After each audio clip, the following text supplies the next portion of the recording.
Campus Rivals is brought to you by Intel and Predator Gaming.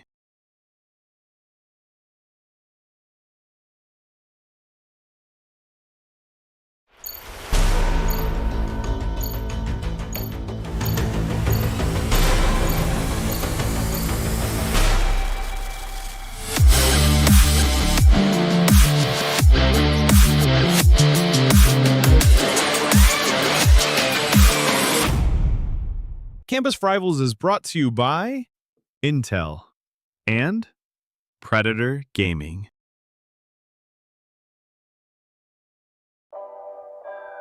Ring ding ding ding! Yun yung tunog ng school bell nung ako ay nag-aaral pa, and that was yesterday. Ako nga pala si Juicy Brucey, kasama ko ngayon si Bipolar.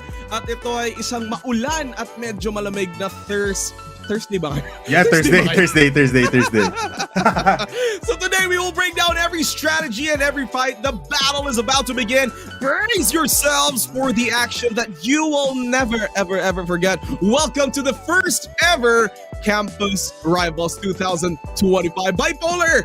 Sino ba yung rival mo sa buhay na natatandaan mo? Nako po, ang rival ko si Vil. Vil, shoutout sa'yo, brother. Joke lang.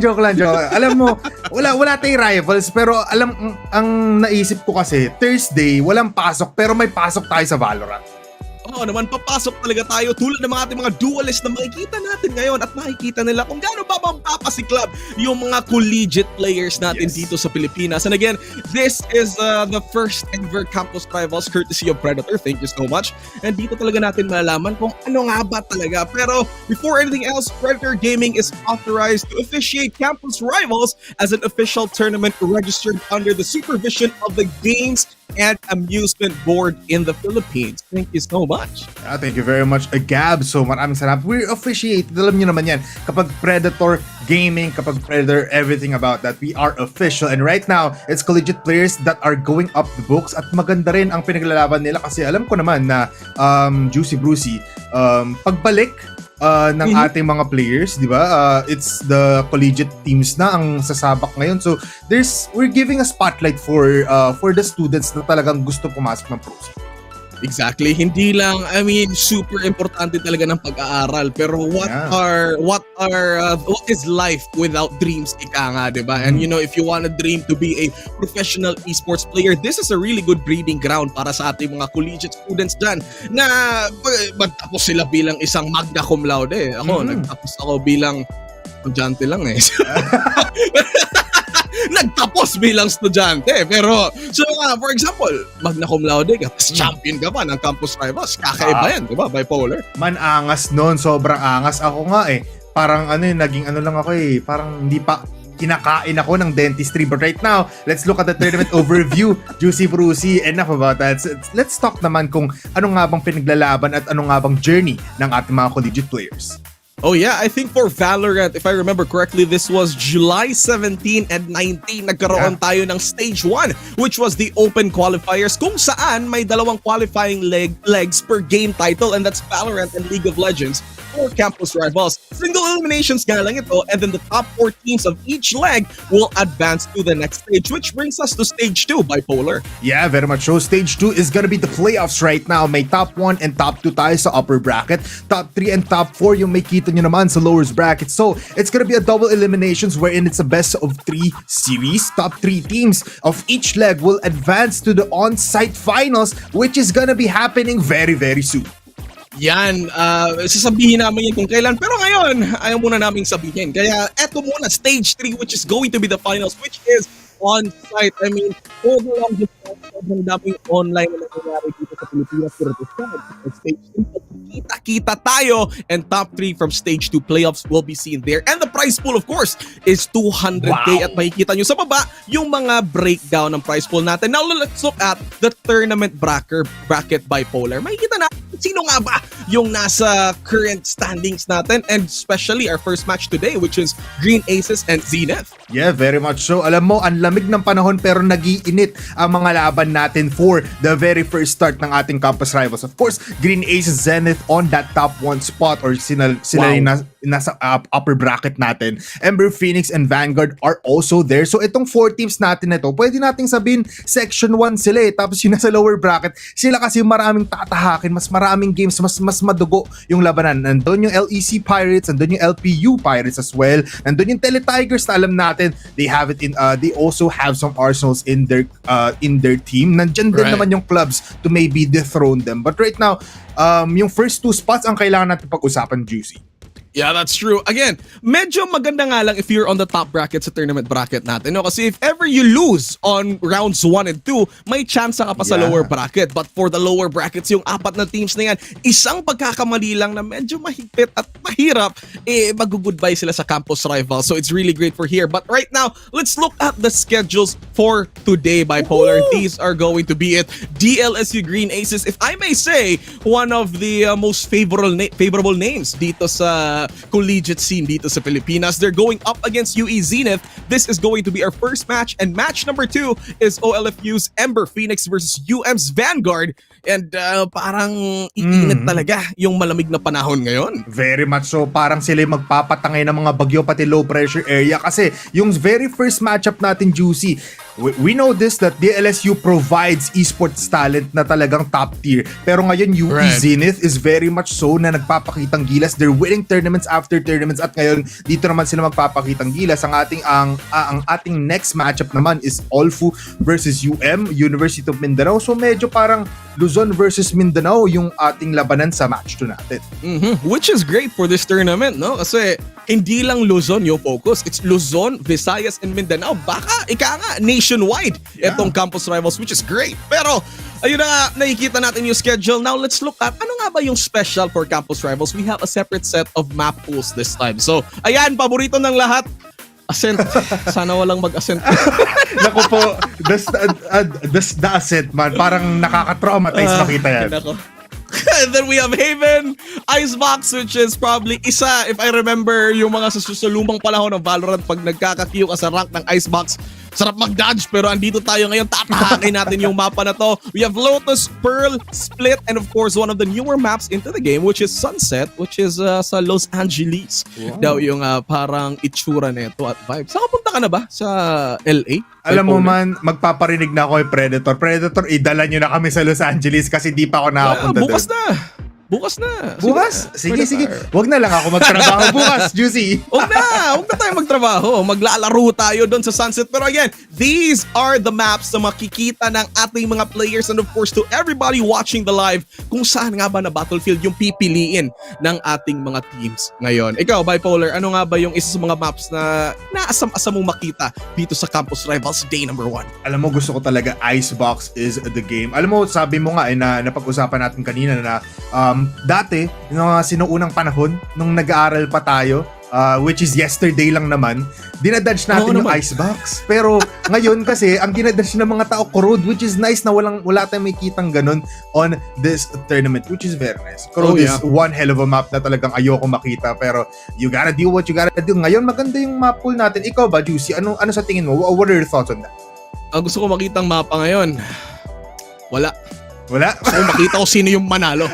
Yeah, tama. Gusto ko magandang laban. Pero in all honesty, I'm a big fan of Haven kasi Haven is one of the bigger maps kasi it's 3 sites if you think about it, para siyang Lotus. We do have 2 sites ngayon na 2 maps na tatlo yung sites, and then the bigger the map it is, mas makikita natin kung paano ba magda-drag out ng fights yung ating mga teams, or paano nga ba sila mag-strategically place on all fronts. But anyway, let's look at our first team going into the first match for today. We're going with UE Zenith, who is also one of the top teams going into this sa upper bracket sila. We have Bacarambon, Got Deleted, KDM, Robbie, wow, represent, Nixon, and Drakes. Ito yung sa UE Zenith. Again, for everybody out there, for Campus Rivals Day 1, makikita natin yung performance nila. Ayan, nakikita natin sila ngayon sa kanilang mga screens. Hi naman dyan! Kung naririnig nyo ako, wag nyo akong pakinggan. And not! Sama-sama pa nga yung dalawa and parang it's going to be one heck of a fight for UE Zenith. And eto naman yung Team 2 natin, Bipolar. You know what? The LSU Green Aces is really up for the books as a team to be scared of. Vision, Raven, Eusebio, Secret, and Novilla is the name. Eto sila, I think Fission and Eusebio, parang isa sila sa mga veterans on DLSU's Green Aces if I'm not mistaken ha. Parang from the different scenes here on the competitive side of collegiate, parang si Fission is already there, Eusebio is also there. So parang DLSU Green Aces, I think the Green Archers kumbaga, parang handang-handa sila na tahakin tong laban na to. It's a long fight. I mean, they already got into open qualifiers, Bipolar. So it kinda says a lot. Nasa top team sila ngayon and they're going into the first round. Pero makikita natin kung sino nga ba yung team na pwedeng magtalo sa DLSU's Green Aces. Yun yung isang tanong na gusto kong masagot. Yeah, very much so. Alam mo ako din kasi sobrang ganda ng record ng DLSU, not just for their past teams pero for the entirety of their esports program. So alam mo naman yan, DLSU is really bringing in the big guns. At ngayon, sabi nga natin, we know some of these players and we know that they are capable of showing a great game. Yeah, I mean, isa yan sa mga pwedeng mangyari ngayon. I'm really hoping for fan talaga ako Bipolar ng 3 games. Gusto ko makita yung into the stretch kumbaga kasi sa larangan ng buhay. Alam mo, ayoko na ito. Pero alam mo, Juicy, bago natin pahabain yan, meron lang tayong ipapakita sa ating mga viewers right now because you can get the main character energy with the laptop that's built for whatever is next. No limits, just vibes. Purchase any participating Acer Predator gear and receive exclusive #AcerDay 2025 rewards when you register at the Predator Gaming pin post. Alam mo, Juicy Brucey, sobrang ganda ng ating promo right now for Predator kasi you get tickets also for the Acer Day. Nandyan yung SB19, nandyan din sila Sneerman. SB19, grabe, paborito ko sa nila yung Ginto. Sumayaw pa.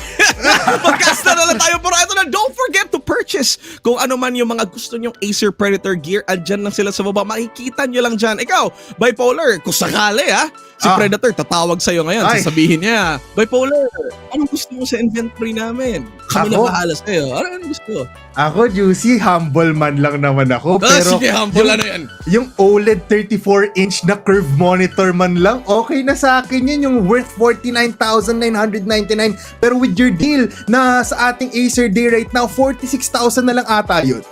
46,000 na lang? Oh, di ba? Nako, I mean, kung feeling ko tatawag na si Predator sa'yo. Ako naman, kung tatawag si Predator sa akin, simple lang yung sagot ko. I mean, hindi naman ako material na tao. Sasabihin ko lang, Predator, pwede bang pahingi ng job title dyan na CEO? Mas maganda pala yung gusto mo. Hindi nga ako materialistic pero gusto ko yung trabaho. And then ako na yung magbibigay sa'yo, Bipolar. Kasi classmate tayo dati, di ba? Ganun talaga. Ganun talaga pag tayo nasa likod ng bus palagi, Juicy, kailangan we look out for each other at dahil dyan parang ibibigay ko na sa'yo yung CEO position, Juicy.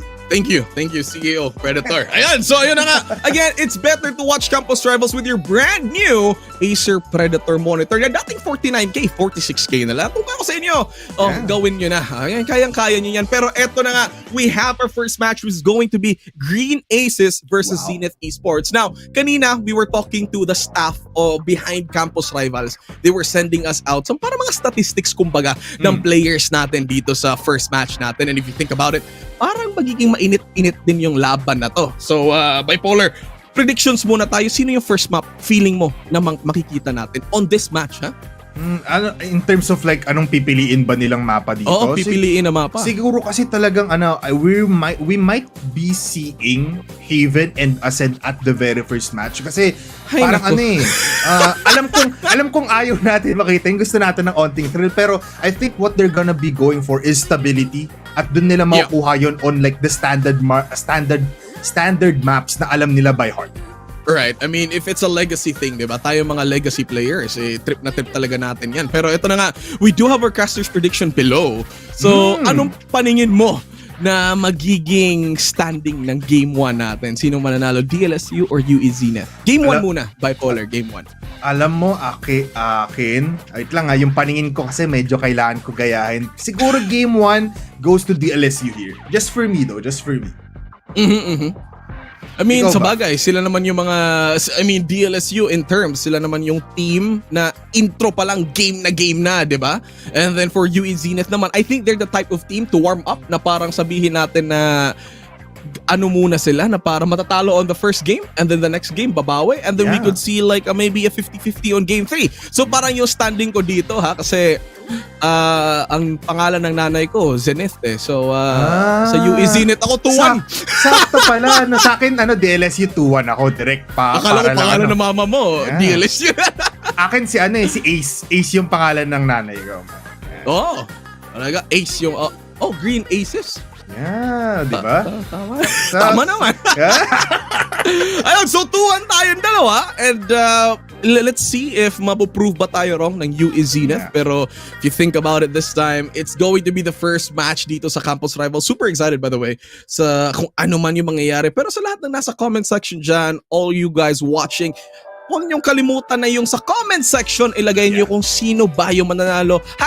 #Green Aces win. #UE Zenith win kung sino yung paningin niyo. And don't forget to support them. Ikaw ba, Bipolar, may nagsusupport ba sa buhay mo ngayon? Ay naku po. Medyo magbibig shoutout na rin ako kay Miles coming in from JRU. Alam ko walang JRU dito pero actually there is JRU Bombers na nakapag-qualify I think. Pero shoutout to him. Ikaw ba, Juicy, may nagpapa ba? May nagsusupport ba sa'yo rin? Para naman mabigay ko sa'yo yung binigay sa akin. Oo naman, yung sa akin nagsusupport sa akin yung ambition ko. Yan! Maging CEO ng Kaya Predator. tayo nandito. Ayun lang. Huwag mo kunan ng trabaho si Fred. Ay, sorry. Ay, pero yung inspiration ko dito is to watch really great games here in Campus Rivals. Yun yung mga isa na nagpapagising sa akin. Ako, gumigising talaga ako ng alas 7 ng gabi. Pero ngayon, gumising ako ng 9 AM parang estudyante para manood sa mga laruan natin dito. And again, yun nga konti na lang, makikita na natin yung labanan ng UE Zenith versus Green Aces from DLSU. Pero Bipolar, yung journey mo throughout Valorant, kumusta naman yung rank matches natin so far? Masaya ba? Ay, naku, sobrang saya na. Alam mo, lalo na't may road na map na palaging lumalabas sa mga rank matches ko, brother. Dahil dyan, ako ay naglag ata ako, Juicy. Hindi ata narinig. Ikaw ba? Kamusta? Yung peak rank mo na lang yung pag-uusapan ko. Di ko natatanungin yun right now.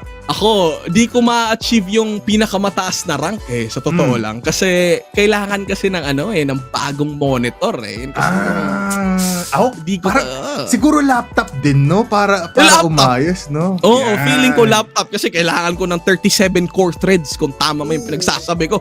Tapos 675 na RAM. Yun yung kailangan ko para maabot yung Radiant Immortal, di ba? So, para ganun lang naman. Pero, it's a long journey for all of us. Sa lahat ng nanonood dyan, chill lang kayo. We might be seeing some great plays today. Hindi nga some parang makikita talaga natin. Pero, among the agents today, Bipolar, I've already been seeing a lot of Clove usage so far sa Valorant, especially on the competitive scene doon sa international levels. Do you think Clove's gonna make such an appearance here on Campus Rivals? Alam mo, possibly. Kasi looking on EWC, meron tayong mga meta na nakikita natin na like also Clove is sometimes being used. Palagi naman nandyan si Jet. We also see Viper Omen combination. Tapos meron tayong mga ini combinations as well na they sometimes use Sky, they sometimes use other forms of like Fade. So parang pagdating siguro sa ating Campus Rivals, anything can happen basically. Oh yeah, I personally want to see some duelist Cloves here na parang isa sa mga APAC representatives natin from Paper X, if you guys are familiar. I think it's Jing, si player Jing na yon, na parang he likes to play a lot of duelist Clove kasi you have your ult na may second life ka pa to go again into the fight. I think that's one of the things I want to see here in Campus Rivals. Wala pa kasi tayong nakikita mga kakaibang laro from these teams. Pero going into our first match, I think DLSU's Green Aces, I think they're more of a textbook kind of play style. So para makikita natin dito yung mga regular na alam mo talagang magko-close out ng games. I have more expectations on UE Zenith to bring out kinda out of the book playstyles, ika nga, no? So parang Bipolar, any ano bang mga na from memory na naaalala mo na mga out of book, out of context playstyles na nag-work naman sa Valorant? Alam mo, out of... Di ko alam. Alam mo, parang ano kasi, ano nga ba? For me kasi, we also see like, parang nahirapan ako sa question mo dun, Juicy. Like, Out of context eh. Parang hindi mo siya naaalala, di ba? Yung kailangan.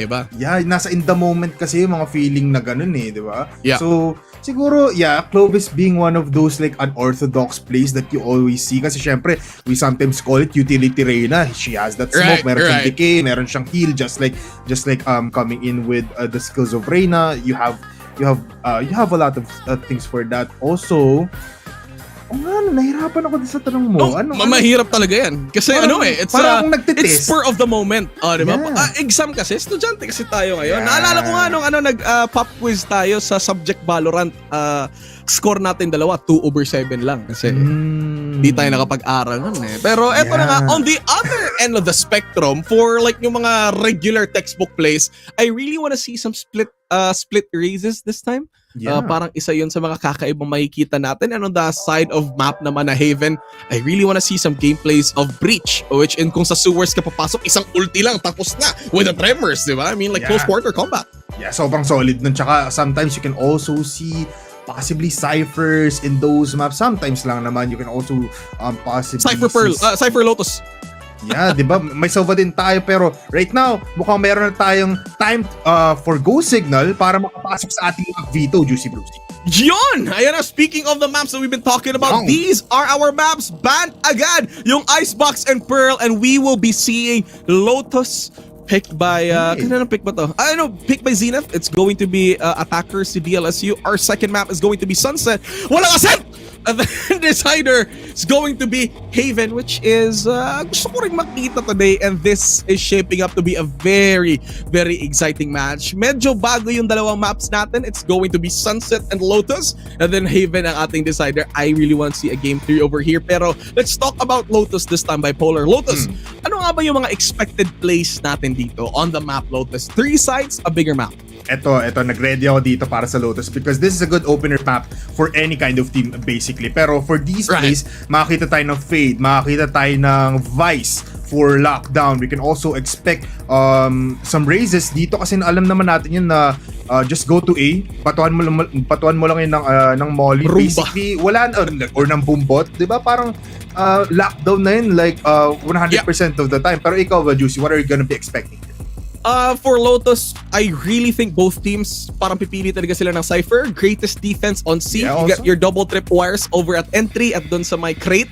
So it's gonna be a lot harder for attacking teams to go into Lotus. I think that's one of the more orthodox picks going into Lotus for both teams na pwede nilang gawin. I think Raze is also an option. Like sa sinabi mo nga, isang Boombot lang over at A. It should stop a lot of tracks for all the attackers. And again, these are great maps shaping up. Yung una nating intro, malaki na map. Then we go to Sunset, which is barilan lang. Your pseudo ascent, ika nga, dito sa Valorant lingo. And then for Haven naman, I don't want to talk much about that game number 3. Gusto ko muna siyang makita kung ano yung playstyle on both Zenith and Green Aces. But Lotus, I mean, these are one of the recent maps din sa Valorant. I mean, like what, a year, 2 years ago? Yeah. Pero we still see some really different playstyles. And if you look at the international scene, Lotus is one of the most picked maps din into the game. Kasi, I mean, it delivers more powers here into the game. So, ayun na nga, those are our map vetoes. Magbabago ba yung predictions mo dyan, Bipolar, or same pa rin?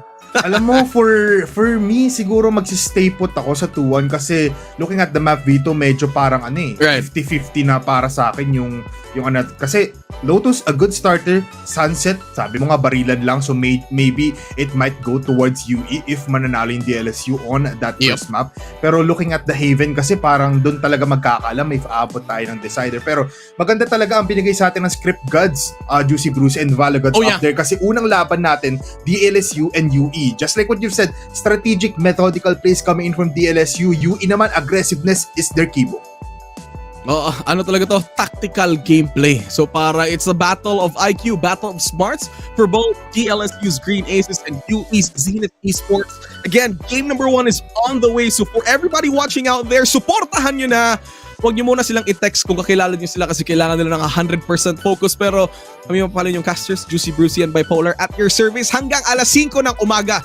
Hindi kami aalis kung hindi ito matatapos. Yun lang masasabi ko. Pero ayun na nga, we have game number 1. I mean, sobrang tagal na Bipolar, no? Na parang, no, collegiate scene, it's been popping up and about. Pero a first for Campus Rivals, super excited on how it's gonna go. Will we see some different results this time? Yeah. Isa yun sa mga pinag-iisipan ko talaga going into this project. Yeah, totoo. I agree with you on that, Juicy Bruce. Kasi syempre, first time ni Predator magda-double in sa collegiate scene, which means there might be a different taste for these teams right now. Baka iba talaga ipakita nila yung timpla ng laban. Might be also different from the meta that we see right now on the competitive level. So, it's gonna be very interesting yung journey natin, yung start off pa lang ng ating tournament right now. It's already so good na I'm craving for more already. Ako, nagkikrave din ako ng Kape. Ako din, alamig. Kape na mainit, malamig eh. Pero alam mo na, bilang Pilipino, malamig, iced coffee pa rin. Pag mainit na kape. Ganun talaga. You double down on everything. Speaking of double down, by the way, sa mga hindi pa nakakaalam, ang champion ng Campus Rivals will get a direct invite into Predator League Philippines. Isa sa mga prestigious na events or tournaments here in the Philippines with a lot of game titles, Valorant being one of them. So parang good luck talaga sa lahat ng players na sumasali ngayon, especially to our top 4 teams. Nako, I mean top 8 pala. Doon talaga natin makikita kung sino nga ba yung sasama sa Predator League Philippines. I mean, a lot of things could happen. Yeah, a lot of things could happen talaga, and yung day 1 natin might also just dictate what happens on that last day, or might be just a starting off for these teams. Baka, aaralin pa lang nila isa't isa. Of course, this is our first broadcast. Nagkita-kita naman na sila sa open qualifiers, pero sabi mo nga, it's a best of 1 series pa lang naman. So baka naglabasan doon ng mga ace up their sleeve strategies. Di ba? Mabilisan lang. Like, tapusin namin to, kami na bahala, tapos magkita-kita na lang tayo sa dulo. It might be that kind of gameplay, but Juicy Brucey, I'm really just excited kasi first game, DLSU UE, tapos first time ng Campus Rivals. Sobrang ganda ng mangyayari dito. I mean, a lot really. I mean, di pa natin alam eh. I mean, on qualifier side, sinabi mo nga, best of 1 lang. So I think a lot of teams are a lot more careful. And then sa sobrang cautious nila, I think hindi sila nakaabot to the place that they are looking for. But right now, that we are here seeing the top 8 teams, I mean, eto na sila, papakitaan talaga ng best of 3. And again, medyo kinakabahan ako para sa nasa lower brackets natin. Kasi everybody on upper brackets, kung matalo man sila on their first match, pwede pa silang pumunta sa lower brackets at bumawi. We could see kings of lower bracket status na mangyayari dito. And then for the first round sa lower brackets, dun talaga yung medyo may kababay polar kasi isang mali lang, laglag ka talaga. Yun na nga parang nasa edge ka na ng 70th, kailangan mong kumuha ng extra credit para umabot sa grand finals. Ganun yung pakiramdam siguro ng mga players natin sa lowest bracket, pero alam mo yun, kailangan nilang gayahin yung mga top dogs natin na kailangan they have to give it their all. Right. Once they're on that space, once they're on the map, pag nasa server na sila, they need to give it all out. Kailangan yung performance level mo nasa 100 para A ka kung nasa letter grade man tayo dito sa Campus Rivals. Yeah, that's true. I mean, let's talk about some of the players of DLSU, right? For the Green Aces. Si Fission, if I'm not mistaken, has been one of the pillars of this team.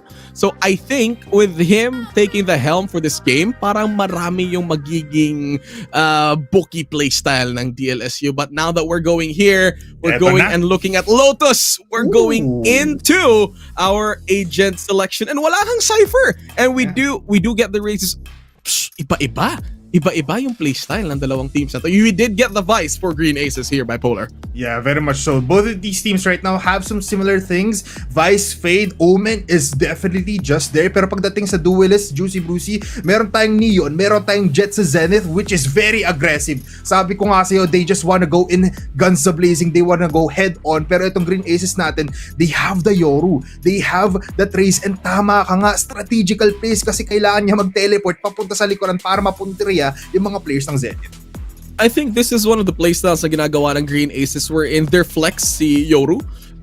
mas madali yung response rate niya. I mean, all you have to do is kailangan mo lang mag-plant ng teleport mo dun sa over at A site, and then you get ready to respond over at mid. I think Green Aces right now, they're trying to cover all fronts na inaatake ng Zenith, because again, they have two duelists on the side of Zenith, si Jet and si Neon, na kaya lang pumasok. And that's the gameplay that they're going for here. But Green Aces, tingnan natin kung ano nga ba yung gameplay nila. And again, this time, it's going to be DLSU's. Green Aces starting out as attackers, while we have Zenith as the defenders. Again, this is the map pick of UE Zenith Esports. So tingnan natin kung magiging home court advantage ba to na UE Zenith. Yeah, very much so. We're gonna be here in Lotus, everybody. Welcome to the very first campus rivals of 2025. Ang playoffs natin day 1 for Valorant. So we better shout out kung sino nga ang inyong sinusuportahan. DLSU nga ba? UE nga ba? Pero one thing for sure, ang maibibigay sa amin, maibibigay namin ni Juicy sa inyo, it's gonna be one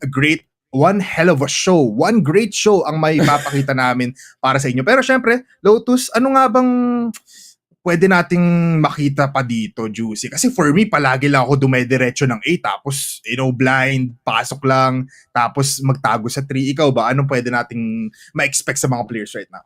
One of the plays na kayang-kayang gawin on the side of Green Aces, since sila yung attackers, mas mabilis kasi magsira ng traps kasi you have your raise. So, if ever you just throw in your grenade, your paint shells, once you get your paint shells, clear na yung utilities ng kabila, and then mas madali yung entry mo, especially that you do have a Yoru na isang blind lang, and then everybody could TP in forward. You also have Vision who can also cover a lot of the places, especially sa mga secret sites. Meron kang smoke. So, it's one of the longer smokes into the game, so parang mas madali yung coverage nila. So, I think this time it's DLSU's. They're going for para mas mabilis yung pack up nila over at C, with only Vice covering it for Zenith Esports. I think this is going to be a straight out entry. This is the pistol round. Again, ladies and gentlemen, this is Campus Rivals Game number 1.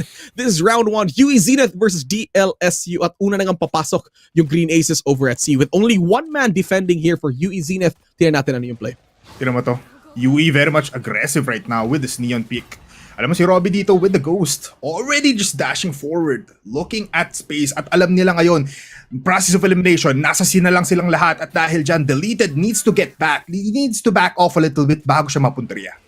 Ang bilis ng gameplay dito, ha? Parang the information gathered na kinuha ng DLSU. Alam nilang dalawa yung nagbe-bake ng A. So parang madali na silang pumasok at C. Now the decision making is what's the key here? My goodness. Just beautiful headshots coming in from Dre and also Robbie. Pero tingnan mo na yung pagpasok niya dito. Novella will get that kill. Pero can he get one more? Switches to another Ghost. Pero 7 bullets lang dito ngayon. It's a 2v1 with one player very much full in HP. Si Nixon ngayon has the bomb, by the way, UE. Ang layo ng spike. Medyo mahirap to para kay Novelia. Here comes the Prowler. Tamang tago lang. Novelia hahanapin niya. They do know where he is. He gets the shot. Doesn't get it. Quick trades coming left and right from UE Zenith defenders. Parang nakita mo naman yun, di ba, bipolar, na parang yung info gathering ng Vice on the side of Green Aces and Novelia, kinuha niya kung sino nga ba yung info over at A. Alam niyan dalawa, ang bilis ng decision making ng Green Aces, pumasok agad sa C. Pero kung nakita mo si Drakes, ang bilis niya mag-rotate going to C, ang bilis nilang makover yung defense nila doon. So parang medyo hindi pumasok yung play ng Green Aces doon kasi mas mabilis yung decision making na UE Zenith this time. Pero if you look at this, Robbie with the Neon, ang bilis ng investment, medyo Vandal na yung pinili niya agad. Yeah, and another deja vu situation for Robbie dito, pero with this Vandal, it's gonna be a deadly A main push for him. There's just one player, still Novelia dito, has that classic, so it's a possible that he can just get this kill. Pero with that said, alam na nandito siya, papasok dito ni Robbie, needs to back off. The smoke is not there anymore, and right now, Novelia knows the info. Now they need to reconsider the options. Medyo mahirap yung placement ni Robbie ngayon. He doesn't have any shields. Half HP na lang siya without Vandal. He needs to get at least 2 picks or kahit isang pick man lang on the side of UE Zenith para worth it yung pagbili niya ng Vandal at an early round. And again, ito na nga yung sinabi natin on Zenith Esports na their playstyle is firepower. And Robbie is here to prove that. Defenders nga sila pero sila yung nagpo-push forward at A, reducing or like neglecting any advances na ginagawa ng Green Aces. As they go to rotating doors, Eusebio will get blinded. Quick smokes coming in from UE Zenith, covering the entrance already. Oh, just look at this. What a play coming in from DLSU. pushing them out on 8. Tapos ngayon, pupunta sila sa rotating doors on the way to C. Pero tatlong players ang makikita na dito. And I think they're very much aware. Nakita na natin kanina yung power ng isang Vice and Omen combination. Pero Nixon with a Bulldog headshot onto Novilla. The traps are being a nuisance para dito sa XE. Pero look at that, got deleted. And also, Raven gets that kill. Isang headshot para sa ulo niya. Pero si Drake's very much confident on just holding this angle. Di niya natin tulungan. Pero si Eusebio makakuha ng isa. Drake with a double kill. At ngayon, kaya niya pa ata kumuha ng isa. Isa na lang ang makikita niya.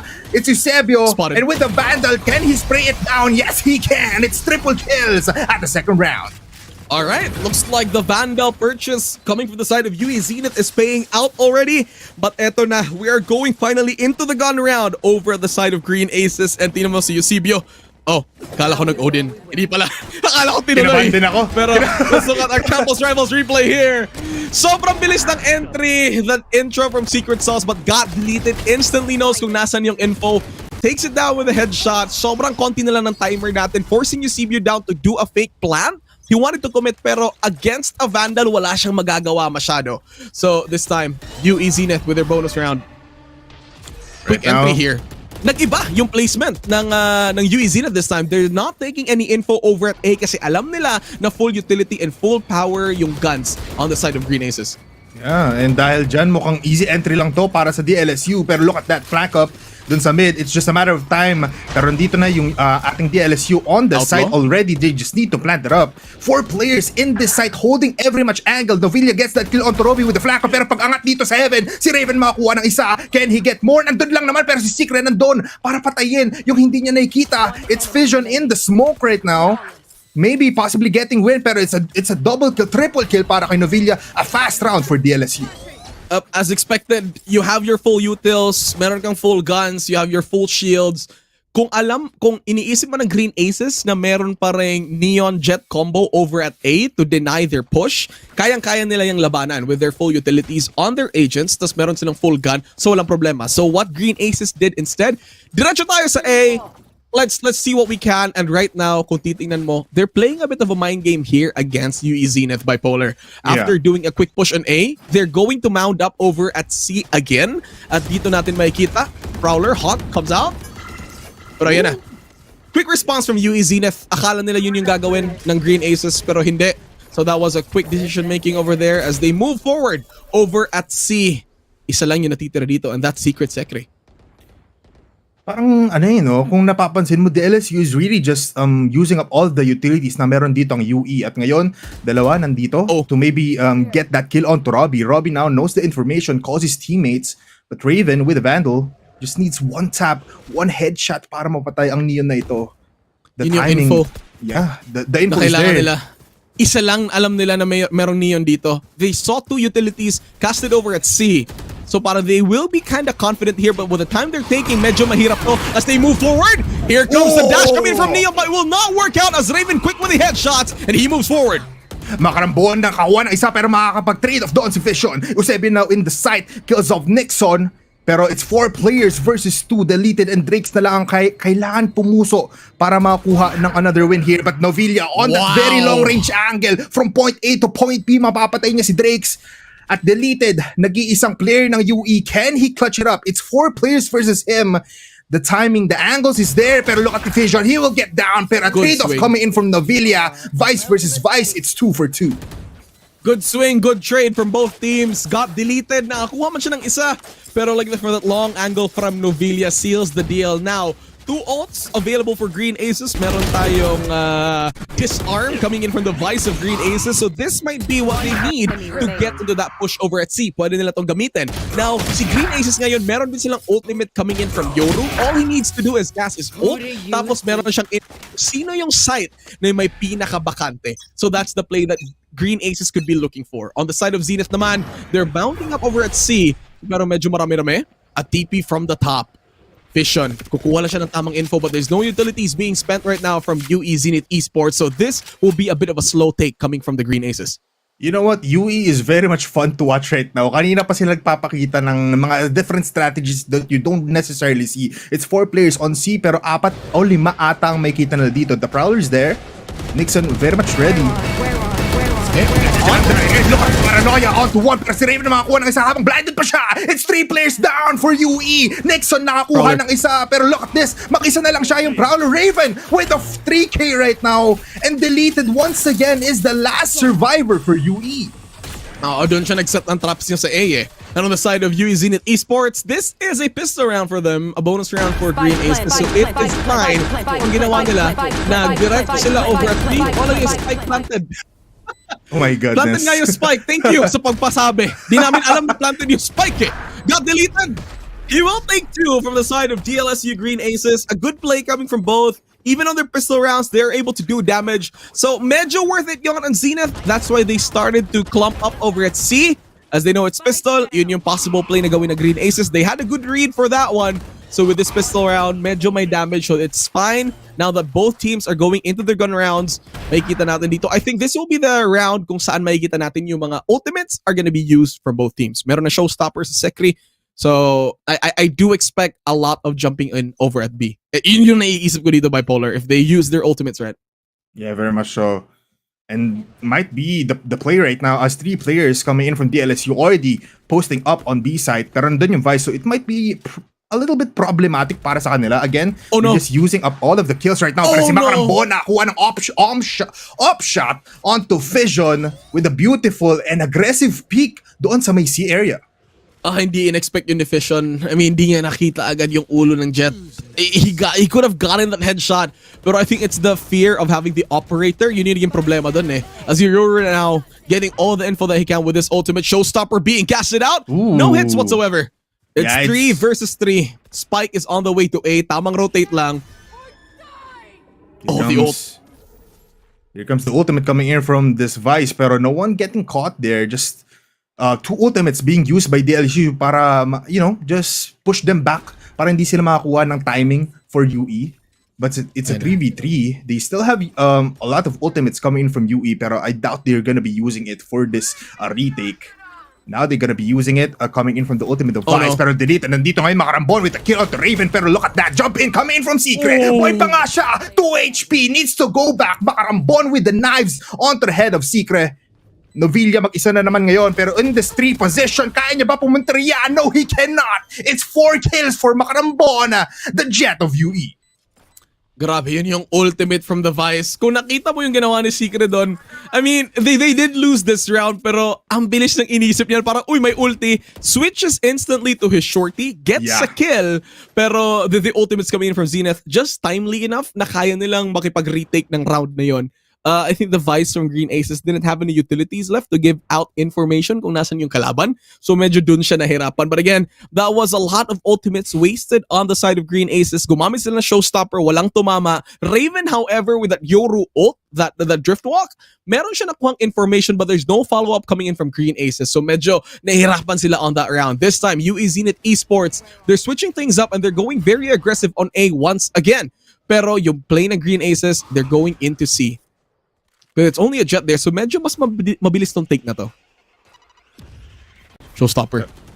Might be time for the showstopper to maybe come in. No, it cannot be, pero tignan natin ngayon. Patience. The Vice has already been rotated here, so they can possibly just hold this out. Pero look at that Fission onto Makarambon, gets that kill. Dahil dyan, mag-isa lang dito yung Vice, and with the Nightfall being executed, they execute the head of Got Deleted. Ngayon, 3 players need to retake coming in from B. At dahil dyan, Novilla making space, making ground, and as he gets that kill onto Drake's, almost getting that kill onto Robbie, pero si Robbie nakapag-judge on towards the body of Novilla. 2 players on main coming in from UA, they need to get these kills, pero the headshot stopping the push of Robbie dito ngayon. Nixon na lang ang natitira from UE. Oh my god, Nixon still get one more. Fission with a pistol, gets the kill. And that's a clean take by the Green Aces of DLSU. Sobrang daming ultimates din yung nakast ng Zenith Esports. I think but the Nightfall, I think, was used on the side of Green Aces pala yun. So still worth it. Good use of utilities on the side of Green Aces. Si Novilla is just a problema ng Zenith Esports dito. He was waiting over at bound. So kung sino man yung nag-rotate, kayang-kaya niya ma-pick off yon. So I think that is where the choke point na hindi naka-advance agad yung Zenith Esports. I think Novilla was to credit for this round. Good block defense over at the entrance. So mas mabilis yung, hindi naging madali yung retake for Zenith Esports.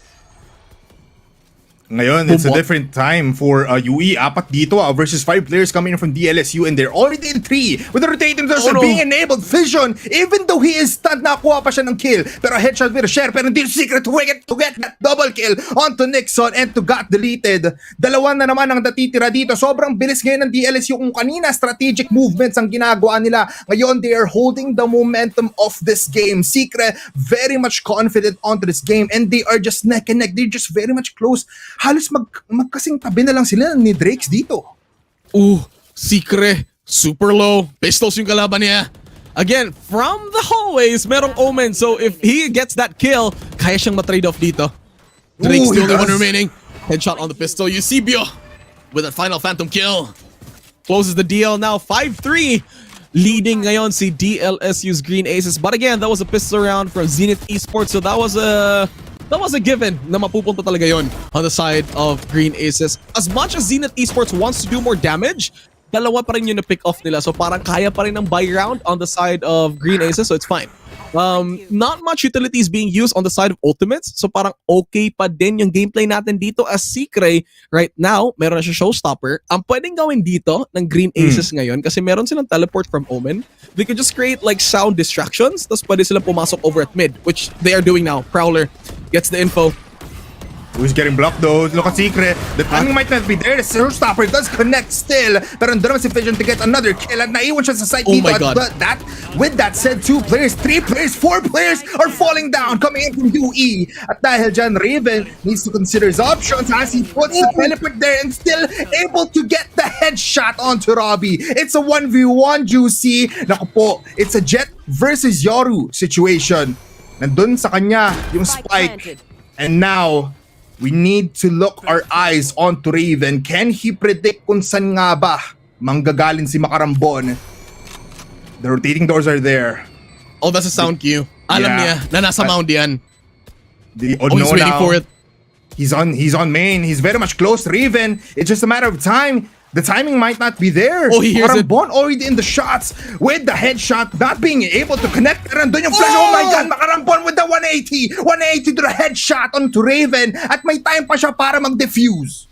There's so much info na nakuha ni Raven doon. He hears the rotating doors. Alam niya kung nasaan. At the end of it all, it boils down to just aiming. Just the aim prowess from Makarambon being the top fragger from Zenith Esports. Yun yung naging difference maker doon eh. But again, this intro was pretty great. If you think about it, they used the showstopper quite correctly kung saan ginawa nila ng paraan na may intro agad or may information sa Secret. Pumasok yung Omen ng Green Aces. He finds the opening to use the showstopper, lands it directly to the Omen of Zenith Esports. Pero eto, sa round na to, ang isa sa mga pinaka-impressive na ginawa ni Makarambon aside from that clutch is yung pagsira niya ng teleport kay Yoru. Pwede kasing mag-buy time pa ng time si si Raven. Pag-teleport siya, plant over at A, but it didn't happen. Sinira niya agad eh. Yeah, sinira niya na agad. At tulad nito, nasira na ata agad ang 10th round natin, Juicy Brucey, because 3 players have fallen down from UE and 2 players from DLSU. Look at Drake's very much confident as breaking these collapsible walls. Novilla very much waiting for this angle. He knows the gun is there, pero si Drake's with the headshot. Papunta doon kay Novilla. Someone is still lurking behind, and that's gonna be deleted. The spike has been planted, everybody, so it's a 2v2. Omen, Fade is gonna be holding the site. Paranoia on towards 3, not hitting anyone, got deleted with the timing, pero Paranoia nandun. He needs to back off. Takes it away. Naku po, the shots are not gonna be connecting, Juicy. Mag-isa na lang si Drakes dito. He's gonna be fighting a 2v1. At Vision ngayon gets that kill onto 2. Give it to DLSU. 2 points up against UE. Finally, gising na si Vision from that early mishap against Makarambon, yung kalaban niya yung operator. Finally, I think nagising na siya and finally started clicking heads. And I think, ipakita mo dito, ang angas ng intro ng dalawang teams na to. It was a bloodbath over at A main. Ang bilis-bilis ng laban dito. But again, boils down to Vision finally being active. Iba yung sayawan nila doon sa rotating doors ha. Like parang iba yung oras na binili ni Vision doon. Adds more pressure to the side of Zenith Esports. Pistol round again for them. Another pistol round, pero kung titignan natin, Robbie with the buck, he might be able to get this kill. He does! As Novilla falls down, and that's gonna hurt the LSU right now. Kasi meron ng phantom dito si Robbie. Nakapag-ultimate dito si Raven, so the information is currently there. Decoy being taken out, pero nandun naman si Secret to get the trade-off. And now, with the knives coming in from Jet, Makarambon very much ready to infiltrate the backlines. Pero nandun naman si Eusebio to get that kill onto Robbie with the beautiful play coming in from Vision, just waiting for someone to walk by. It's a 3v2. Makarambon might be there Nightfall for ba? si Secret. Nightfall has been used, pero it's a distraction nonetheless. 2 players down at 3 players up. 3 points up na ang DLSU. Iba yung trading capabilities ng Green Aces. Kung nakita mo yun, they used Nightfall, they committed that. Kasi palas round na tayo eh. So parang they committed the Nightfall right away, baited out the Jet, kung saan medyo naggulo yung peripherals yung siguro doon na parang, my God, may Nightfall, saan ako titingin? Pero there was another trade-off from the back on the side of Zenith Esports. Pero it's just everybody here. Eto. I think this was this round na parang ang bilis lang ng turnout ng Green Aces. They just know where to look at which angle na parang pwede na to. And I think it's looking like a 4-8 trade-off here for both teams. Juicy, it's another time wherein all of the players are definitely in just one area. Vision with the beautiful teleport into that kill. Secret, ako po, wala ka ng baril. Goes to the shorty, not being able to see anyone. It's a bloodbath once again. Round number 2 na naman ito para sa ating mga players. Pero yung Steel Guard na natin naging problema. Drake's with the kill. Raven with the trade-off. Novilio with the Odin kill. Raven with the one last kill. It's round win for the LSU. And they're up by 2 points. They're up by twice the points of UE. You gotta give credit to Vision there. Ang bilis niya na shutdown yung nasa lurkers sa likod.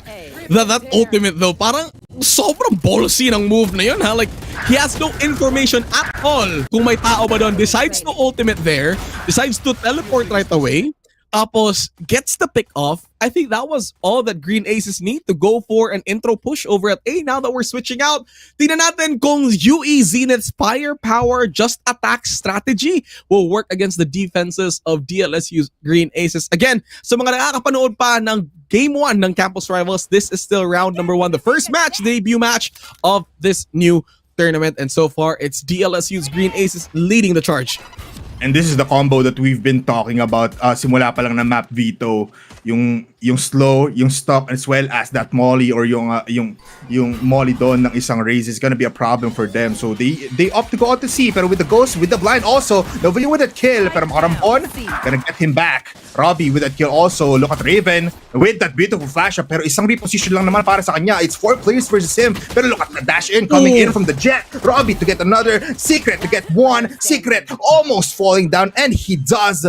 Eusebio with the very, very long retake for him. So he's now in a 1v3. The flash is there coming in from the Vice. So they know the information is there. I don't know why they're still looking towards the CT position. Pero ngayon, Eusebio just needs to possibly just pick them one by one. Alam nila saan titingin eh. And this is a 3 stack against 1. Another ball comes Up, out, down. gets the info. Here comes the tap. Oh my goodness, Eusebio able to get one, pero Nixon, it's a hard fight, Juicy. Kapag 3v1 situation, tas up-down pa yung may kita mo, it's a tower na hindi mo matitibag. Dito na natin makikita yung the difference with the agent composition from UE Zenith. They opted to pick for 2 very aggressive duelists on the forms of Neon and Jet. So kung makikita mo yung gameplay nila kanina, isang dash forward lang ng Jet, get the attention of any opponent, and then merong magti-trade off sa'yo if ever you don't die. Or if you die, may trade off, it's still gonna be worth it. It's in a way, it's a textbook Valorant for Zenith Esports this time. Duelist really goes for the duel, and then with the support of this team, that's what really opened the game here, or the round for UE Zenith. Yeah, very much so, and it might be a deja vu situation once again. They have the Vandal right now onto Robbie. He is very much notorious on buying this Vandal on the second round, if I'm correct. Pero ngayon, look at Makarambon. Again, tulad ng sinabi mo kanina, it's a distraction play for UE. They just need to use at least the dash coming in from this Neon or even from this Jet para makuha lahat. Everyone just needs to shoot at that first person that comes in the site, and everyone coming in from UE just needs to follow up. Headshots not gonna be connecting, pero ang pagpasok ng UE ay eto na. Oras na para pumasok dito. Gatrit gets one. Robbie with the beautiful second kill, pero with the headshot coming in from Raven and Vision might be a problematic situation for UE. Pero they're still trying to hold this site down. Makarambon pushes towards that CT side at dahil dyan na-overwhelm na nga siya.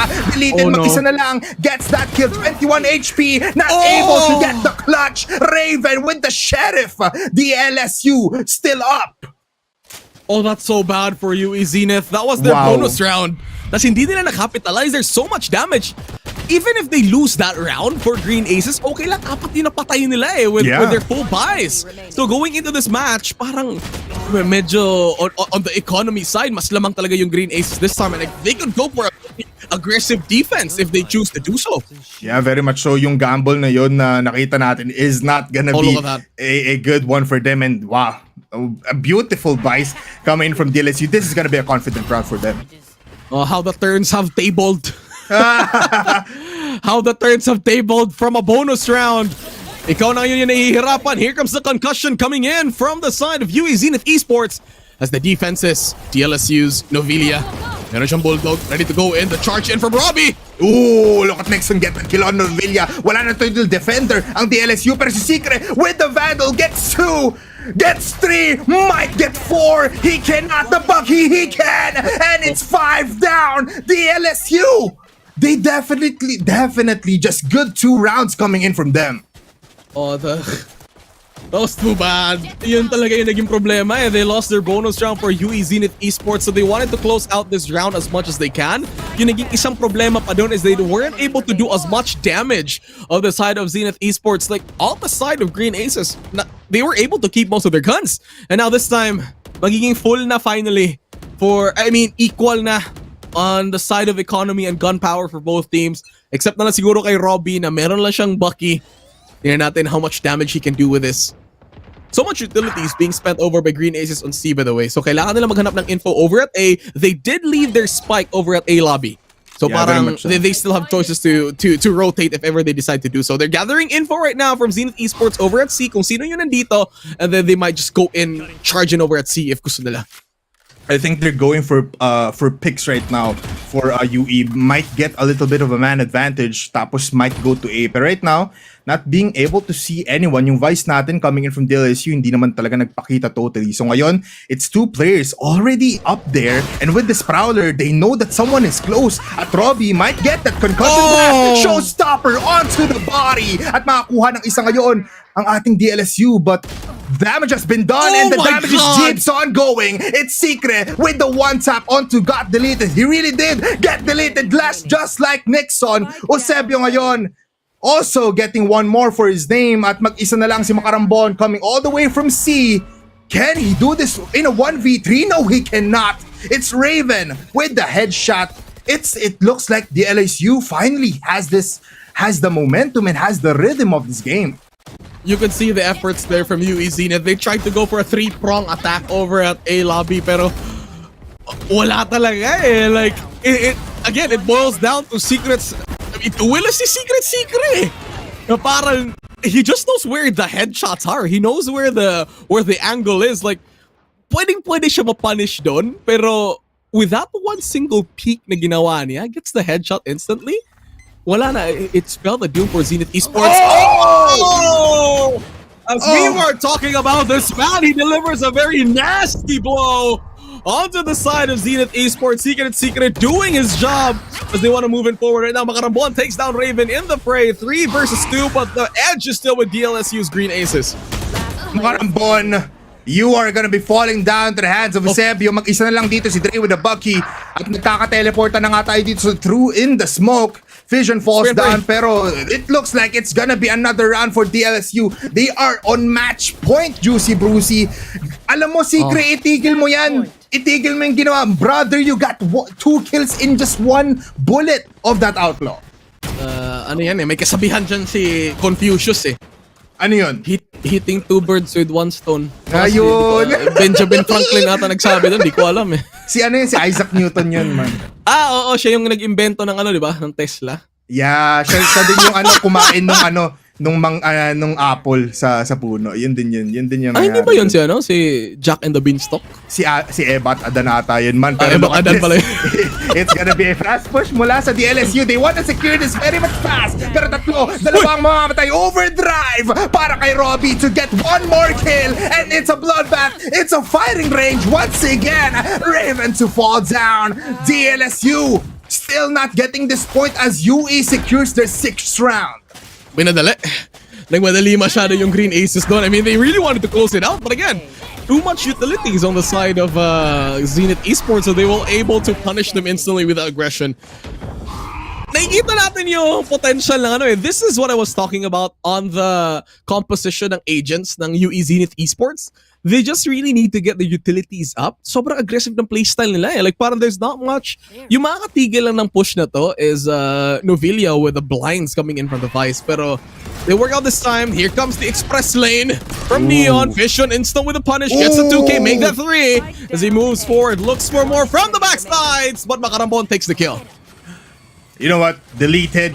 Might as well just shoot yourself in the head because it's a 1v4. You can definitely do it. Pero dalawang tumatalon. The steel guard is there. Pero Secret with the jump in. Green Aces. Our very first round goes to them.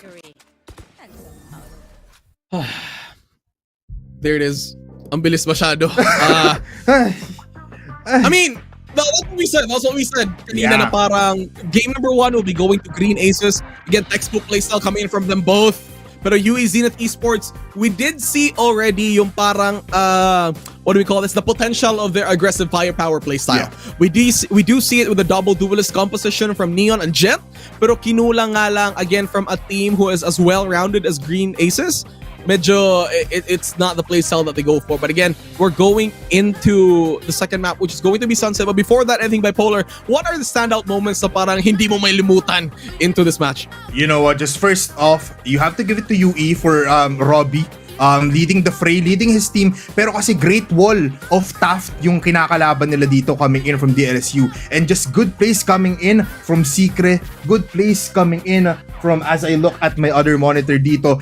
Also Novelia just holding down that site. Even if he is alone, that is my highlight of that game. Rotate killer. He was the sobrang denier niya eh. He denied a lot of rotation plays coming from Zenith Esports, and really kudos to him for really stopping a lot of that. But again, I see so much. I keep repeating this over and over again, pero slowly nakakamangha makita yung pinapakita ng Zenith Esports at that match. Parang, hey, this is our play style. Deal with it. Green Aces, they were able to deal with it though, but we do see a lot of highlights coming in from Zenith Esports, from the dashes from the Jet into a quick trade-off. Yun yung ginagawa nila whole throughout the round eh. Pero again, De La Salle's Green Aces just a bit more faster when it comes to reactions, but that was it.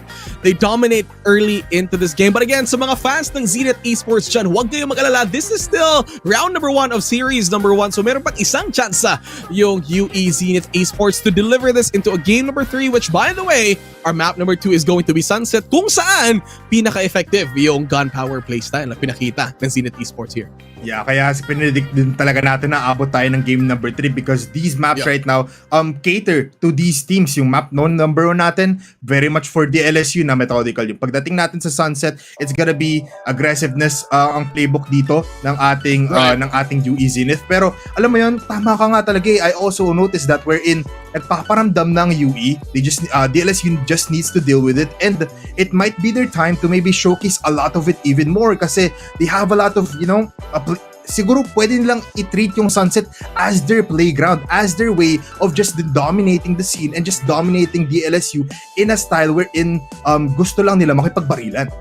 Right, yeah. I mean, isa yun sa playstyle eh. So we'll see how Green Aces will respond to that.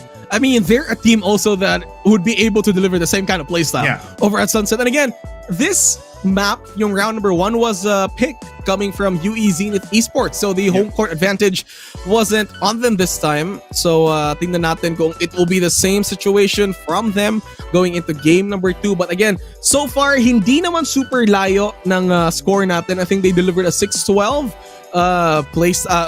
final match or score from this round. So it's quite a bit okay. Pero as expected of the Green Aces to really close out the game. I think one of the highlights there also from Green Aces is being able to get the thrifty round on the second half after ng pistol round na yun. Parang that thrifty really spelled the doom for Green Aces kasi malapit na yung score dun eh. That was a 4-8. They could have delivered it to a 5-8, eventually maybe able to close the gap. Pero that thrifty round from Green Aces really sealed the deal for round number 2, and it just didn't look right for Zenith Esports. Ano yun eh? Pistol to your gun round, then back to pistol again. It kind of didn't sit well for them, and that was just the end. I think from that moment on, the game could have been been over. Pero, I mean, more surprises that maybe we could witness going into the matches soon. Yeah, it's a spicy battlefield for these two teams. Confidence killer doon yung Green Aces for UE, tas naging confidence boost yun para makakuha sila ng 13-6. You know Right.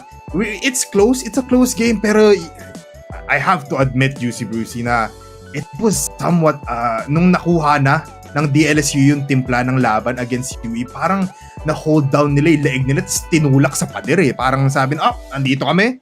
We got you in the bag. We know that we know your playstyle and we know how to handle it. Yeah, no, really, really good plays. Really good plays from both teams. It also boils down to just kung sino yung may pinakamalakas yung tutok sa isang maulan. Yeah, totoo na, man. Ano ba yung Tagalog ng Thursday? Bisaya ko eh. Merkules yan sa amin eh. Yeah. Biyernes? Mahilig ako sa Biyernes. Hindi. Friday yan. Friday ba yun? Sorry. Ano ba yung Tagalog ng Thursday? Lunes, Martes, Miyerkules, Huwebes! Huwebes! Yun! Pati yung Bisaya ko, mali. Sorry na mga kababayan. Which, by the way, hopefully sa next campus rivals, my Bisaya brethren, nasa na ba kayo? Pasok na kayo dito. Mga taga Cebu dyan, ba't hindi kayo nakapasok? Pero huwag ka mag-alala. Ready pa tayo. But again, two great giants, top ones from stage 1 open qualifiers, decided to duke it out. And nakita nga natin kung sino yung mas lamang this time. Again, our current standing is 0-1 in favor of DLSU's Green Aces. Kumbaga, we call them the champions of collegiate esports. Pero, Zenith Esports is not yet over for them. And again, for the upper bracket matches, by the way, kung ikaw ay matalo man sa upper bracket, meron ka pang chance sa lower bracket and meet those na nag-eliminate sa'yo from the top. But again, a lot of problems here on the side of UE Zenith Esports. I'm not sure how much they can adjust for round number 2. Magiging defensive ba sila? You go for attacking now that you know, Bipolar, na papunta ka sa round number 2. But before that, meron pala tayong highlights into this round. And eto na nga yung mga pangyayari kanina kung saan makikita natin kung sino yung may pinakamalakas na tutok all throughout this match. Yeah, looking back at these highlights, you gotta give respect for these two teams. Pero syempre, powered by Intel, it lies within ang ating highlights for today. You can definitely just see that Robbie coming in from the squad of UE was really putting up a show nung first few rounds natin. Pero pagdating ng ating second half, the LSU really just had some plays that you can't deny were really just powerful. This Odin plays from Novelia. Isa to sa mga nagdi-deny talaga ng advances ng Zenith Esports. And this was the thrifty round that we were talking about. Yeah. Para really seal the deal. I think this is also one of the playstyles kung saan natin nakita yung gustong gawin ng Zenith Esports. They choose to be super aggressive. Tingnan mo yung position ni Robbie eh. Nasa loob na siya ng site with the Bucky. If he was able to land those shots, pwede ba tayo ma-turn around eh? Yeah, very much so. Especially yun lang naman yung Vandal na merong hawak yung other side. So it was almost a good clutch up. Kaso nga lang talaga nagkulang sa shots. Maybe the pressure was there kasi nakita niya all of his friends were just basically dropping like flies left, right, and center. Siya na lang yung basically almost the hero that could have gotten their way. But now, as we finish the highlights, let's look at the post-game statistics kung paano nga ba ang breakdown ng ating teams. Again, it ended with 1, 2, 3, 4, 5, 6 to 13 ang ating score in favor of the LSU. And just look at that stat line, 26 kills on Secret. My God, look at the combat score from this guy, 360. Ang lala nun. Man, ano yan? Ang lala niyan, man. Like 360. I mean, expected, raise yung dala mo. If you don't deliver that kind of numbers, there's something wrong. But Secret says, hindi, pinag-aralan ko to eh. Magna cum laude ako as a raise eh. And ayun na nga, pinakita niya nga. I mean, if you look at also from the top over the scores, those were all explosions. Those were all team kills. The way how Green Aces wins the round. I mean, dalawang beses na nakapag-defuse on the side of UE. So, it's a great highest, iba talaga yung 26 ni Secret dito. And again, kanina nga si Fission nagising on that last highlight na nakita natin before switching to the post-game stats. Si Fission nung nagising, ibang-iba na. And here we are. Your MVP is Secret. Combat score of 360 with 26 kills into the game. Wala. Magaling siya. Yun lang masasabi. Magaling siya. Iangat lang natin kamay natin para kay Secret Man kasi syempre this is their debut game sa buong Campus Rivals, and he delivered 360 full circle moment ang binigay niya against UE Zenith. Naka-Predator monitor siguro to. Totoo. Naka-curved yan, naka-OLED monitor. Na-curve yan, kahit yung next map makikita mo eh. Nakaabang na sa other side. Oo, yung 26 na yan, plus pa yan sa next game. Pero that's it.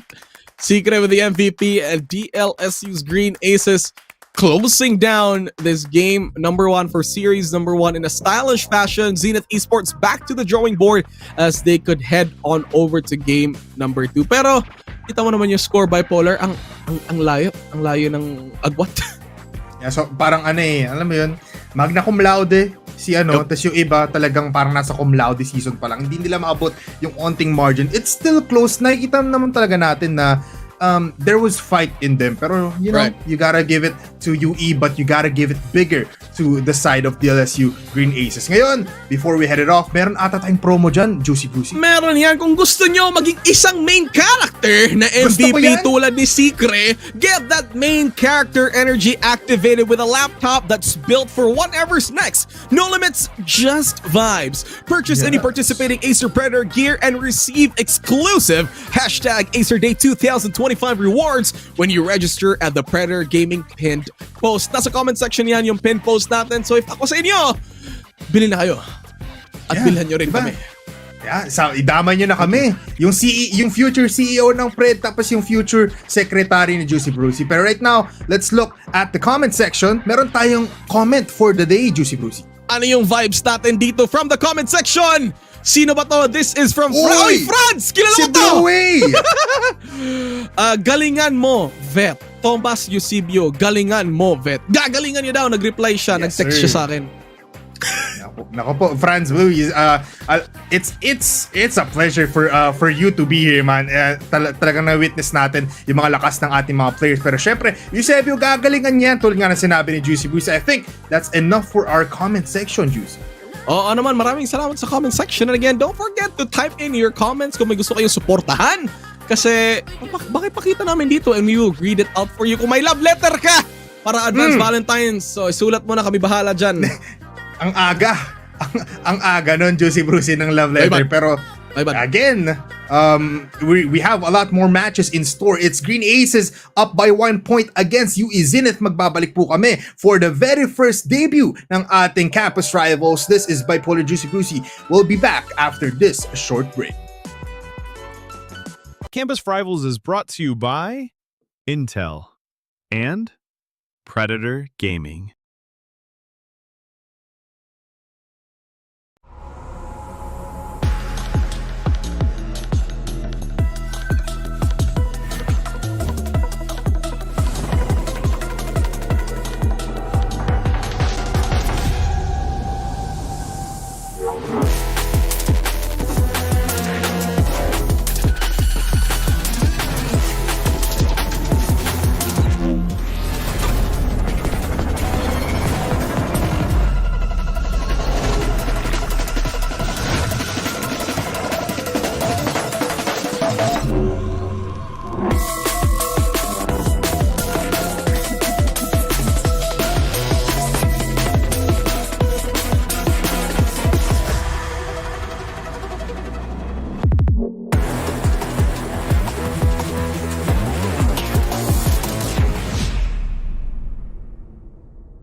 Campus Rivals is brought to you by Intel and Predator Gaming.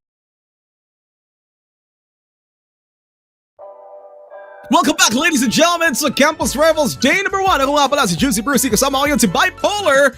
And wala, masaya lang kami nandito kami Thursday. I'm happy.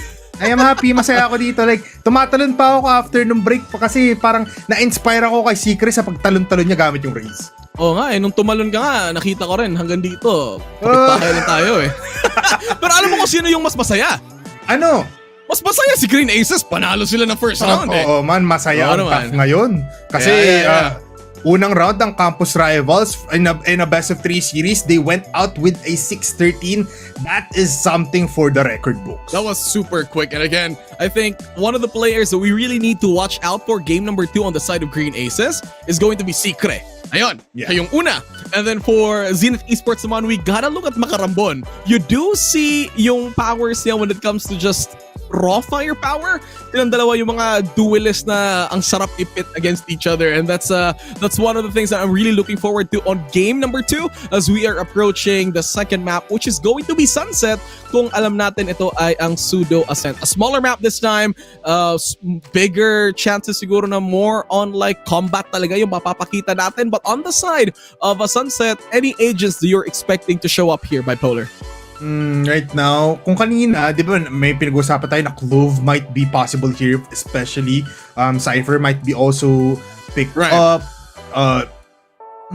Is Raze possible ba dito, Juicy? Yeah. It's medyo medyo close quarters pero it's doable naman, no? Kayang-kaya siya. You satchel in, you use your showstoppers, especially on the hallways of A. Mas madali talaga. And I think Cypher is also the one that you mentioned, one of the better info gatherings here on the side of Sunset, kasi especially if you are doing entries over at A, tripwire placements there are super tight din kasi. So it would take a lot of utility damage. I think you also might get a raise on the side of Zenith if ever. Kung may Cypher, it's a lot easier to kill down any utilities na ipaplant ng defenders. So I think that's one way to bypass it also. So I think raises and Cyphers are what we're expecting to go in here. And before anything else, by the way, you have to take your next big step with a laptop designed to break through everything. If you want to get that main character energy activated, get it with a laptop that's built for whatever is next. No limits, just vibes. Purchase any participating Acer Predator gear and receive exclusive #AcerDay 2025 rewards when you register at the Predator Gaming pinned post. Kung nasan yung pinned post, nasan nga ba? Nasa comment section, nakapin. Yan, nandyan lang. Pati sa description natin, so hindi nyo, hindi kayo mawawala, or i-search nyo na lang #AcerDay, kasi syempre, if you buy some of the products, yung OLED monitors and also the laptops, meron kayong libreng 4 tickets, I think, up to AcerDay. Sulat nga na sinabi natin, kung nagpapakitang gilas dito yung Green Aces, magpapakitang gilas naman dun yung SB19. So you better get that. You better get that shopping spree para sa Predator. Oo naman, balita ko, nandun rin si BTS eh. Yeah. Ay, totoo ba? Oh, si Bipolar the singer. Ayun! Ay, Gento! Ang bilis mo doon, Juicy. Hindi ko naisip na ako pala yung yung singer na dadating sa AcerDay. Pero what if nga naman, di ba? Oh, what if nga naman, di ba? Predator, dalhin nyo na si Twice. Thank you so much. Love you. Ooh. Alright! So there... Kasi ipapakita na kasi ng mga teams natin ngayon yung strategy. Di ba? Oo, ganun talaga. Totoo naman, di ba? You love to see it, and kanina nga talaga, the strategies na nakita natin was also just 1-2 combinations na aggressiveness for you. Ito sinabi mo nga talaga, playbook strategies ang nakikita naman natin for DLSU. What are your thoughts on that? Oh, well, it's as expected from these Green Giants. I mean, radio station nila yan, Green Giants FM. So it's very expected for Green Aces to deliver this kind of playstyle all throughout the tournament. And for Zenith Esports, personally, I haven't been seeing much of their strategies, but the way they show it, yung aggressive playstyle nila, when they were defenders even on the first half of the first round, you see 2 duelists running forward into A main. Ang bilis talaga eh. And right now, as we approach game number 2, we're going into agent selection, and we do see both raises coming out from Green Aces and Zenith. only the Cypher coming in from Zenith this time will be making an appearance. And Green Aces though, a Pocket Sage from Raven. Siya yung flex player nila kanina. He was playing the Yoru from game number 1, and I think we might be seeing a Battle Sage unfolding here for Green Aces into this round number 2 at Sunset.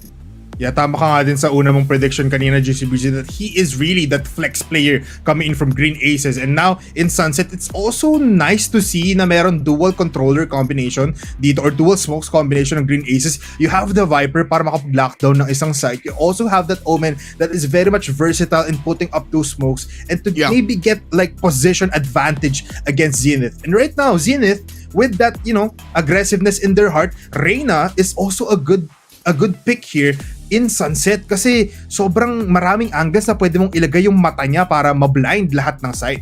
It's very close quarters, right? So pag labas mo ng Leer ni Reyna, you could easily blind a lot of corners even from the long range.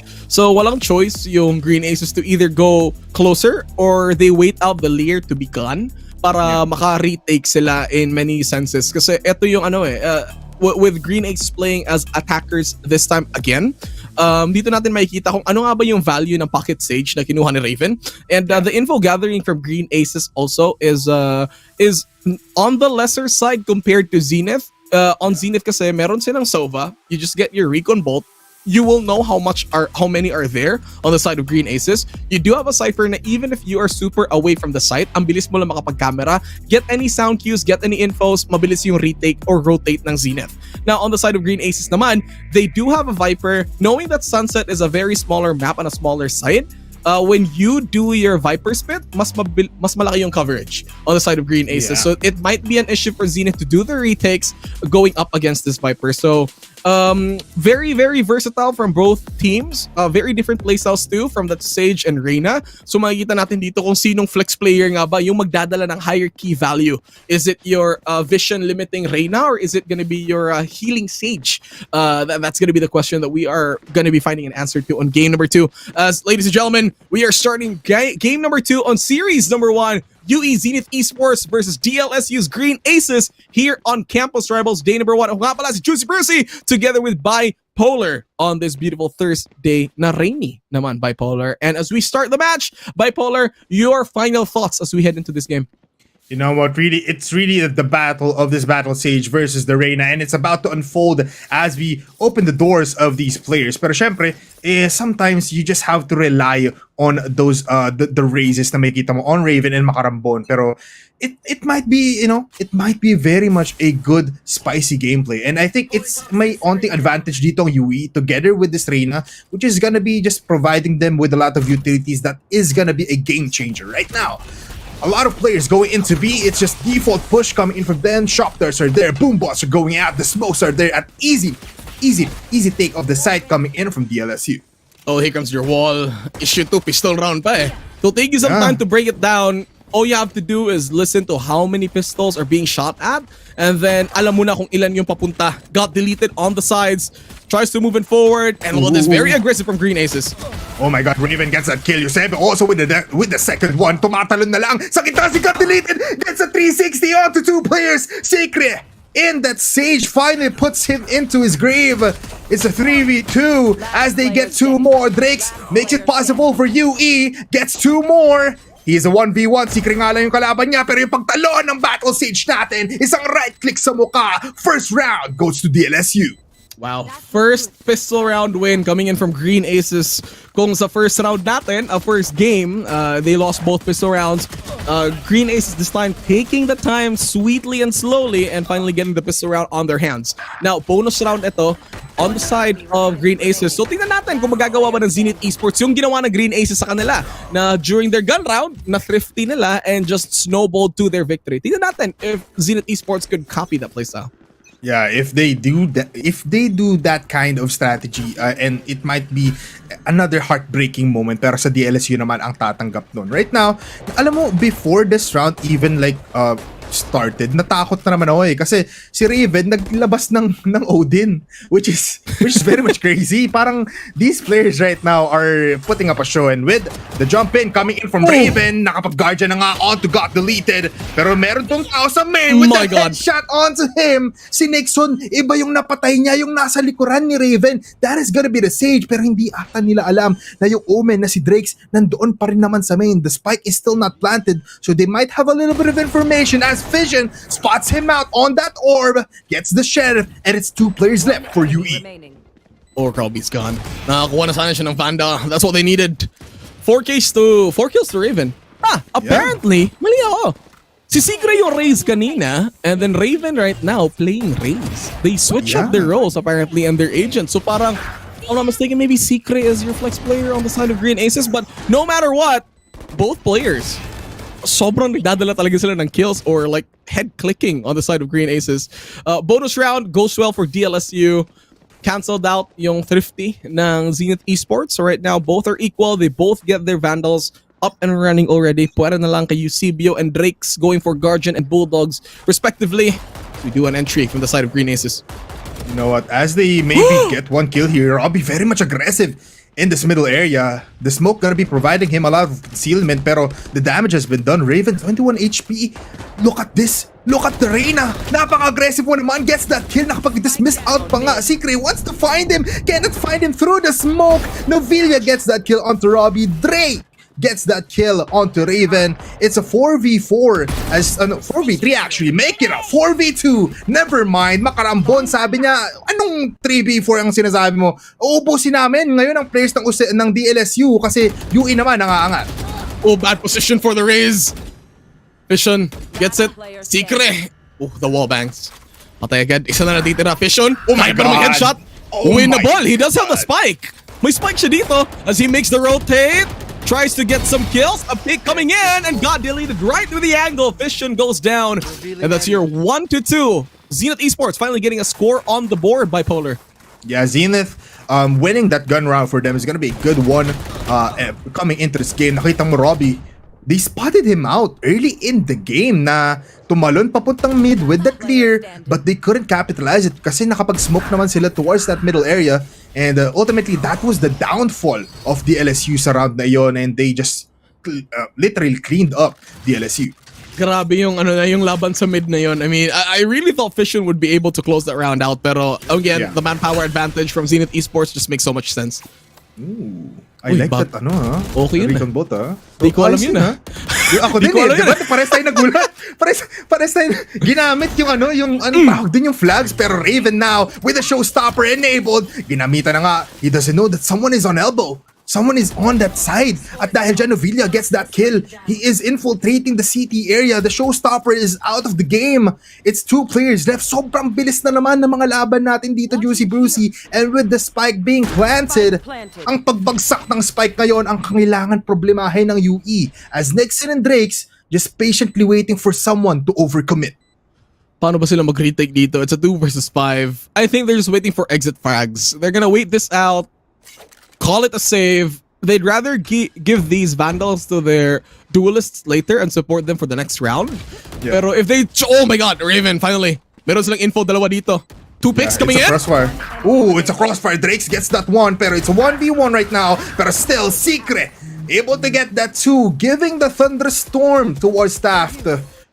Towards UE, to correct myself. Pero yung showstopper na yun, naging problema actually. Kahit hindi niya nagamit, nag-hold back yung buong UE squad natin to maybe like push out, to maybe get an advantage once again. But you know what it is? Isang round that is gonna be crucial for them to maybe get a little bit of rhythm para sa ating sunset. Yeah, may dalang takot na yung showstopper na yun eh. I mean, if you do hear it right away, I worry you, just stay out, man. Sinigawan ka, boss eh. Sinigawan ka ni Raven eh. Para ka nakakita ng isang shark, tas nilapit, well, sharks don't kill people. Yun yung pagkakaalam ko eh. I mean, pinapanood ko kasi yung mga shark videos kagabi. Kasi I have 2 greatest fears in life, shark tsaka crocodile. Really ba? Oo naman, takot ako dyan. So eto na! Secret! Tamang duel lang. He's gonna cast that wall, trying to close it out. The drone. Did that molly kill that drone nung tinamaan niya? Tama ba yung nakita ko? Hindi, Pero right now, parang nasira Raven, nila. yeah, nasira lang ata with the shots. But right now, 3 players already falling down simultaneously. Make it 4 as UE with the last player still with the position. By the way, Vision just patiently waiting. Alam niya kung saan pupunta si Nixon with that flank up. And with this intel, instant replay, may kita nyo a fast round from mid all the way to A. And they got it without even planting the spike. Dalawa ka ba? I mean, nakikita Dumami natin ba? ngayon. Dumami.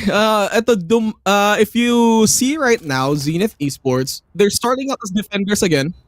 Defenders kasi again. And then now that they're defenders, medyo mahirap yung nila. Like parang, it's too aggressive, right? So parang hindi na makahanap ng paraan. Yeah, parang it's difficult eh. Pero ngayon, another mid push for them. Yung drone must spot them out They got the shots, pero the information already there. At dahil dyan, nandito na yung ultimate coming in for the Sova. Can he get one kill? The damage though is not gonna be connecting. Wala pala siyang natamaan with Hunter's Fury. Oh my god, Patay Robbie si falls Secret. down. Alright, Shock Dart. Canceling again, and with that, Hunter's Fury from Delete Secret right away, and nakarambon with the Operator. Kanina pa to nung game 1 eh. Kanina pa siya nag-Operator at around round 6, and it always pays off. Yeah, ang aggressive niya din By the way, he is alone pushing these areas with this Operator. So once you get exposed, mahirap na labanan yan. Vision able to read him out. Makarambon. Slowly peeking that with the Operator is gonna be a bad day for him. Ngayon, tatlong players coming in from the LSU running towards A site, running towards these corners to maybe spot them out. Pero it's a 3v3 once again. At Side's ngayon, open. all eyes on Raven. The side is very much open dahil dyan nakapag-plant tayo ng spike. Raven very much open. Hindi niya kinol yung smoke coming in from this Omen. The paranoia is there pero hindi siya matatamaan. The shots are not gonna be hitting as Vision and the last player, Sova, able to defend this, no? Can they? They can as the wallbang hits and the headshot. Vision and Eusebio, the duo that you need to get when you want the clutch to be made. The LSU 5 points now. Raven, medyo feeling ko na siya dun eh, na stun konti sa paranoia. Hindi naman siya natamaan ng paranoia, no? Pero like, that info, I think he kinda, parang na-startle siya in a way. So parang hindi niya natamaan yung shots niya. And then, even with that death, the information to Green Aces are already given, right? So parang si Vision, tsaka si Eusebio, alam nila kung saan titingin. And that allowed them to close out the round. And Eusebio, getting 2 kills into that final moments of the round, really played out well for him. At ayan na nga! Yung paborito ko nangyayari, time out! Yeah, cinematic moment muna tayo guys. Patingnan muna natin kung ano yung buong sunset map. Meron palang bridge. Ngayon ko lang napansin. May bridge palang may kotse. No, actually, that's actually a cool detail. Pero, everybody, kung titignan nyo ngayon, it's gonna be a timeout coming in from you. We have a total 2 timeouts again for these 2 teams. So once they use this, wala na. Hindi na kayo makakapagpahinga. Pero talking about the ultimates right now, Juicy, merong showstopper si Makarambon, meron ding Empress dito si Robbie, there's Hunter's Fury onto Eusebio, and there's a revive for Secret. So a lot of ultimates coming on board. Pero there's one ultimate that I've been waiting for this whole game. Novelia with that Viper Spit, two orbs away from getting that. Pag may Viper Spit na yan, it's gonna be another free round for Green Aces. So they really have to watch out for Zenith Esports. Dalawa na lang yung kailangan. They could always take A site, and it's gonna be hard for a retake on the side of Zenith Esports. But this time, over at mid once again, paborito to na gameplay na Green Aces, ha?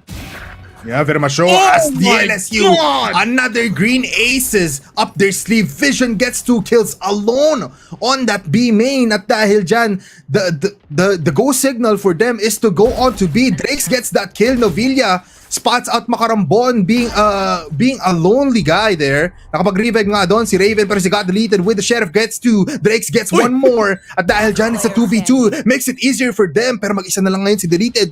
Secret spots out Drakes amidst the gunfire. Kanina pa siya tumatawa with the Sheriff pero yung wall naging problematic para sa kanya. Pinaglalaruan with the muzzle, with the barrel of that Vandal. Man, that is TikTok worthy, Juicy. Nako po. Pinakita niya, nag-wave siya ng goodbye. Parang si Mickey Mouse lang. Goodbye! Look at this. Fish on the highlight. What an intro from your controller. Omen gets a 2K. Again, kita mo si Novilia. Very far away. Takes and denies another rotate or Yeah. a flank coming in from Zenith Esports. Kanina pa itong ginagawa ni Novilia since day number 1. So these are one of the things that Zenith Esports have to be really careful for. If hindi mo nakita si Novilia sa map, you best be sure na nandyan lang siya nag-lurk waiting for your very own flank. Yeah, very much so. Alam mo, pwede nating sabihin na daga talaga to si Novilia because he is eating up and just, alam mo yun, nandadaga lang siya sa likod dahil dun UE tuloy. They have the flank up pero hindi sila makagawa ng play at dahil dyan, nag-DP in doon sa bullets si Nixon. Might get two but he cannot as Raven kills him off. Secret falls down, Showstopper on the feet onto Robbie. At dahil dyan, anong gagawin ngayon dito ng UE? Makakapag-plant ng spike dito. Ay! The shock dart is there connecting on to Raven and the drone. Oh, Drone battle 1v1. Naku po. Naku po. What can they do right now? Juicy Brucey, Showstopper coming from Makarambon pero deleted.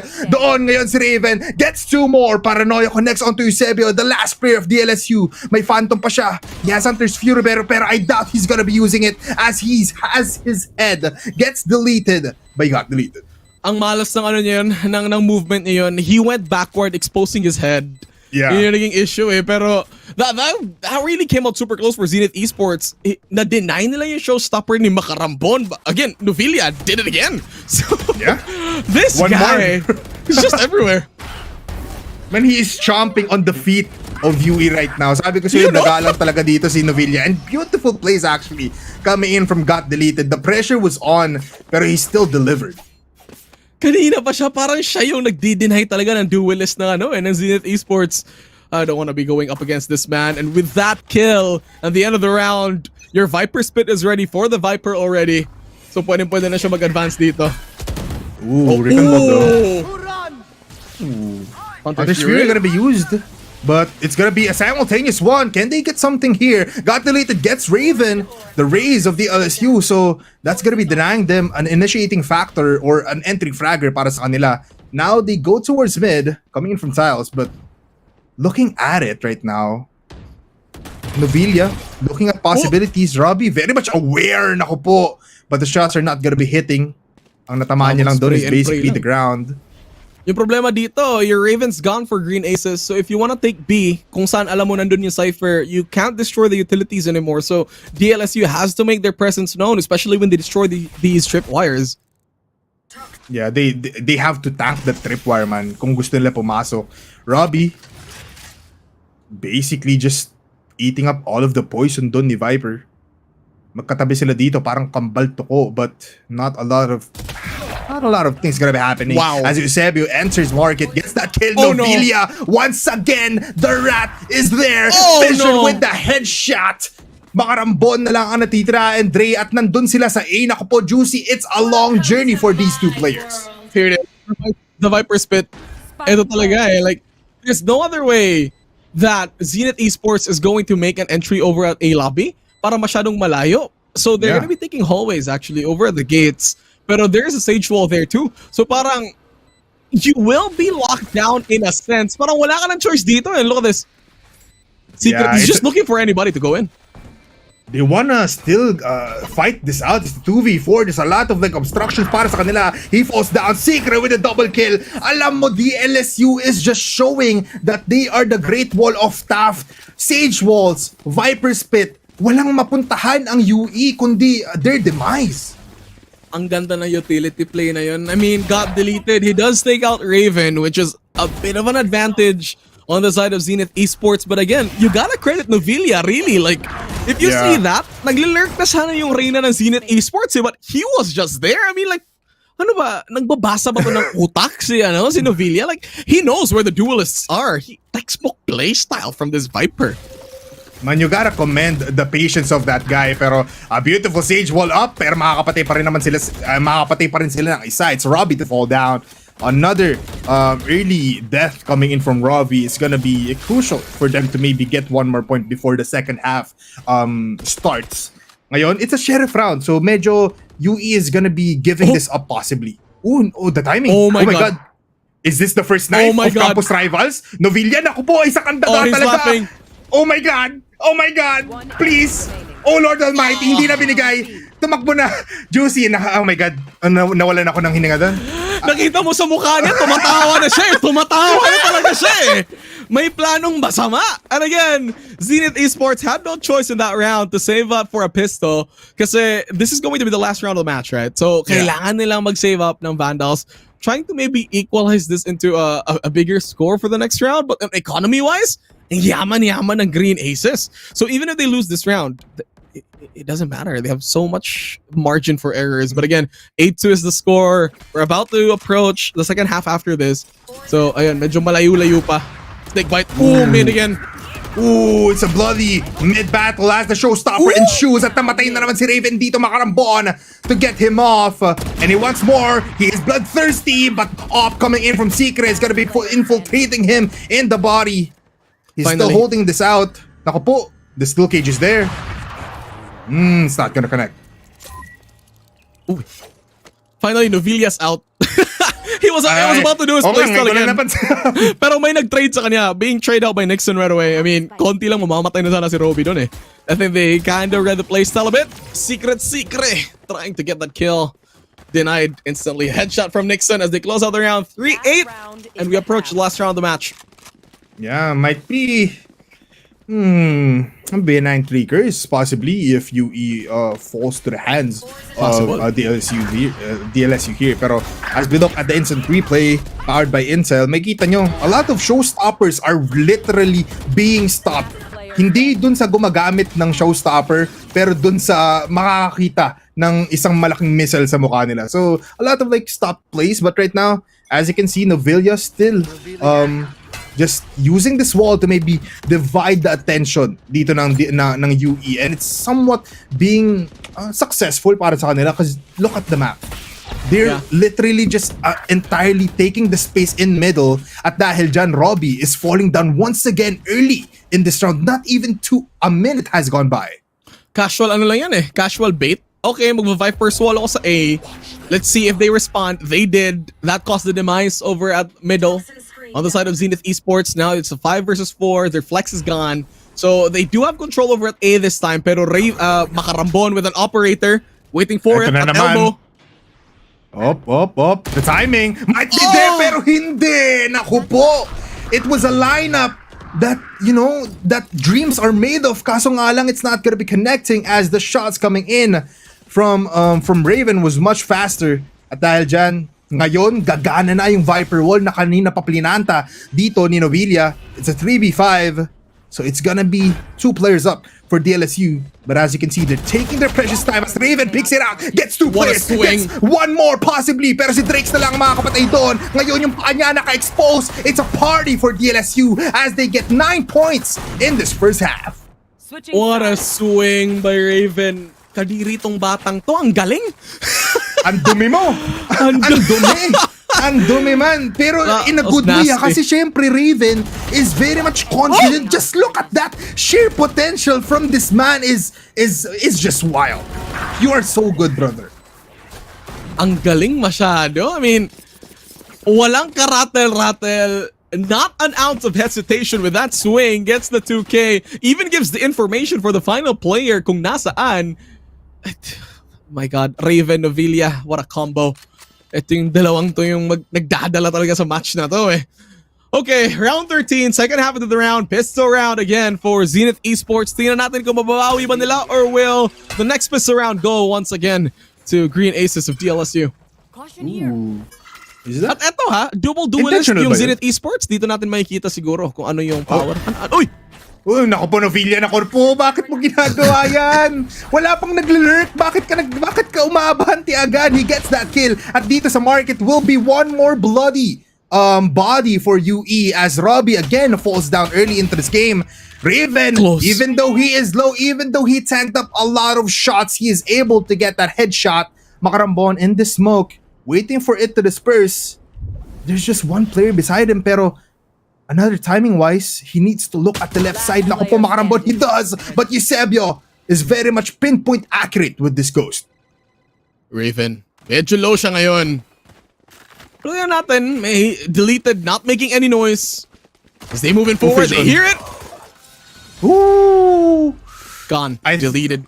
Yeah, alam mo, ang Alt F4, tapusin na natin to, DLSU. Like, just wow, just beautiful. Alam mo, I still want UE to win here because we want to see their aggressive playstyle prosper. Alam natin, this duelist setup might come in play, lalo na ngayong attacking sila. So, this one round doesn't define this series right now.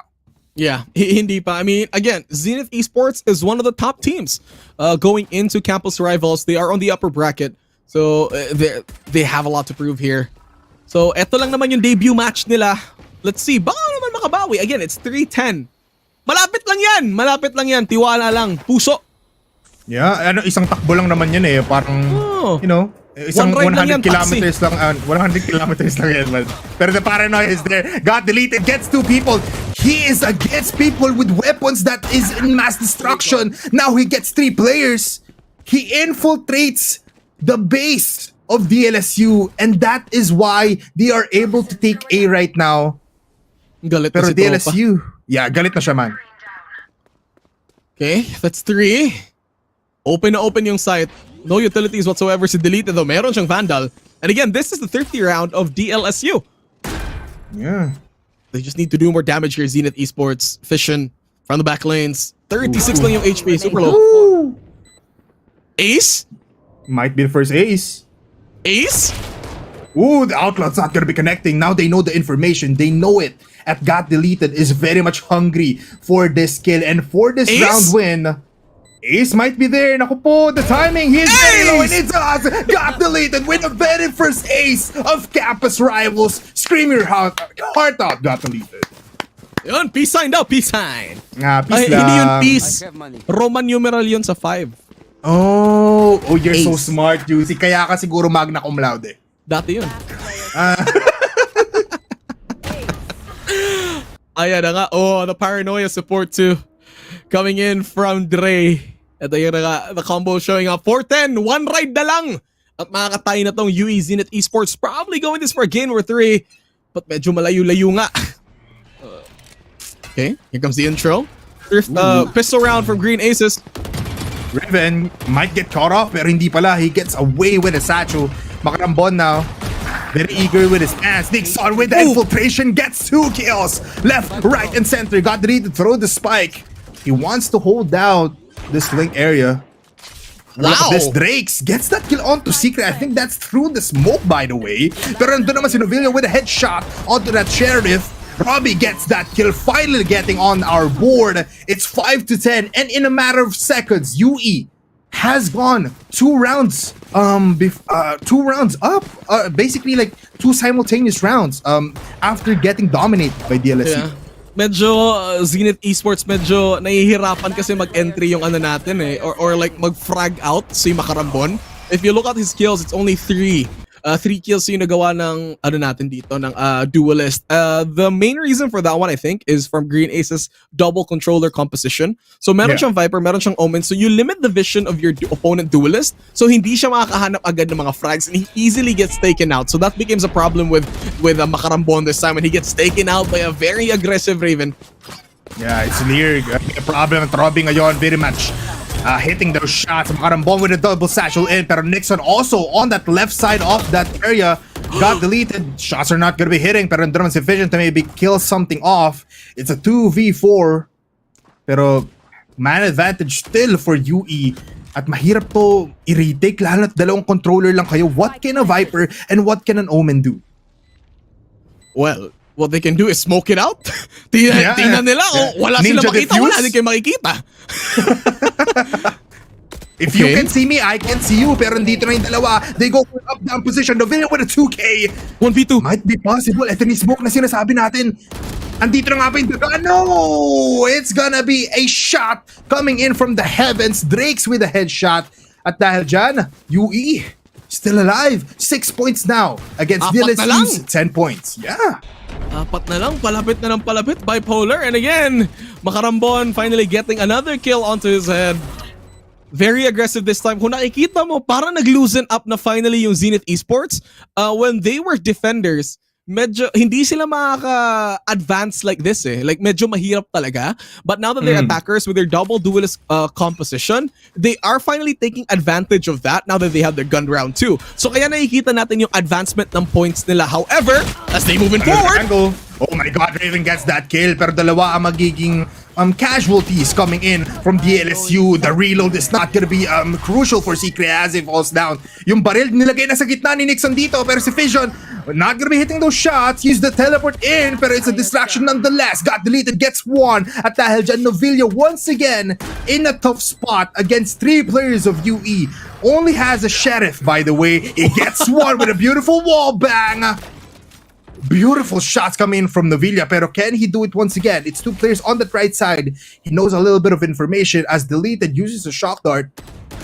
Pero the timing might not be in favor of him. Sprays the Sheriff a little bit, pero 1 shot is all it takes para siya ay mamatay. Got deleted, keeping hope for UE. Still alive pa rin naman dito ang ating UE squad. ito na yun. This is what Zenith needs. They need to be attackers early into their next matches. If they are going to play this very aggressive playstyle, they have to start as attackers talaga eh. Because like, when they play defenders, they were not able to execute the playstyle that they wanted to go. So parang now that they got their guns already, as I've said before, they already have most of their utilities up. Mas mabilis na maka-entry si Makarambon and Robbie together. Isang Lear paranoia combo lang, pasok agad si Makarambon eh. And that's what they needed to do from the very start. Pero as we start in Hunter's Fury, it's a blind Hunter's Fury not being able to hit anyone. Na hit actually si Secret, pero he's just gonna be healing that up very much nicely. At ngayon, the Viper Spit not being committed still, pero dito lang naman mag-isa si Novilla. He needs to be careful from every angle as Makarambon jumps in. Pero look at that headshot coming in from Novilla. It's a phantom, but still, it's very much deadly. At ngayon, looking at that A-main spot, got deleted, very much aware. Drakes ngayon uses smokes to maybe divide the attention of the LSU. Nasa loob ng site, mag-isa lang siya, pero TP out dito si Drakes. Yung showstopper ginamit na nga dito ni Raven. But what can he look at? He's going to market. Wala siyang makikita dito. The push out coming in from Fission gets him one. Pero si Drake's nandoon para sa trade-off. Secret still holding this out. They're going to A TP with the out. Omen ultimate. Pero oh my god! It's a joke bait! Nadjabait ng DLSU! oh, that's 300 IQ play right there. Oh my Quick god. cancel. Magna cum laude dito si Drake's man. Oh my God. Alam mo ba bakit? Hindi talaga Drakes yung pagkakasabi dyan eh. Ano? Dr. X. DR yan, matalino yun. May doctorate na pala siya, man. Kaya 300 IQ. High IQ yun. Oh my God. Accelerated pala to si brother. Oo, man. pare. Hindi, nag-collegiate siya pero PhD yan. Oh. Pumunta lang dito para magpakitang gilas ang doctorate niya, man. Oo. Let's see if that pays off though. That's high IQ, but again, this has to revolve around skill. Now that Green Aces has the info! He gets 1. Can he get 2? Pero nandun naman si Rabbit to push them out. The doctor is in. At nandito na ang check-up nyo, DLSU. You need to put up your A game because UE is coming back. Oh, they have to call a pause. Green Aces, they got a pause now. That's 2 points away. Ano yan, ha? That's from 3. 3 points. Stinrate nila yan going that's like what 3, 4, 5, 6, 7, 8, 5. Hindi ako magaling sa math eh. 5. Oh yeah, 5 straight wins. Ayun 1, 2, 3, 4, 5. Ayan. Yeah. 5 straight wins from Zenith Esports. They gotta call a timeout for Green Aces here. This is their pistol round, another bonus round for Zenith. Look at this Secret though. With the wall now. Able to stop them a little bit, pero they do have Vandals. Boombots are there. Eusebio with the Guardian not hitting anything. Lear is gonna be there. Tanto naman, very much aware. Raven falls down. There's oh my god, it's 3 players now out for the LSU. Again, wala silang mga baril dito. They do just have Guardians and Sheriffs, pero still, this matters a lot for UE because the comeback is real from 300 IQ plays for now, almost tying it up for 10 to 10. At what can 2 controllers again do if they are here? All they can do is hit these shots. It's Sheriff para kay Makarambon. Nako po, kinakabahan ako, Juicy Brucey, kasi what if Novilla pops off once again? The TP in sa mukha ni Drakes. Nako po, what can you do if Drakes is online? Final slash onto the bodies. The LSU really needs to pick up. Oh, that's 6 straight rounds. Oh my Legit. goodness. Pause. Legit pause. Call for a tactical pause right now. Kailangan nila sirain yung momentum ng Zenith Esports na to. Gamitin mo na yung dalawang timeout dito. Gamitin nyo na yung dalawang timeout dito, man.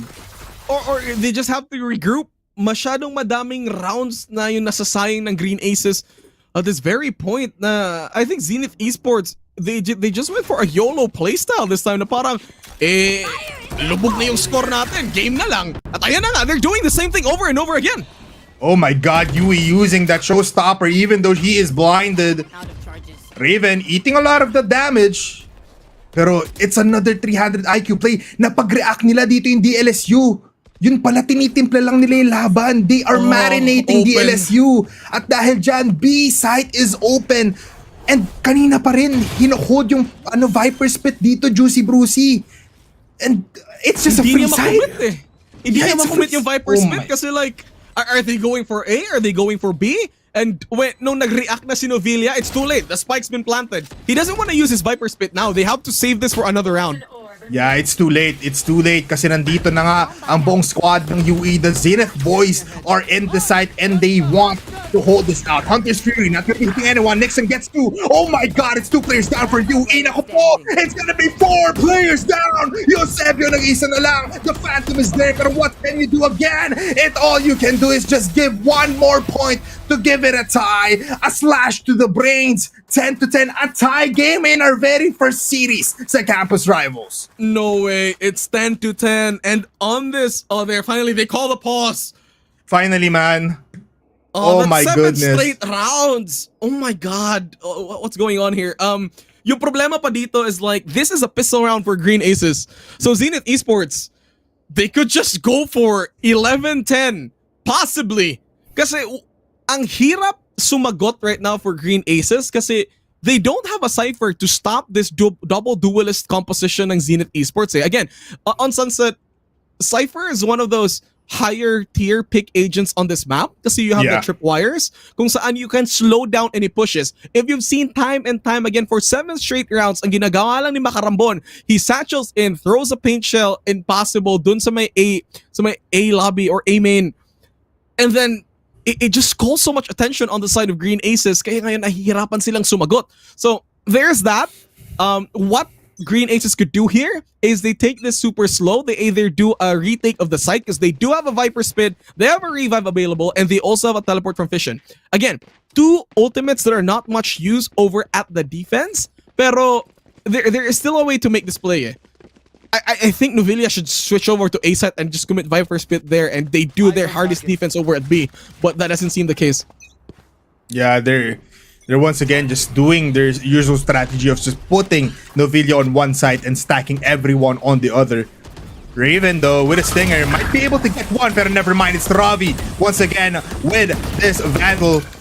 Very much overwhelming for the LSU right now, and they're at their edges peak as they get one, though. Fission with the Guardian connecting onto Nixon. It's 2 players, though.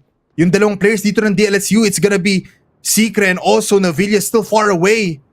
They're thinking na it's another 300 IQ play, pero it's caveman instincts na lang para sa UE. Sabi nila, diretsuhin na lang natin to. Magpaplant tayo ng bomba. Dito na yung teleportation. Robbie, once again, knows where the peoples are at. Sprays down the smoke, pero wala na siya matatamaan. It's an open site once again, Juicy. Good smoke coming in. Na-impair talaga yung vision ni Nixon dun eh. I mean, for Raven, so he wasn't able to do anything Fission. He is preparing his ult. Making some sound cues. Ooh. Information Gets the info. overload. Novilla gets that kill. It might be doable. It might be possible. Pero this angle coming in from Ravi might be detrimental as the revive comes in. Raven gets revived. It's a 3v2 once again. The smoke, gonna be a problem. Naiipit na dito ang UE. Fission getting one more. Robbie might get an ace here. Might get a 6k if he can. The timer is ticking. He needs to push. He doesn't close. get it. Pero is the damage there is there enough time? There is so much time on the hands of Green Aces. Just a bit more yung kailangan nila ni Robbie doon. I thought that was a very close to an ace. And Zenith Esports, they did go for a tiebreaker, but not this time. Green Aces calls it a chop. called out their timeout, regroup, and doesn't allow Zenith Esports to take the lead. Pero this was a very impressive play from from Green Aces. They, instead of going for a full thrifty round or like a full pistol round, they bought in their singers. They became very aggressive over at A. And that slowed down the push coming in from Zenith Esports. That's the thing that we wanted to see from them. Na parang dalawa na nga yung duelist na nag-advance for Zenith Esports. Green Ace's answer is to fight fire with fire. And look at this. They're doing advancing again. And this might deny the fast play coming in from them. Oh my god, the bodies are just going down. Raven gets 2 towards that steel cage, pero 1 bullet in a dream ang gagawin niya dito. Can he hit it? No. Pero yung shock dart is gonna be a problem as Nixon backstabs him. It's 2 players left. Novilla at Secre ngayon ang magkasama. Kung kanina Fission ang kasama ni Novilla, ngayon Sage naman ang kasama niya. They still have the wall. The shots are connecting. Secre making it possible for another comeback. A wall in, got deleted, gets one, pero nandun naman si Dre to tie things once again. Tumatalon ngayon ng UE. Zenith squad is going toe-to-toe with the Green Aces. Akala ko ba, tag-ulan ba't ang init? Man, pinapawisan ako. Pinapawisan ako. This is crazy intense. Pero yun na nga, Green Aces, they found the solution so far. It started to work out. Pero yung rotation na ginawa ng Green Aces, they had to have 2 agents roam from B going to A. Dun lang sila nahirapan. Pero they're starting to figure out what Zenith Esports is doing so far. And look at this. They're doing the same play again. Paint shells this time to deny the entry from Zenith Esports. The sphere is there. Oh. The scan is also there. It might connect one more. Just one left. But it goes for another shot para makuha lang ng onting damage. But you have to remember, they do have a stage, so this damage is like nothing. Nothing, walang kwenta basically yung nangyari doon. But might be a timing once again. Robbie goes for the round 1 pickup, gets one. Dismiss out, clear in. Nakakuha pa nga ng dalawa at dahil dyan, they're on fire. They have the go signal once again. Goes for the backstab onto A side, pero nandun naman si Raven. Alam nila kung nasan yung mga players. Naku po, it's a 2v1 doon. Secret falls down. Raven once again. Will this be the first point kung saan angat ang UE? It is as Dre gets that kill onto Novilla. 12-11 from 10-3. Hello? What? Hello? 9-3 cursed? Hello? What? Hello? Totoo nga talaga? Man, I believe. Wala akong masabi. Uwi na ako. Nasa bahay lang naman ako pero uwi ako ulit. Sa ibang bahay ka uwi. Hindi na dyan. Uwi ako sa inyo. God. Pwede naman. Tapos uwi ako sa inyo. Para palit na lang tayo. Pwede. Look at this. Zenith Esports unrelentlessly doing the same strategy over and over again. But this time, it's Novilla. Green Aces, may iba silang ginawa. They put Novilla down over at A, but I think Zenith Esports got the read. They do have Viper Spit available, so when they know that Zenith Esports commits at A, magva-Viper Spit sila, forcing down Zenith Esports to take the fight at A, or they rotate over at B. There's only 2 options at this point, but they're gonna have a fight over at mid. You know what? UE is the masters of conditioning and marinating these teams.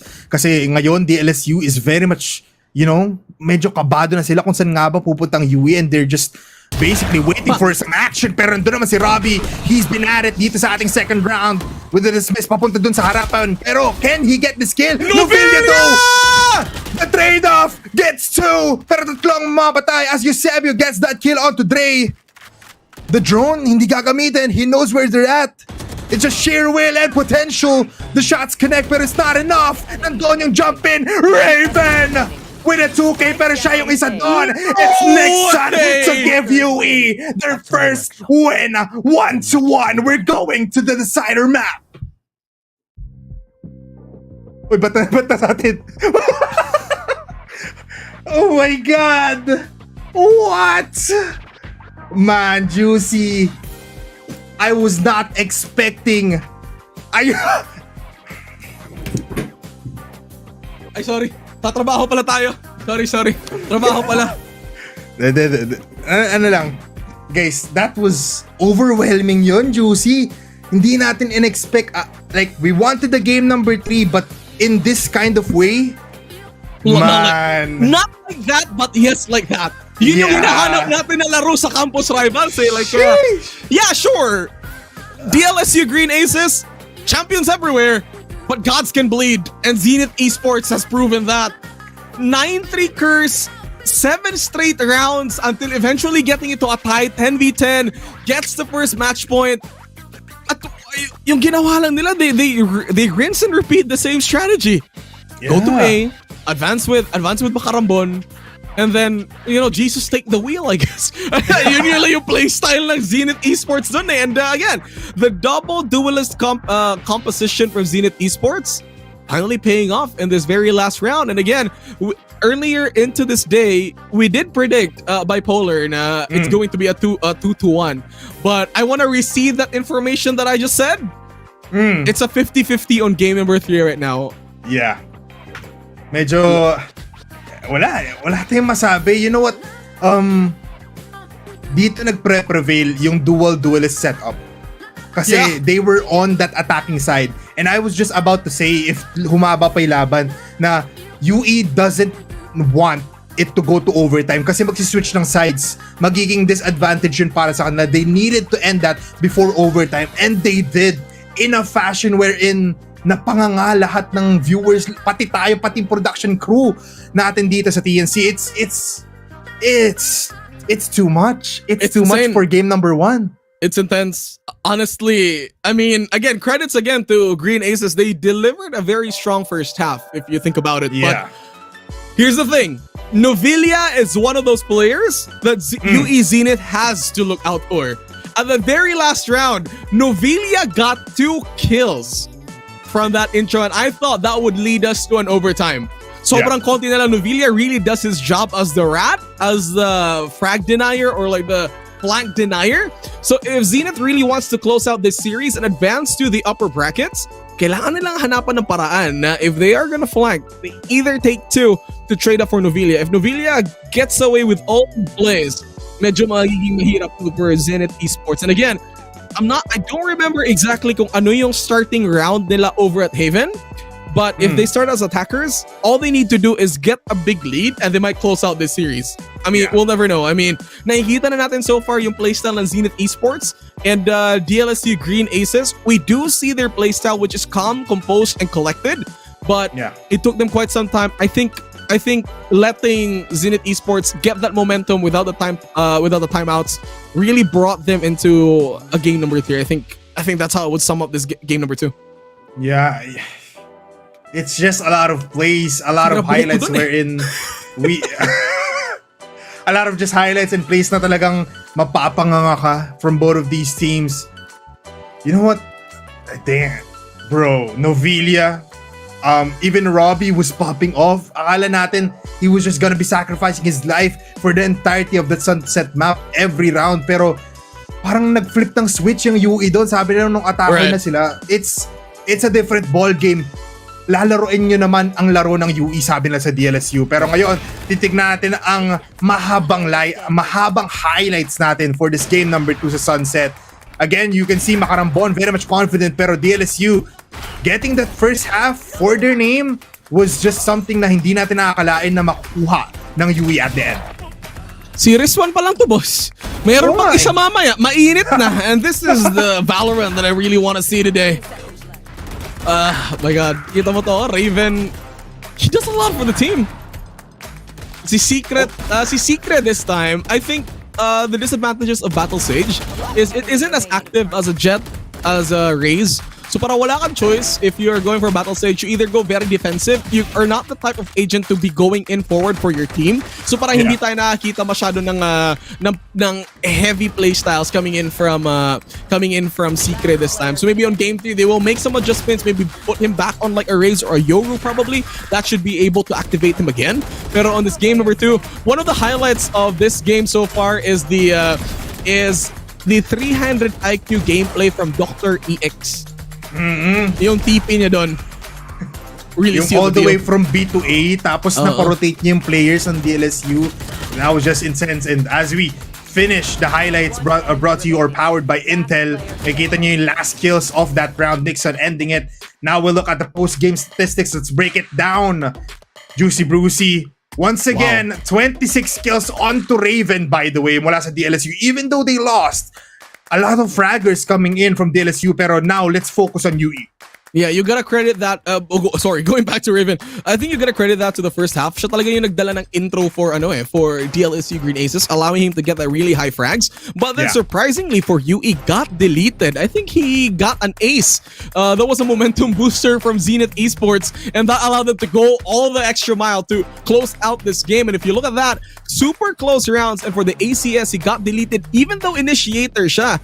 Ang dami niyang ginagawa dito. And for, as well as for Robbie, 20 frags all throughout the game, and this only goes to show that this Reyna pick from them is starting to pay off. Kasi yung Lear niya, when they take the site, when Green Aces starts to retake, walang vision kaagad or info yung makukuha yung Green Aces. And as we go into close out the series, we do get our MVP, which is got deleted with a very big ace that he showed on the second half of the round. So there it is. 25 kills all throughout this matches, and that is our MVP, Intel MVP, which is got deleted.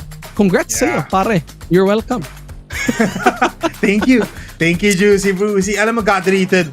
You really put up a show, man, and you just put yourself in the name wherein kapag UE ang kalaban, kailangan yung bantayan si got deleted with that beautiful play, with that beautiful stand. Para kang naging pillar for UE to maybe just, get a lot of wins and get that comeback. Pero Juicy Brucey, what a game, man. May tanong ako sa'yo, Bipolar. Ano yun? Gusto mo bang maging isang main character? Gusto ko maging main character. Ano bang pwede kong gawin para maging main character? Simple yung gagawin mo. To get that main character energy, you need to activate that with a laptop that's built for whatever next. Wow. No limits, just vibes. Purchase any participating Acer Predator gear and receive exclusive #AcerDay 2025 rewards when you register at the Predator Gaming pinned post. Nasaan ang pinned post? Nandyan sa post namin, nakapin. Yeah. Nasa comment section din. All you have to do is also just search #AcerDay kapag hindi nyo mahanap. Pero everybody, nag-conclude na Juicy Brucey ang ating second round sa ating first series of the day.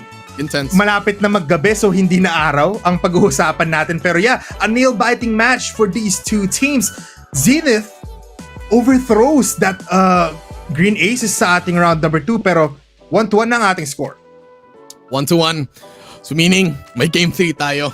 At Yes, series sir. 1 pa lang to. Wag na wag kayong aalis. Kami ay magpapahinga lang, iinom ng tubig at magbabasa ng Valorant comics. Meron yan. Wag kayong magalala. See you in a bit. Campus Rivals is brought to you by Intel and Predator Gaming.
Campus Rivals is brought to you by Intel and Predator Gaming.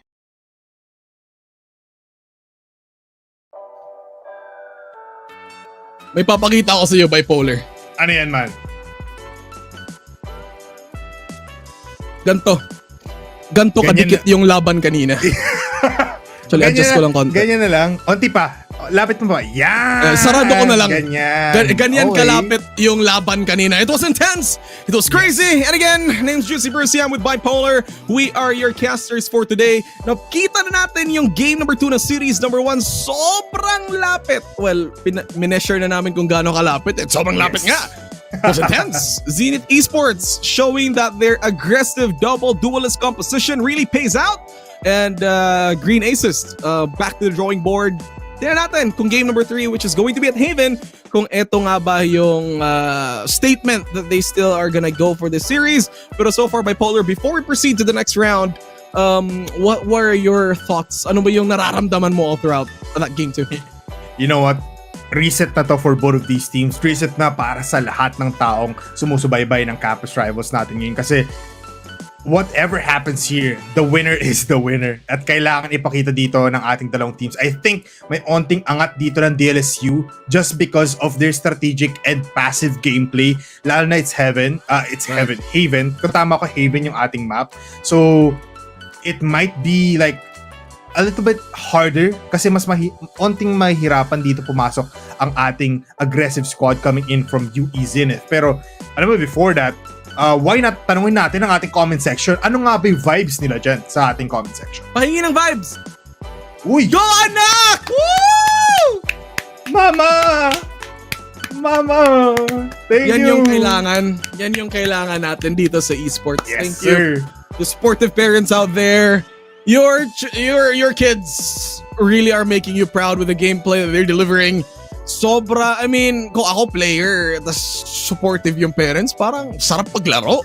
Totoo, Then, you man. balance it with your studies, at maging mabuti kang anak, maghugas ka ng pinggan, magluto ka ng saing, Yeah. magsaing ka ng magsaing ka ng kanin. Ayun. Yeah, hindi, magsaing ka ng bigas. Magsaing ka ng bigas, yun! Yeah. Tapos magluto Pero alam ka mo, ng ulam.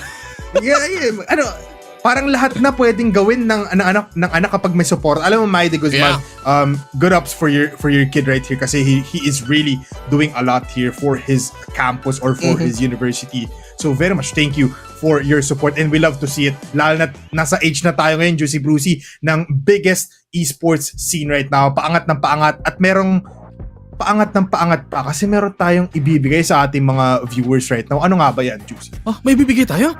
Meron tayo. May ibibigay tayong promo and big Yes. shoutout para sa ating Acer Day. Yup. Kasi you can be the main character if you get right now different kinds of like products coming in from Acer Predator. Exactly. You can get the main character energy activated if you get no limits and if you get a laptop that's built with no limits and just vibes. Purchase any participating Acer Predator gear and receive exclusive hashtag Acer Day 2025 rewards when you register at the Predator Gaming pin post. Saan nga ba nila makikita yan, Juice?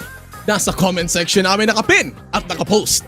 Simple lang. Simple lang. Click nyo lang yan at madali lang yung paraan to be the next main character. Pero yun na nga, we've discovered the main characters madami sila for our series number 1. It's both DLSU's Green Aces and UE Zenith Esports. Sobrang intense ng laban ng game number 2. Very different from game number 1 ha. Kasi Bipolar, off cam, we've been talking about kung gaano kabilis yung game number 1.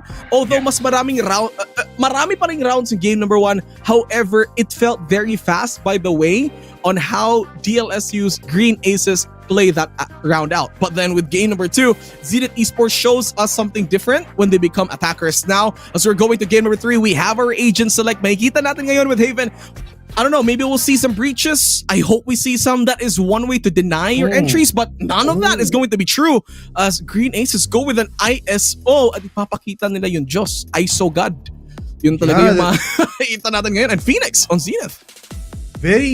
Itong Zenith right now is very like season 1 meta kung titignan mo just with the addition of the Cypher. Tapos yung Green Aces natin, a little bit on really good ISO pick para sa kanila. Tapos may Yoro ulit coming in from Green Aces. What are your thoughts with this draft or like agent select natin ngayon for Haven, by the way? Same gameplay from kanina, diba, on game number 1. If you look at it here, one of the reasons why you get like Yoru for 3 sites is mas mabilis yung traverse time mo going into a different area wherein you can respond quicker, right? So as Yoru, from spawn itself, pwede ka na mag-plant ng teleport mo 2 seconds out from the start of the match. So parang nagtatraverse na yung teleport mo. If you line it up properly, pwede kang nandun sa likod ng crates wherein you could TP at any time. You hear any kung may marinig ka man na parang mga pangyayari or mga kalampang dun sa silong, you could TP right away into a safe spot and be able to respond for your team. That's one of the reasons why you pick Yoru into like a bigger site like Haven. But this time, it's Secret bringing it, not Raven. Different from game number 1. But this time, Raven playing ISO. ISO is also one of these agents wherein kayang-kaya mong mag-isolate ng other teams. So if you cast your ult, you take already 1 out of the game. Even if matalo ka sa duel na yon, it's fine. As long as you take one player out of the equation, mas mabilis makakapag-respond yung DLSU Green Aces. Now, on Zenith, this time, they pick someone who is more of like a counterpart to Yoru in a sense. You get a Cypher, kasi once you started out as defenders, mas madami kang traps, so you could set up 1 over at A site, then you go to B. And then, pwede ka nang, in a way, you could get info from both sides easily. So you could leave either C or any vacant site to all your other teammates. Now, one thing I have to point out here is that Green Ace is very unorthodox when it comes to their duelist playstyles, right? Or like the composition. So, why get an ISO? Why get a Yoru? That's the big question here. I have no answers how they're gonna pick out this gameplay instead, kasi like you would normally match or pair your Yoru with a Jet, with a Raze, kasi mas mabilis yung laban, or like you have somebody you could intro for you properly. So baka yung pwedeng gawin ng Green Aces dito is maging vulnerable. You take it on the shield from ISO, and then you go in as Yoru. Gather information, take as much kills as you can. For Zenith though, very straightforward. You initiate or you intro with your Phoenix blind, and then papasok yung Jet mo. Very textbook playstyle that they're trying to go and show here for. But again, as we go into game number 3, once again, this is the decider match for series number 1 on day number 1 here at Campus Rivals. Ang mananalo, mag-a-advance sa upper bracket. Ang matatalo, pupunta sa lower bracket. Again, this is just game number 1 on the very start of Campus Rivals. Nga pala si Juicy Brucey, kasama si Bipolar. Bipolar! Eto na tayo. Man, let's go. Get into the action. Once again, nandito tayo sa Haven, and it's UE versus DLSU ang ating labanan. You know what? Nakita natin ang both this play style really flourish into their own kind of way. Nakita natin in the first game na ang DLSU very much methodical. And again, UE very much, you know, just go guns a-blazing, just go straight into the action. Just like this as Raven goes towards grass or goes towards garage right now. They know that there is a Cypher on the other team, so they're very much careful a little bit. Process of elimination right now, kung saan sila titingin, the cage is there. So Nixon just gonna be spraying it down, but not getting anyone right now. That's your info. That's the value of a Cypher as a defender. It slows down Green Ace's advancements. Meron ng info kaagad yung Zenith Esports, so they know where to go. Secret gets the first pick of the game. Got deleted in the first round dito sa ating Haven. Less than 1 minute right now. So as you can see sa ating minimap, DLSU already running their way all towards A, and there is no one here very much close to defend UE except for Makarambon. Dyan narinig na nga dito yung pill coming in from ISO. There's a lot of smokes to be playing at, pero very much methodical dito ngayon ang DLSU, just like what they did before. They're waiting for UE right now ang magde-defend. So, what can they definitely do here? Namatay na nga yung tao dun sa Heaven.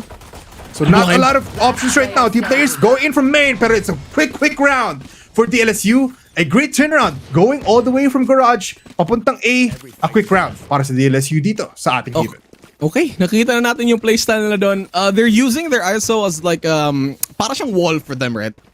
He casts his utilities, disallowing Zenith to put in their shots. So parang nahirapan sila mag-retake doon. And then they were on a choke point, right? They were on elbow. So parang ang hirap pumasok, especially if your jet's down. Parang hindi ka maka-dash in forward agad, knowing the threat that there is an ISO, and also there's like a paranoia from Omen that could just shut you down right away. So good entry from DLSU there. They tried to go for garage, but their decision making na umalis agad and go to A really paid off for them. Now it's a bonus round for them as Zenith Esports stuck with pistol system. Already the kill there coming from Novilla. Raven though also picking off Nixon. Got deleted. Very much antsy with his pants. Macrambondo in the other side of the map. Also gets a kill, pero now he's infiltrating window. Or here din sa middle area natin. Raven not hitting those shots, pero mag-isa lang si Makarambon. Overwhelming odds right now for UE as the LSU, even though they're on the attacking side, they're getting their way 2 points up against UE. Credits to Novilla there. Again, he's back at it again. Takes down the sewer instantly from Zenith Esports. He's been doing this time and time again from games 1 and 2. Siya yung naghahanap ng sino yung mag-i-entry eh. And he just shuts them down right away. And Novilla does his job properly and perfectly. And ayun, walang magawa yung Zenith Esports there. They were a man down. And then they just got ran over at mid. And ito na nga, they already got their guns for Zenith Esports. So dito natin makikita kung gagawin ba nila yung aggressive playstyle nila or they're gonna play defensively. Ooh, beautiful shots coming from Drakes. Not getting that pill doon kay Aizawa, pero tama lang yung shots niya. Those 3 shots were enough to get a kill. The Fission very much unaware of the position of Dre there.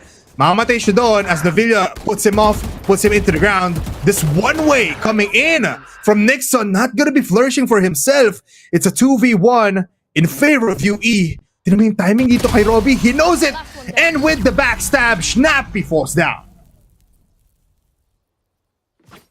Kala ko mababawi na yun. But again, that's a gun round for Zenith Esports. I think Green Aces had a swap of players. They brought in Snappy. Tapos, yeah, I think ano yung nawala eh. Sino yung nawala? They swapped out somebody on the side of Green Aces. Hanapin ko lang. And as you look at that, tignan muna natin ha. A lot of utility ultis are almost open. Sino nga ba talaga? Balitaan mo kami dyan mamaya. They brought in Snappy.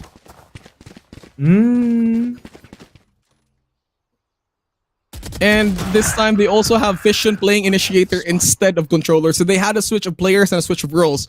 Yun yung ginawa ng Green Aces. I think that's their strategy here on Haven. Yeah, a different taste siguro ang ipapakita na sa EU. And somewhat, it's working out kasi 2 rounds already been taken by the LSU. Pero a lot of courtyard movement coming from UE. 3 players now trying to move their way towards the spawn of the LSU. Look at Makarambon. Once again, very much aggressive pero aware dito ngayon. Si Fission uses the drone to spot him out. Successful naman doon. Pero once again, the LSU is just moving all around the map. They're going from mid, going to A. Now they're going and trying C-long. Problema dito, I think there's no more drone for Fission, I think. So it's gonna be hard to get some info. Oh, na-bait siya dun. Man, that's the wrong guy to shoot at, and ultimately that's gonna be his downfall. Novilla though, once again doing rad things dito sa ating may garage area. Kills off Makarambon as he rotates towards C. It's 2 players left for the defending side. Deleted and Robbie getting one. It's Snappy. Pero tingnan mo, ang tagal pa dito bago mag-connect yung dalawang players ng UE. So they need to maybe wait for each other, letting it a successful spike plant for the LSU. Now, process of elimination. Saan nga ba titingin dito si Fission and as well as Raven? They just need to go for an up-down position. That is what they're doing right now. Dalawa? Silong? Oh, that's just too much. Nakaasar to. That was a good, what do you call this? Parang lurk coming in from them, but Novilla just instantly denies that. And Robbie right now forced to do a save. He has to save this Vandal already. It's a pistol round for them. Kailangan di niya mamatay dito and he needs to chill out.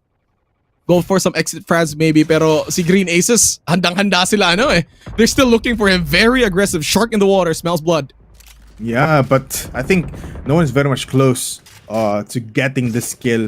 So that's gonna be a Vandal free para sa ating Jet on the side of UE. But right now, you can see it. They're very much, you know, covering every ground for DLSU. Kitang-kita mo naman, they're looking at every angle. They're not making a lot of space na mabibigay sa UE, and medyo yun yung nagiging problem right now. UE can't get enough space to make movements para matalo yung pushes ng DLSU. Iba kasi yung laro ng Green Aces ngayon with the addition of Snappy, parang mas mataas yung yung involvement ni Fission with the entries. So parang he gets the info as fast as he can, and then Snappy there to follow up. Very different playstyle from both rounds that they showed here. So yun na nga, sana hindi na mabait this time yung Cypher. He knows it's fake. Oh, he gets it. They know an info. May isang tao sa C this time, and here comes Fission with the drone, the info that they need so badly. Now with this drone, trying to spot out the Cypher, not successful though, dodges it by just 1 inch or just 1 second. But still, I think they're playing the long game right now for DLSU. Palagi silang pumapasok right now in just like less than 40 seconds papunta sa side. So medyo nagiging uncomfy ngayon ng UE kasi they don't know kung saan nga ba pupunta ang DLSU. Pero isang quick pickup lang coming in from Got Deleted might be enough for them to maybe get this retake. That recon dart might give a little bit of information, pero Got Deleted. The timing, man. The recon dart is also there. So ngayon, kailangan tumakbo ng UE.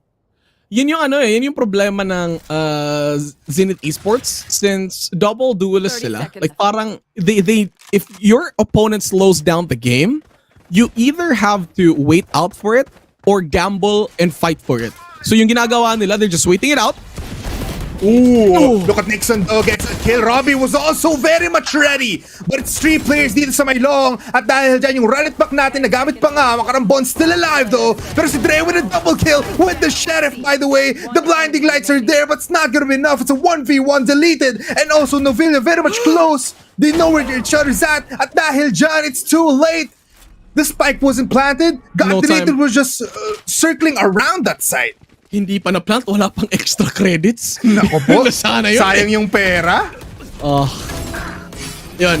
Good utility plays coming in from Zenith Esports this time. Yung take na Green Aces over at A, they saw a recon bolt, umatras silang lahat, and that wasted so much time for them. And then they solidified their defense over at C. That allowed them to buy so much time na hindi na makaplant yung Green Aces with their spike. Now, what they need to do right now for DLSU, if they just have to be super confident with their firepower. If they run out of time, kailangan nila mag-commit to a site and then just plant it there. Like, do a Hail Mary play at that point. Pero I do understand they're trying to play it as smart as they can and very defensively. It does pay off from time to time. But this time, Robbie, very aggressive.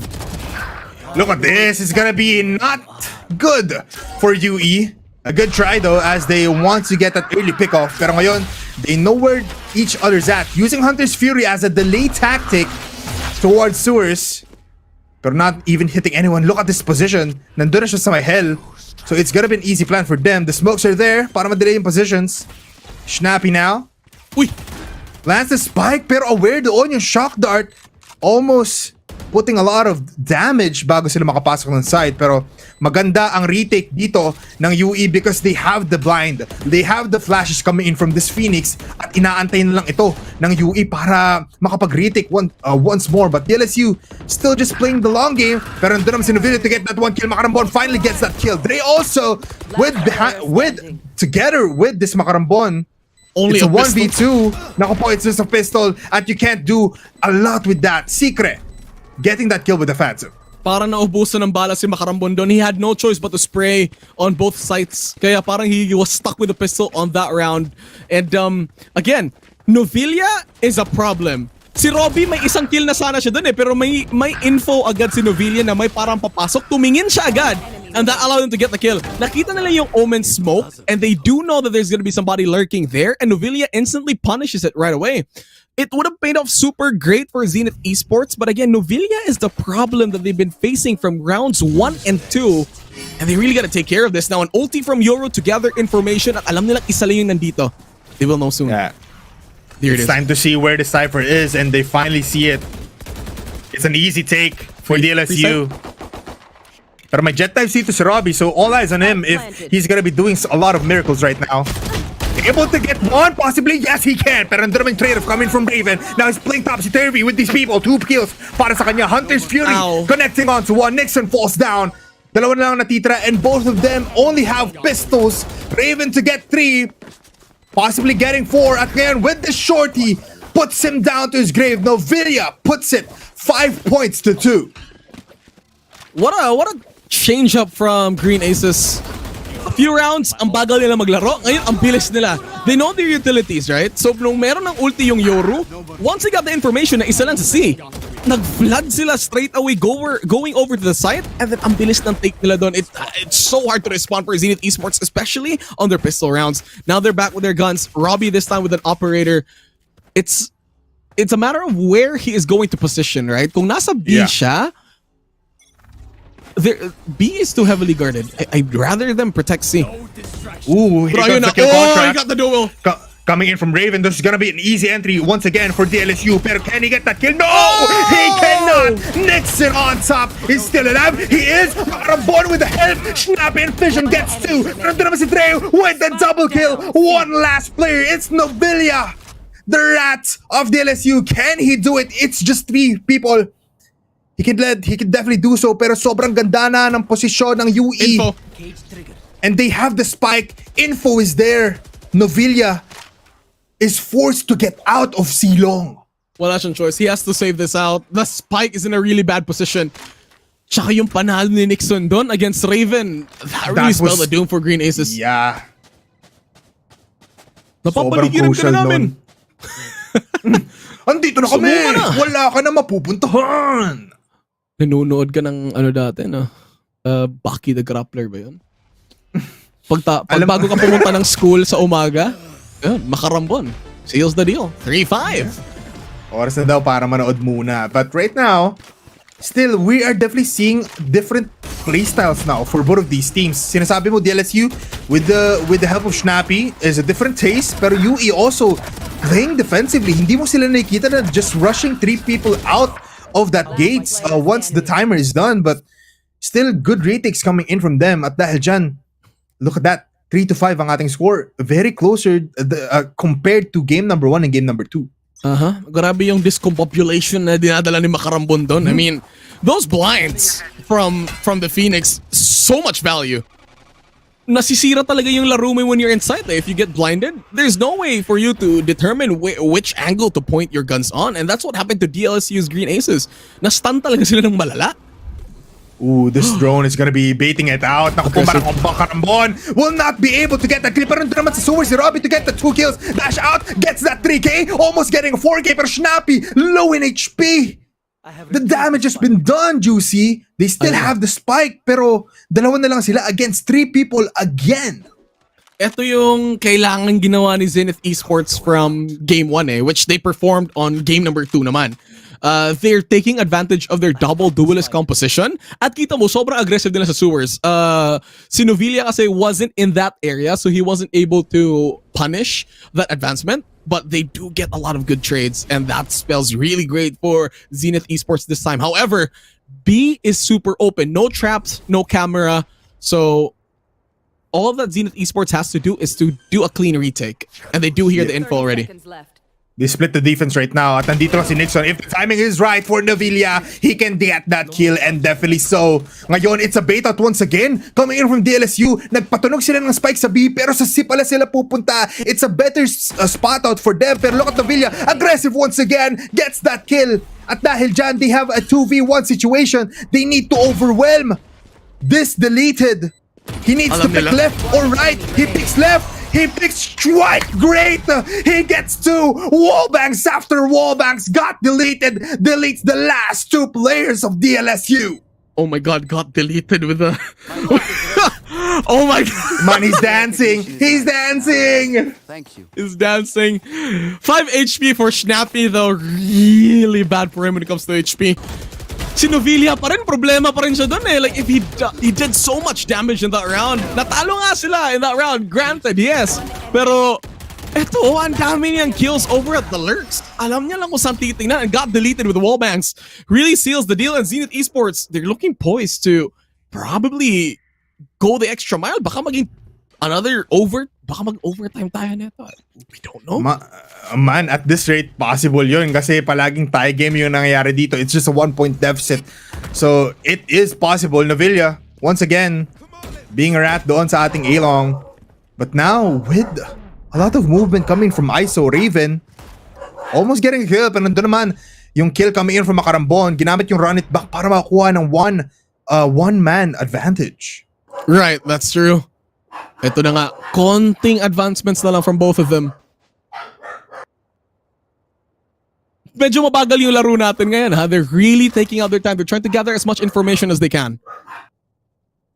Game 3 daw eh. At dahil dyan, Raven might be aware. Andun yung decay, pero andun naman si Dre. Very much ready for the infiltration coming in from Garage. 2 players left coming from DLSU. What can they do? It's a Cypher and as well as a Yoru. Makarambon once again puts the bullet into their wounds. 3 kills right now for him in this round. Isa na lang, ang layo pa ng Spike. Novelia, are you gonna save? Or are you gonna fight it out? He does have the creds for it, so it's fine. Could be a flawless round coming in from Zenith Esports. 30 seconds left. Ang layo. Yeah, taka 5 players pa yung kailangan mong kitain na nakakuha na siya ng isa, makes it 4 players alive. The blind is gonna be perfect, pero 180 combination is not gonna be enough as Makarambon claims his 4th kill in that round. 5-5, a tie game once again. Ayan na nga yung sinasabi natin dito. Spike down mid. Nakikita na natin yung double duelist composition. It's starting to pay off for Zenith Esports. Now they're just looking for the proper place this time. And again, kaya sobrang daming punish na ginagawa nila. Like Makarambon right now finally popping off. Parang bumabawi si Makarambon from the previous round. Bipolar, and look at this timeout early from DLSU. They do understand. Huwag niyong bigyan ng momentum yung inyong kalaban. It becomes a problem for them instantly. Yeah, they learned from their mistakes and this is just good display of that. The LSU, alam nila yung stakes are higher than game number 2. So, why not cut off the ropes, cut off the momentum na nakukuha dito ng UE, reset tayo, treat it as 0-0 ang ating score. Ngayon, with this timeout, ano nga bang pwedeng gawin nila? A lot of creds though for DLSU, so pwede pa rin sila mag-buy except for Raven. But yeah, as you can see, merong Hunter's Fury once again si deleted. And if tama yung pagpili niya ng site dito, he can definitely just hold out and delay the push of DLSU. Okay, so playstyle-wise, ang nangyayari ngayon kay DLS from the Green Aces, masyado kasi malaki yung site eh. Like, there's no way na si Sekri gagawa lang siya ng flanks, right? I mean, you can't choose a site properly kung sino yung may traps. You never have that information to begin with. So parang he has no choice but to couple up with his team, like this play style here. As they moving forward, they see it. Oh, the Hunter's Fury. Does it hit anybody so far? Marambondo get that kill, pero may trade-off coming in from Secret. They're still trying to commit this. They wanna just gamble all the way to A site. At dahil committed na sila, look at that. Robbie is behind them. They have the information kung nasan nga ba ang last remaining players ng UE. At dahil dyan, they're aware and they are just waiting for the angles. Novelia with a beautiful kill. It's 3 players left. Drone is there spotting everyone out. And it's a matter of timing. Once again, the sprays are connecting once again. Snappy with another, with just a bulldog by the way. Nixon left alone para makuha ng 1v4. What can he do? Kaya ba? As a Cypher, there's not much you can do here. No traps, no cages. Nagamit niya na lahat, apparently. Oh, parang actually meron pa siyang, he does have Cypher cages with him. Nixon has to go for the wide swing, pero tingnan mo, 2-prong attack coming in from both. May isa pa behind the crates. They're just waiting for it. Ooh, it's a crossfire that you don't want to see. Snappy gets that kill, and LSU, as they get this 1-point deficit, they need at least this next round para naman, alam mo yun, maganda yung pagpasok nila dito sa second half because they're gonna be defending later on. At if they do get a 7-5 score, UE is gonna have a harder time of getting that tie game once again. Yeah. They do have those 2 duelists, pero you know, it's a matter of like how you're gonna be using it. As attackers, you really have to make sure na mataas yung lamang mo going to the second half, especially if you put your enemy at like a disadvantage by putting in defensive and going counter against their playstyle. As over at mid, Fission takes down Robbie. Another aggressive playstyle this time, but again, punished instantly. Punish indeed. At dahil dyan, mukhang DLSU right now are not what we've seen in the first 5 rounds. Na sobrang bagal. Ngayon, they're trying to make it a little bit faster. With ultimate coming in from this Omen, spots them out. Novelia shows the bullets. Ngayon, alam na ng UE kung nasan sila. It's just 2 players though. So what can they do? 1 shot's not gonna be enough as 2 players fall down para sa UE. A retake is gonna be ensuing for UE, pero meron pa rin naman silang Phoenix. Nandiyan pa rin si Makarambon. He has to run it back. Meron pa siyang flashes, meron pa siyang wall. Kailangan niya na gamitin yung run it back niya. This is your final round. There's no point in saving this one. I think he's going to be doing it from heaven. There it is. Run it back. Trying to get some more info. Pero ang ganda ng positioning ng DLSU though this time. Ooh. Gets a kill.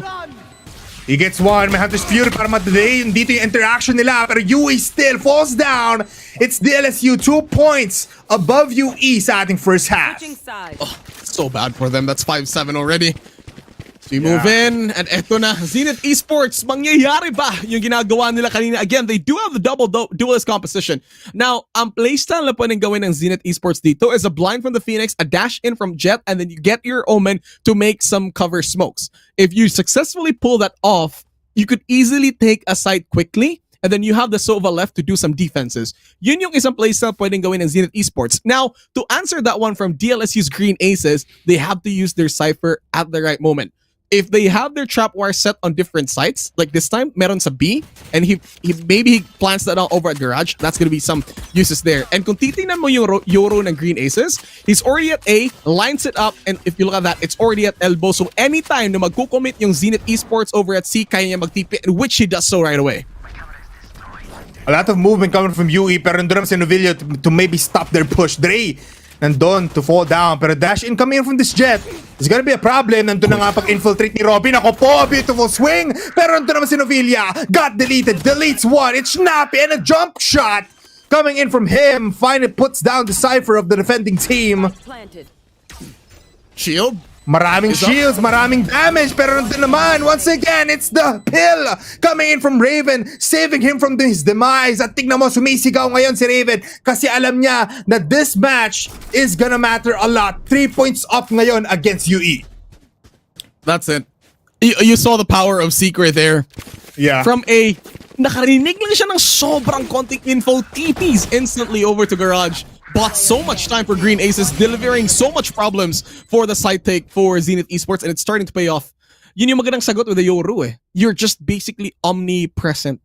Tama ba? Wow. Oo, tama yun. Tama. Medyo na-take na baka ako dun, Juicy Mercy. Omnipresent! Yeah, grabe yun. Parang, Kakaiba yan. Tama ka na. Okay na. Last na yun ha. Last na. Okay na yan. Tomorrow naman. Tapos sa susunod bukas pang naman. araw. Hanggang Sunday to. Di tayo titigil. Maghanap nga ako ng mahabang word. Fluorescent. Tama ba? Ay, hindi. Ilaw pala yun. Tama yun. Fluorescent. Umiilaw. You are the light of my life. Yun na. But right now, it might be light for DLSU as they try and maybe go farther within this gap. First time ata ng UE dito mag-infiltrate towards B. Robbie, with just a sheriff by the way, leads his team maybe towards victory, maybe towards his demise. Pero Vision with a crossfire spots him out and through the smoke gets him. Recon Bolt is there para ma-stop yung push. At dahil dyan, UE looking at other angles, looking at other opportunities. Makarambon falls down. Secret also gets that kill with the blind helping him. Location has been revealed pero with the pistol, wala na siya magagawa. Classic lang naman yan. Drado with the backstab going towards Vision. Ngayon meron na siyang sheriff. But it's 4 players plus wala sa kanya yung spike. And he doesn't have an ultimate to maybe get this. Wala siyang, all he needs to do this time is just to look for exit frags. You can't save, it's a pistol. Try to get more kills as you can. Get more creds up into your bank account. As Drake sees down Novillia once again. Wow. Novillia is, ano siya eh, right place, right time palagi. Every time there's a lurker, he's always there. I don't know how he does it, but he's very effective for Green Aces. I think he is really just like the top dog dito Ultra ng Green Aces. Kasi parang ano yun, no? Talagang he's so aware to the point na maiinis ka kapag ikaw yung kalaban niya. And as we look at the stats, let's look at Novilla. 17 kills and Puro 6 yan, deaths, 6 assists. Puro yan lurk kills. I think half of it is lurk kills. And that's what he's been doing the whole time. For every match. Yeah. Parang rinse and repeat lang talaga yung Novilla dito and it's working out. Ouch. Walang mahanap dito yung UE to maybe stop that. Shock Dart, gonna be close but not gonna be connecting. And now it might be a fast push pero tatlong players ngayon ready for the LSU to maybe push this out. Makarambon leads the fray. Here's the tripwire. He spots it out. There's the ghost of flash. But what can they do? Let's see. Tumala na nga dito yung Jet. Not hitting any shot. Secret with a beautiful angle with the cage helping him. Deleted. Gets one. Pero makakapatid pa rin naman si Secret. It's a double kill right now for him. Pero he gets out in the nick of time. It's a 3v3 pero low in HP. Decoy spots them out. Very much close right now si Dre maglaro. So if someone pushes Spike his smoke, planted. it's gonna be bad. One from Heaven. That's Secret. A shield. Nice one. Raven! Oh my goodness! It's 2 kills para kay Dre. 3 points na ngayon. Angat ng DLSU, Juicy. Medyo like sobrang chaotic ng round na to, ha? Like nag-ano sila, utility dump hole this time. And again, DLSU, really good play from Novelia there.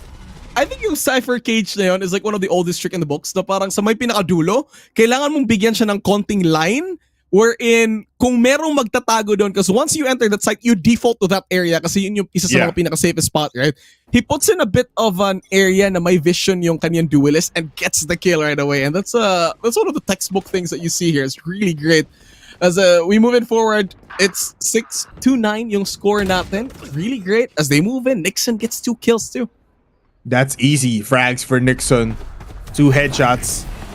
It's gonna be a good advantage for them. Pero sa loob na ng site dito ngayon sila Novelia. Makarambon falls down. Fission with a drone. Is he gonna be using it? Yes, he is. Now, as we look at the DLSU squad to maybe defend this, Fission very aware. Here's the spots. Pero Nixon now with a triple kill. And the flank up with the Century. Snappy needs to commit this to maybe get a little bit of advantage. Naku po yung timing ng Novelia and Snappy. Simultaneous kill onto get deleted and also onto Robbie.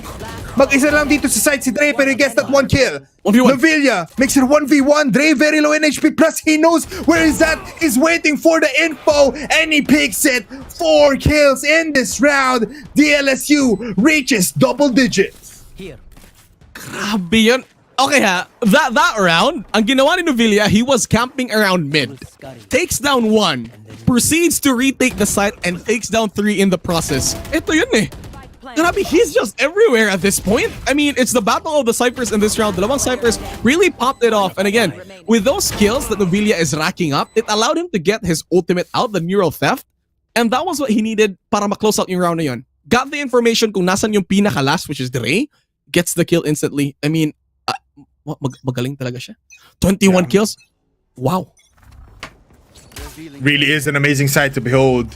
Lalo na't very first day, very first matchup, and he's doing these numbers right now. Parang it's just a clock in para sa kanya. It's a normal day. Pero ang pagpasok dito with the ultimate coming from Phoenix, it's gonna be providing them with a lot of information. Pero another big play, big brain play coming in from UE is just use that to maybe push out some players. Snappy though, very much patient in waiting if someone is gonna be lurking. At ngayon, alam na nila kung nasan yung players ng UE. Na-push out sila. Look at this. Yeah. Very free sight on C. So quick retake here from DLSU. Any ults here? May ulti si Raven. Probably using that at the very last second and he uses it now. Here's the kill contract, Robbie. Does he win this with the Bucky? No, he cannot. It's Raven with the Guardian. At now, 4 players na lang ang matitira for UE to defend this. Pero ang pagpasok dito sa loob ng Spike is gonna be detrimental. 2 players, 3 players fall down coming from UE. Mag-isa lang si Deleted and he has a Stinger. He has the Hunter's Fury. Pero what can you do kapag tatlo ang pumik sa'yo? You cannot do anything. And DLSU once again, carefully and confidently taking this round from a retake. Pinili talaga nila yung ano. Hindi umasim ang Green Aces eh. What they did, they played it super smart. Okay, sige, sa inyo yung site na to, it doesn't matter. Meron kaming ISO ult, and we'll just play the time here. We'll -1 and then take the site as smooth as we can. Look at that. Secret. Tamang TP in, forward lang. Really great. Just the movements alone from DLSU. Very confident in their retake.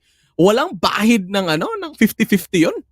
Yeah, parang it was really the Green Aces round. Once nakaalis sila, it was almost like a symphony of skills and a symphony of headshots. Yung may kita mo, pagpasok dito, makakapatay yung isa sa kabila. If someone falls down, there's a trade-off as you can see. Pero now, an early timeout coming in from UE. Again, just trying to stop the push or trying to stop the heat of DLSU at onting contemplation lang kung ano nga ba pwede lang gawin. Kasi right now, kung titignan niyo yung bala dito ng ating mga players coming in from UE, still, not a lot of buys. Just one Bucky, a Stinger, and pistols all around. Oh, it's really bad. Pa-match point pa naman yung Green Aces, so... Yeah.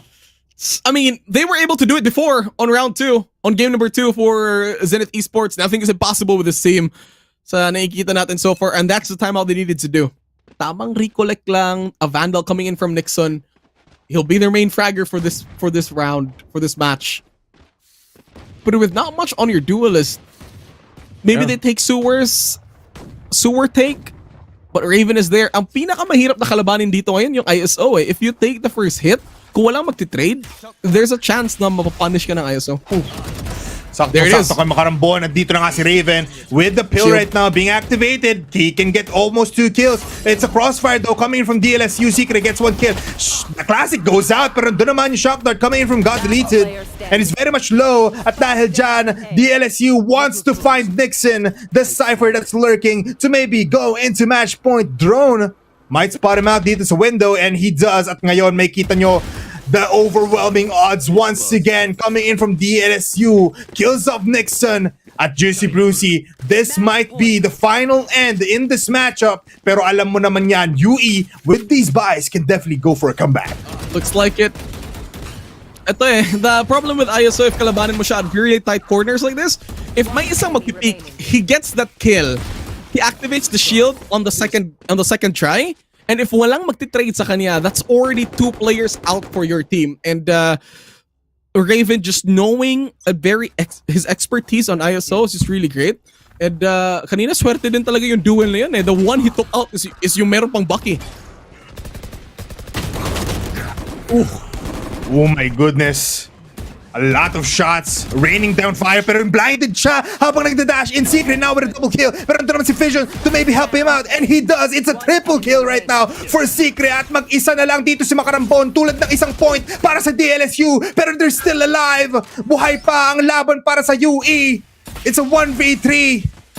He picks it dry, walang flash. Naku po, ang angas mo naman. Pero it's very much low. It's Snappy, the sub-in to maybe get the very first win in Campus Rivals. DLSU wins 2-1. Grabe yun. Green Aces turning the sewers into the tunnels of France way back in the World Wars. Ginawa nilang libingan yun. Yes. My God, sobra. That was to seal the deal, like do it underground. Bury them 6 feet under. Ayun talaga yung ginawa ng Green Aces. Sobrang ganda ng laban na yun. Zenith Esports though, we do see the potential of this team. Kung ano yung playstyle nila, it's always, we moving forward. But the problem is, they went up against a team na meron silang lurker, denier, and that's Novila. And without him, there have been so much times the Green Aces could have been punished. I personally think Novelia would be the MVP since from game 1 to game 3 on this series. But again, taking the top frag for game number 3 also, Novelia, what a guy. Man, Sana sinasabi classmate nga kami. palagi sa comment section si Banuno nga daw siya eh. So he's very much crazy. Alam mo, Novelia is... Alam mo yun eh, parang even though you're a lurker, you're just expected to get 1 kill pag nag-lurk. Pero parang kontrolado niya yung buong mapa. Like, Right. once Novelia is in the game, you have to be aware of every angle, even the ones behind you. So it's crazy. It's a crazy masterclass coming in from DLSU. I don't know what they teach over at LaSalle. Baka meron silang radioactive spider and he got the Spidey what do you call sense? it? Oh, Spidey sense. Yung yung Peter Parker. Meron siyang ultra instinct. Dragon Balls Yeah. yan. Iba yan. Yung spider sense. Thank you. I think that's what he got.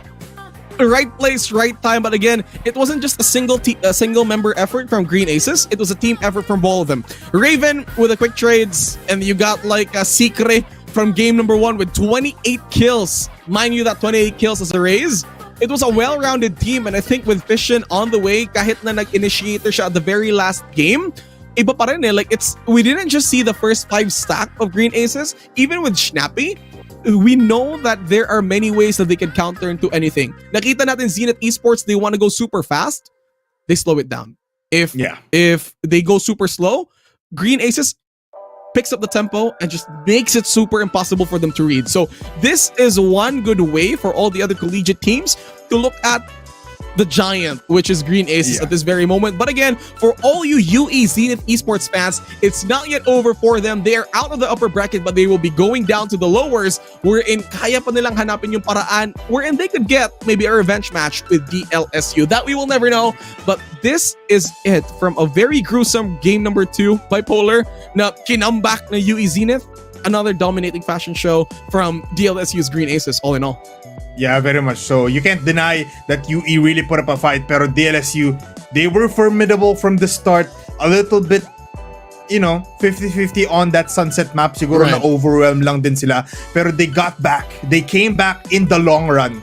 Kung nag-comeback ang UE sa game number 2, sila nag-comeback for the whole series. And that is what you can see. Sabi nga natin na medyo maganda ang defense and maganda ang securing ng mga rounds dito ng DLSU with their team composition and with their formidable defense, or like basically just their team play and strategy against UE na talagang papasok lang. Once they're in there, they will go out with a plan and go out with a bang. Pero yeah, DLSU man, parang hindi lang isa yung star player ng DLSU eh. Marami silang star player na kailangan mong abangan at kailangan mong tutukan. That is what makes them scary in terms of fighting.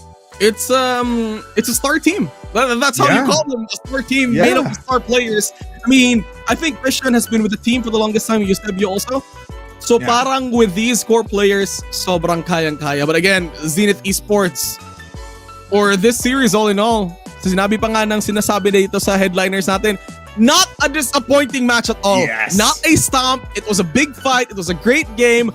A great series to start off the debut match here in Campus Rivals first for 2025. What an honor to be here. And right in a bit, we'll be seeing the highlights so ano nangyari from that match. And eto Bipolar, before we get into it, sino yung prediction mo para sa series MVP? Series MVP, prediction mo lang. Di ko pa alam sino eh. Di ko na alam. Kasi I really want Novilla Packet. to be on that spot. Kasi it's not really just sheer lurking. It's the presence and impact you make for that match. Again, hindi naman siya totally like fragger all that much. Pero, it adds up eh. Yung talagang, yung presence mo adds pressure towards the enemies. And that is what you really want to see. Ako, para sa akin, Novilla. Ikaw ba? What do you think? Oh no, I've been calling this out since game number 1, Novilla, man. Ano siya eh. It's not a matter of, sinabi mo nga, it's not about the frags, right? It's about getting into the headspace of your opponent na if ikaw ay isang sentinel, alam mo kung ano yung utak ng isang duelist. How do you defend against that? And he doesn't falter. Alam niya palagi, be it from lobbies, be it mains, kung any site, alam niyang dun dadaan yung mga duelist ng kalaban, and he's always there. Be it, he's going for a rotate, he passes by mid, especially on that sunset map. Kahit nasa mid siya, he takes 2 in the process. I think that was round 14 if I'm not mistaken. Kayang-kaya yung gawin. So I think Novilla, although not the highest frag on both game 1 and 2, but game number 3 should be a different statement all in all. I mean, he's a great player. He's a great guy. You gotta look out for him over at like the course of Campus Rivals. But again, Gods Can Bleed and Zenith Esports have proven that on game number 2 kung saan na 9-3 comeback nila yung DLSU's Green Aces. So, back to the drawing board. It's not yet a perfect game from De La Salle, but it shows a great promise of what they can deliver in this tournament. Yeah, very much. So pwede nating sabihin na talaga sila na yung standard and sila yung pwedeng gamitin nating basis towards the next few matches na mangyayari dito sa Campus Rivals. And again, for UE, it's not the end of the world. Again, nagpakita sila ng gilas nila against a team na talagang alam natin is gonna go out for a bang. Ngayon, nasa lower qualifier sila. Talagang feeling ko they might make it a long way kasi nabaanat na sila ng one of the top teams eh. Pero syempre, bago mangyari yon, let's go and look at the highlights muna, Juicy Brucey, kung paano nga ba nangyari ang ating mga action kanina. Ito yung isa sa pinakitaan ng promise ng ISO eh. Once you go in there, put on the shield, throw in your wall, sobrang hirap na i-retake ng site because there's so much vision impairment that he's showcasing here.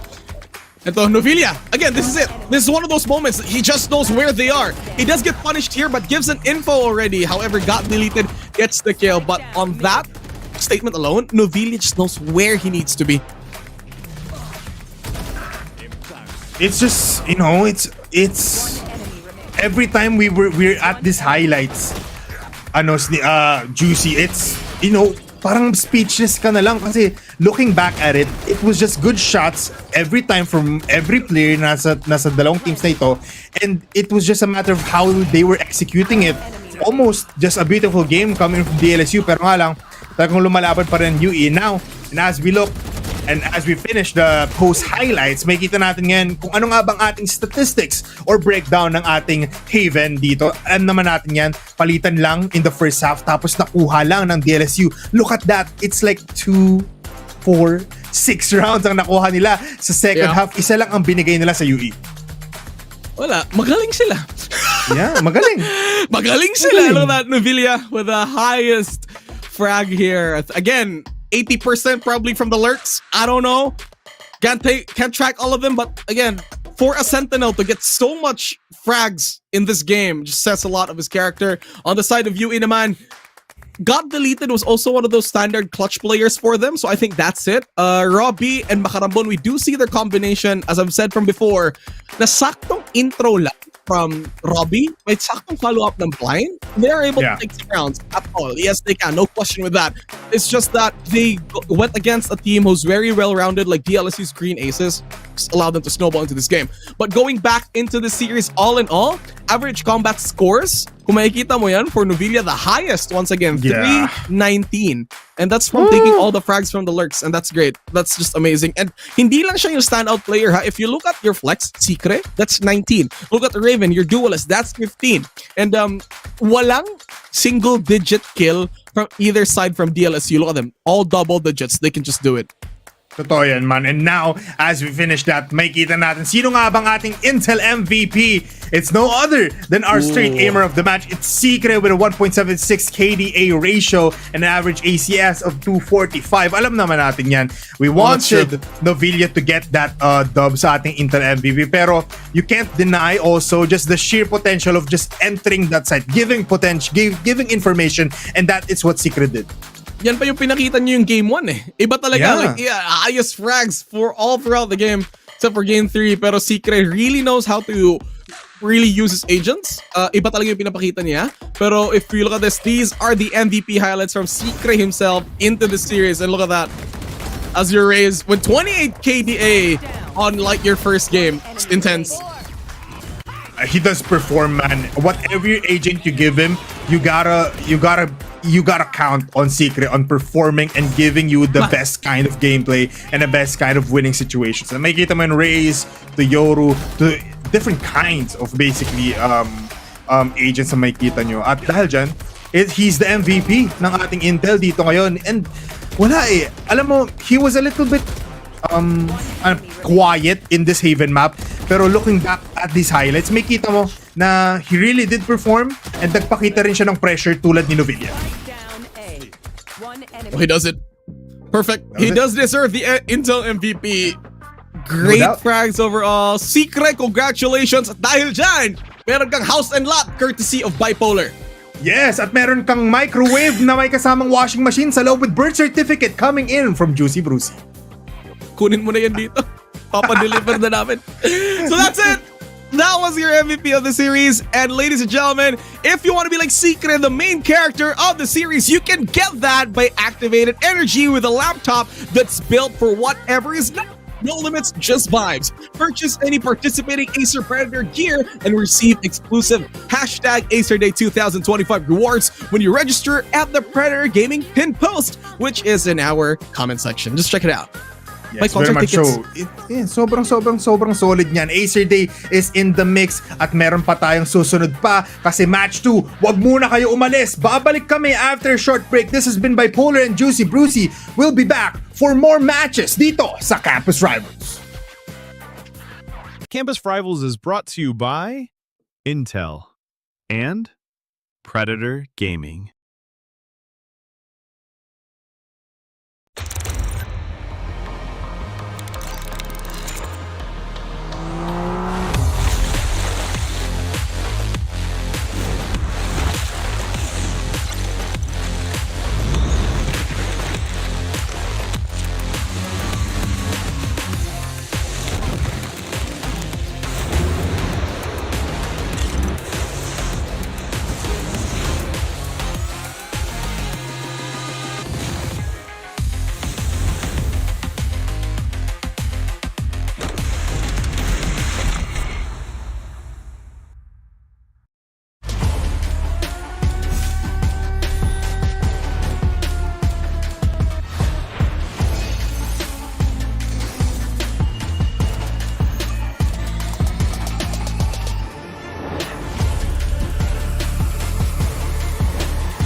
Campus Rivals is brought to you by Intel and Predator Gaming. And welcome back to Campus Rivals. I am JC Brucey, and with me is Bipolar. We'll break down every strategy and every fight. Well, ma-intense na yung battles kanina, and hoping na this is going to be another intense series. Sino nga ba yung maglalaban-laban for the next time? Bipolar. Alam mo, wala nang iba yan kundi ang Our Lady Fatima University Ember Phoenix versus the University of Mindanao Vanguards ang maglalaban-laban mamaya. Will they put up a good fight? Yan ang gusto natin makita. Pero syempre, alam na natin ang sagot dyan. It's gonna be one hell of a show. Kasi syempre, ang good start natin, dapat magtapos sa magandang ending. Syempre, nakita natin kanina, DLSU versus oh my God, UE. UE, Zenith Esports. Napaisip nila ako, sino ba yun? Sino ba yun? Diba? Zeniths, iniisip ko kasi second yung team name. The Zeniths, ang ganda ng laban, umabot in game number 3. We're also expecting game number 3 kasi syempre, these are also very much good players at pagdating dito sa ating Campus Rivals, we only give you the best. That's true. We only give you the best. And speaking of the best, we only give the best prize pools also. For each game title, by the way, sa mga hindi pa nakakaalam, Campus Rivals is divided into 2 game titles, which is Valorant and League of Legends. And each game title will take home 200k pesos in prize pools. So, first natin, makakuha ng 50,000 pesos and direct invite to Predator League PH, and that's your champion. And your second place gets 30k and your third place gets 20k. So, yun yung isa sa mga pinakamaganda to all the collegiate teams na sumasali dito sa Campus Rivals. And mind you, hindi sila pinili lang. They had to go to an open qualifier, and that happened in July 17 to 20. And eto na tayo ngayon with our top 8 teams from both days. Yes, the last man standing talaga ang mangyayari ngayon kasi syempre, they were in a battle dun sa ating open qualifiers ngayon. They are rightfully in their spot and now rightfully trying to take the crown from each other. Of course, it's a total of 400,000 ang ating prize pool. Isipin mo yan, ganyan kaganda dito sa ating Predator League Campus Rivals, basically, ang ating pinaglalabanan ngayon. Pero syempre, Juicy Brucey, anong ina-expect natin na possible dito mangyari sa All-Fu QC versus UM Vanguards? Kanina, we were talking about maps. Nakita natin Haven, nakita natin Lotus and Sunset. What are you expecting in this time? Okay, I hate myself for saying this, pero I want to see an Ascent. The reason why I want to see an Ascent, nakikita na kasi natin yung ano yung parang timpla in a way from these collegiate players kung paano sila maglaro sa Sunset. Now, I wanted to understand on day number 1, how do these teams play on Ascent? And then aside from Ascent, I want to see Pearl also. Sorry, not Pearl. I wanted to see, wag yung Pearl, ayoko pala doon. Gusto ko makita yung Split. I also want to see Split. Bawiin ko, so bawiin yung Pearl, ayoko doon. I want to see Split also into the game. But anyway, let's look at the players from each team. Let's start with Alpha's team, this time the Ember Phoenix. And here they are with their players. It's Ember Phoenix coming in all the way from Olfu. Nandyan si West, nandyan si Amor Fati, si Raf Curie, Ralphie, man. Of course, si Baby Dong. Alam naman natin yan. The Olfu squad are also one of the top universities right now that are also providing us one of the best esports stands, or if not the best, nag-provide pa rin naman sila talaga ng, you know, a rising stars, kumbaga, ang pwede nating sabihin dyan. Team profile, Olfu Ember Phoenix, they have a lot of promise pagdating sa ating campus rivals. No, that's true. And here they are. Oh, they're in a secluded area. At isa nasa outer space pa nga. May buff to. May alien buff to, man. Lugi tayo dito. Galing to sa tinraining to ni Master Yoda at saka ni Obi-Wan Kenobi eh. Oh, he has the high ground nga daw, man. Grabe yun. Oh, sa sobrang high, nasa space. Ang taas. That's next level, but there they are. They're all together this time, and these players, Olfu, Ember Phoenix, ready to rise from the ashes. Pero top naman sila from their qualifiers, so it doesn't really matter for them. And looks like they're really geared up. They're together in one room, and communication's a lot easier. You get to feel your teammates a lot faster, and your emotions are gonna be running high. And again, these players are all part of the upper bracket matches. So that's the Ember Phoenix this time. Tingnan natin, will they soar high or makakalaban ba nila, or will they be faltering towards our Mindanao brothers from the Vanguards themselves? At ako, bias ako dyan. Mas malapit ako sa Mindanao eh. Ayun, di ba? Tama lang yan. Kasi magmabias din muna ako sa Olfu kasi parang pinagpipilian ko din dati kung pwede ako pumunta sa Olfu. Pero right now, let's look at UM Vanguards. If the Ember Phoenix can really push down the shields coming in from University of Mindanao. AIM, Sato Cuties, nandyan, Naj, Rizel, DTMM, and Valo Mental ang makikita nyo sa ating UM Vanguard. Oh wow, Sato Cutie is from the VCTPH team called AIM. Apparently, there's a lot of expertise coming in from Sato Cutie, so it looks like all eyes on him. He might be one of the seasoned players in the collegiate scene here in Campus Rivals. He is a member of, for context and for education, AIM is one of PH teams here in the Philippines who also participated in VCTPH before. So I think with Sato Cutie being part of this team, there's a bit of veterancy, kumbaga, from all these players. So that's great to see. Or it's like a breeding ground for all these players. So parang, hey, we're not just collegiate, we also perform outside the collegiate scene. They play competitively, and it's great to see that. So super excited for these two teams to come into the fight, and really looking forward to Sato Cutie's performance in this upper bracket match number 2 on this day 1. Yeah, very much so. Very much excited for that. And of course, we're also excited to give you the biggest deals right now coming in all the way from Predator. Kasi pwede ka maging main character with our activation, with the laptops that's built for whatever is next. No limits, just vibes, just purchase any participating Acer Predator gear and receive exclusive hashtag Acer Day 2025 rewards, just like tickets when you register at the Predator Gaming pin post. Nandyan lang yun sa comment section, guys. At least 4 tickets ang pwede nyo makuha. VIP pa, hindi lang normal tickets yan. Hanapin nyo yan! Kaya nyo yan! Kayang-kaya yung mahanap. So there you have it. Andyan yang Len. So for all you guys out there, don't forget to support the favorite team that you're rooting for, Campus Rivals, especially in this match number 2. Hashtag Allfu Ember Phoenix win. Hashtag UM Vanguards win. Show your support. Show them that kung classmate mo sila, may crush ka sa kanya dati, or nakasalubong mo sila sa hallway, comment mo yan. But here we are as we get into the intense action. Let's go into Mount Vito Bipolar and let's check out kung ano ba yung unang lalabas. And ito nga kasi, next one. Oh, but we're starting with Lotus. Okay. It's the same kind of maps, pero wala na munang Haven. Magiging Ascent ang ating second Yeah. matchup. Ember Phoenix picking out the defenders, the attacking side sa ating Lotus. Ang Vanguard naman pumili ng defending side sa Ascent. And of course, decider natin becoming Sunset is, again, just like what you've said, ang Sunset natin is just all out gunfire, all out crossfire makikita natin dito. So it's a lot of gunplay. Pero pagdating sa dalawang maps natin sa first part, it's a lot of like strategic plays ang makikita natin. Alright, UM Vanguard starting out as defenders over at Lotus. Kinda excited for this to actually go into game 3 kasi kung makakapunta tayo sa Ascent, then we head on over to Sunset. It's like a mirror match in a sense. Kung sino yung, kung which firepower playstyle is gonna be more effective from both.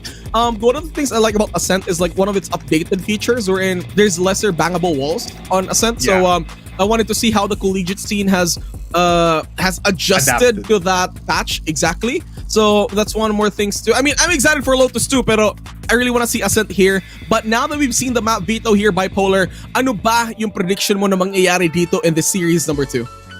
Alam mo, I'm gonna... it's the start of Campus Rivals. Why not give it a little bit of heat? Kung kanina 2-1 tayo, I'm going in 2-0 in favor of Olfu. I want the game number 3 pero feeling ko Olfu can take it home to QC. Sige. Vanguards ako. Ikaw ba? 2-0. Yan! Yan ang gusto kong laban. 2-0, hindi tayo pwede magkapareha. Kanina, magkapareha tayo kanina my bad. Pero one of the reasoning why Vanguard, I think number 1 is having veterancy from their players with Sato QT. Yeah. And the second one is galing ako Cebu at malapit kami sa Mindanao Yeah. Yun lang. Yun lang.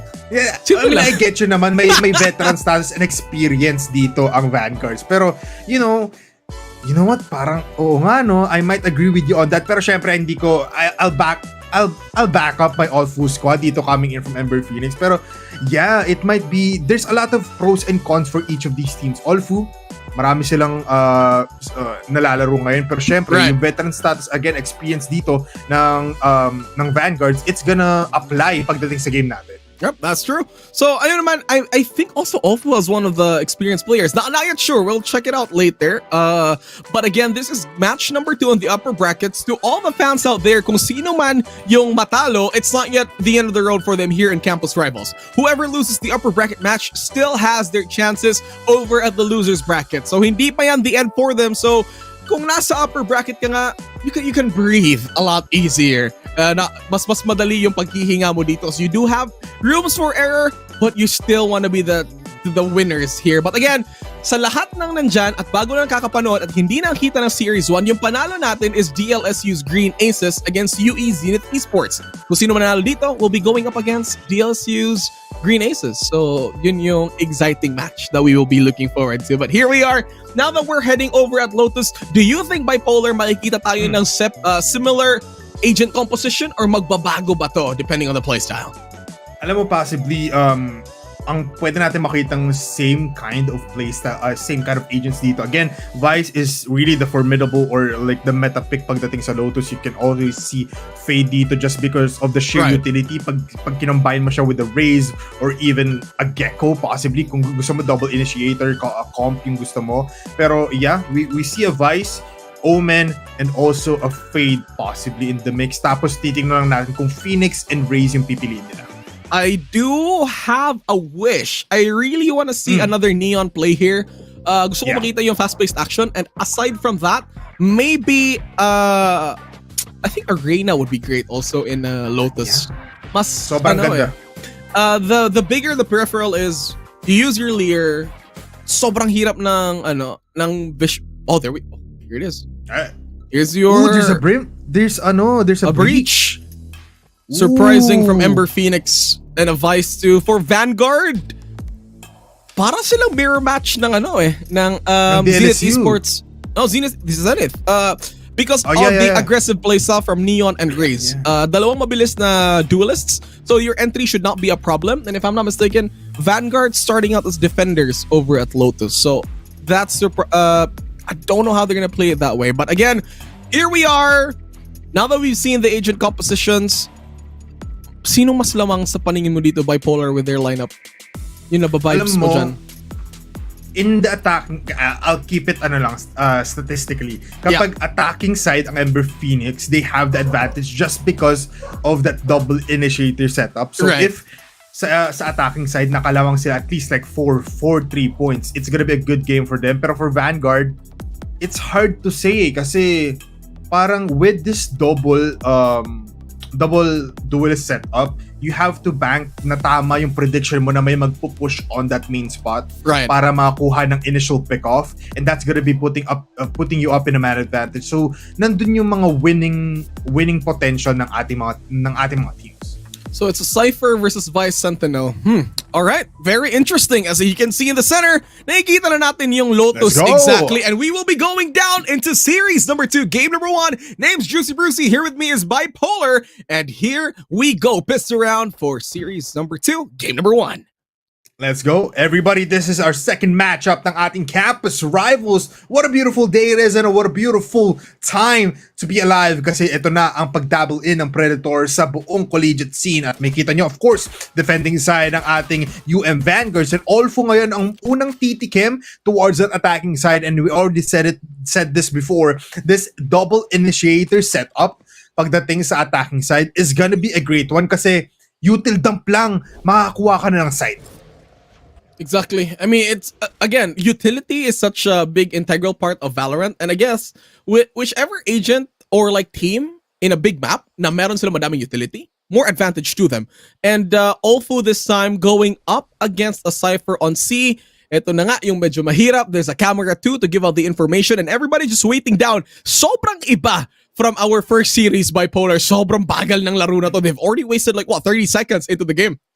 Yeah, very much so. At saka may kita mo na iba rin yung setup nila. 1-3-1 setup for the defending side means that they're going for retake every time. Pag paulit-ulit nilang ginawa to, it might be going for like a 4-man push towards kapag nakuha nila yung side. Pero right now, napakita na dito sa Amor Fatty. Taking out that camera, pero info lang naman yan. Look at these two players right now coming in from Olfu na infiltrate na nila yung dito sa side ng A side. Medyo di ko gets yung galawan sa Olfu dito. 3-2 yung composition nila. So they're making noise over at A in hopes na matatanggal yung defender at C. And look at this, 30 seconds down into the clock. Wala pang commitment nangyayari. I guess Vanguards should be on the edge right now. Saan ba papasok? Here it is. Dito sila papasok sa C-side kasi nandito na rin yung paranoia, not gonna be hitting anyone. Pero Amor Fatty still with his satchel now, uses it. Kailangan niya lang makukuha ng angles right now towards the smoke. Can he get the headshot? No, he cannot. The timing and the luckiness is not gonna be there. Shots are gonna be connecting. Paranoia once again. Pero after shot comes doon, Amor Fatty gets that kill onto Ryzel. Pero doon naman sa other four yung mga labanaan. But Sato Cutie getting that right click onto Ralphie, man, it's gonna be good kasi one initiator down coming in from Vanguard. Wow. Pero look at this, a smoke play coming from Ralph Cutie. Pero doon naman, a trade-off, 1-for-1. Pero si Baby Dong ang matitirang player, and it's Olfu for the first win of this matchup. That slow play really made so much sense for Olfu. Although, grabe yung gamble nila dun, ha? Putting in 3 players or 3 agents over at C while the other 2 are making noise at A. Iba yun eh. There's so much confidence in Olfu right now to their fraggers who are taking the site na parang, okay, kaya to ng tatlo, be the diversion that we need over at A, and they executed that well properly. Parang naubusan ng oras yung Vanguards mag-react, and look at this. For now, Olfu is switching out their playstyle. Meron silang buy around and they're going for A already. Tsaka isa pa, textbook yung ginawa ng Olfu. They know where the Cypher trips are and the cameras, at nasira nila yun agad, disallowing the Cypher from UM to get any more information. Now in the second round, they already have most of the half part ng A side. 4 players are here and there's no one to defend this. Walang makakapag-react kundi itong tatlong players na nasa mid ng UM trying to get this very basic kill na nanggagaling kay Vice or kay Baby Dong. But the pressure is now on the side of Vanguards kasi time is ticking at kailangan nila mag-react. Now they're reacting and the timer has already been taken out. Baby Dong gets that kill onto Sato Cutie. Ngayon, bumalik na naman yung tatlong players dito. They do get that kill. But now, look at this infiltration. It's a backstab coming in from Olfu. May shotgun. May tumatamang mga barel. At Olfu with a second round. Not even using that spike to be planted. Binaril lang nila ng ganon-ganon. Ang hirap ang slow ng kalaban mo, pero once they're in there, ang bilis naman nila masyado.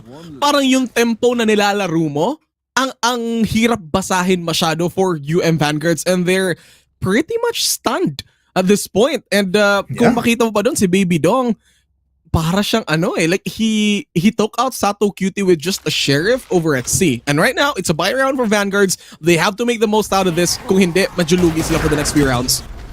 Medyo lugi nga, pero look at the Amor Fati already killing off Naj. And it's gonna be a bad one kasi ito lang naman yung Neo nila. At yung pagpasok dito ni Ralphie, it's also gonna be detrimental. Nakapakuha na trade-off doon si DTMM. And now, it's a 3v3. All players are still very much healthy. But in terms of gunplay, may kita nyo mas lamang dito pa din ang ating defending side. 2, 1 Vandal, 1 Phantom, 1 Guardian. And Olfu has a Marshal, has an Outlaw, has a Sheriff, pero may Showstopper na with that orb being taken. At ano nga ba ang plano dito ng Olfu? Mukhang dito sila with the Prowler being enabled. Showstopper not gonna be connecting. Pero timer is ticking at na-use na nila lahat ng abilities na pwede gamitin. Ngayon, they're going to ace it once more. At makukuha nga ba nila kill? Yes, they can. Our Fati gets one more. At dahil dyan, it's 2 versus 3. Medyo nahihirapan yun eh. That Showstopper, even though wasted bot so much time, DTMM with a Guardian goes for the wide swing. Wala sila makukuha. Wes, waiting for it over at ropes. Sobrang hina pa rin. There is already a spike being planted by Polar, but from the top doesn't see the vision. Taken down. Sato Cutie is out as he moves in. Amor Fati with a 3K, and that's a 0-3 by Olfu's Ember Phoenix. And hirap naman, hirap kalaban ng Olfu Mabagal to mabilis. Ganon siya from 0 to 60 in 2 seconds. Ganon yung playstyle nila. So hard to read, and that's stunning UM Vanguards right now. Remaining. Para sila isang GTR man na kayang mag 100 kilometers per hour ng isang pedal lang, and may kita mo na nadidisorient yung buong UM Vanguards na to a point na even though wala ng oras ang buong Olfu squad, they are still able to take sides, able to plant the spike. At dahil doon, parang nasasayang lang yung util usage dito ng Vanguards at mabilis ang push coming in from the Omen. Si Raf Cutie with this paranoia, never mind, it's a smoke pa lang naman ginamit dito. Pero pag infiltrate niya, it's already putting a presence, at dahil dyan, kailangan na pumasok dito ng UM Vanguard to maybe stop a push na manggagaling sa Olfu. It's also bad kanina kasi it's a gun round. It's a buy round for Vanguards, and now they're back to pistol. So wala silang mangyayari dito. Naj gets the headshot. Definitely getting that headshot is gonna be good kasi naging 4v5 na 4v4 na ang ating situation, but still no guns for UM na maganda. At ang ganda ng blind doon ni Ralphie man, pero hindi siya makapili. Pumili siya sa kaliwa pero pinili niya rin yung kanan. You cannot get two when you only have one gun. Ngayon, maraming opportunity para sa UM pero tumalon doon si Baby Dong. Hindi niya kailangan ng Vandal, kailangan niya lang classic. Nandito si West, pati na rin si Amor Fati. It's a round win. It's a round 4 para sa Olfu. Wala. Same playstyle. Mabagal to mabilis, and it works out every time. And then, one of the disadvantages pa dito kay UM Vanguards, is it's their thrifty round. Wala silang barrel at that point, and then Olfu, even though they did so much damage, took out 2 heroes or 2 agents, okay lang. Kasi they have the credits for the next round. They could actually bank for 2 more rounds and keep buying. Even if they lose this round, kayang-kaya pa rin nilang bumawi for the next few times. Now, this time, Olfu going for the A plant again. They're trying to go for the combination na magli-leash then paint shells, and then it's not working out so far. Neon with the dash, gets Raffi Cutie. Amor Fati quick with the trades. Mental hops now, gets 1 kill. Also, he's still alive, pero doon si Amor Fati able to get these shots. Razel though, nakupo, tinirin yung kaliwa pero namatay doon siya sa kanan. Amor Fati now with triple kills into his name. Baby Dong very much aware kung saan nga ba manggagaling si Sato Cutie, and we know na the veteran status of Sato Cutie might come in clutch. It's a 1v2.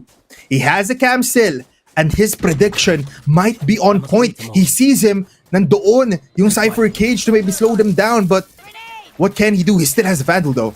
Ngayon, aantay natin. Spike not yet planted. Andito na, coming in from Waterfall. Slow and steady. Meron, yes. So he can definitely just one-tap these players right now. He still has a lot of HP. Big cam tayo. Look at the right side. He cannot anymore as Amor Fati. 4 kills in the 5th round. He is on fire. Sino to si Amor Fati? Para ang lupit Kanina pa siyang nagpa-frag for 2 straight rounds. 3 even. Man, he's a different being. Nagpapakitang gilas agad siya in the first 3 rounds. So ngayong 5th round natin, 4 kills all across the map from A to C. Isa lang, makakuha na siya ng, what do you call this, ng isang ace. And I think this might be second showstopper if I'm correct. It's his second showstopper. It's already round 6. He's at double-digit kills already. He's averaging with like 3 kills for the past few rounds. And it goes to show that he's really great at this game. Tigil mo yan. Parang mag-aral ka.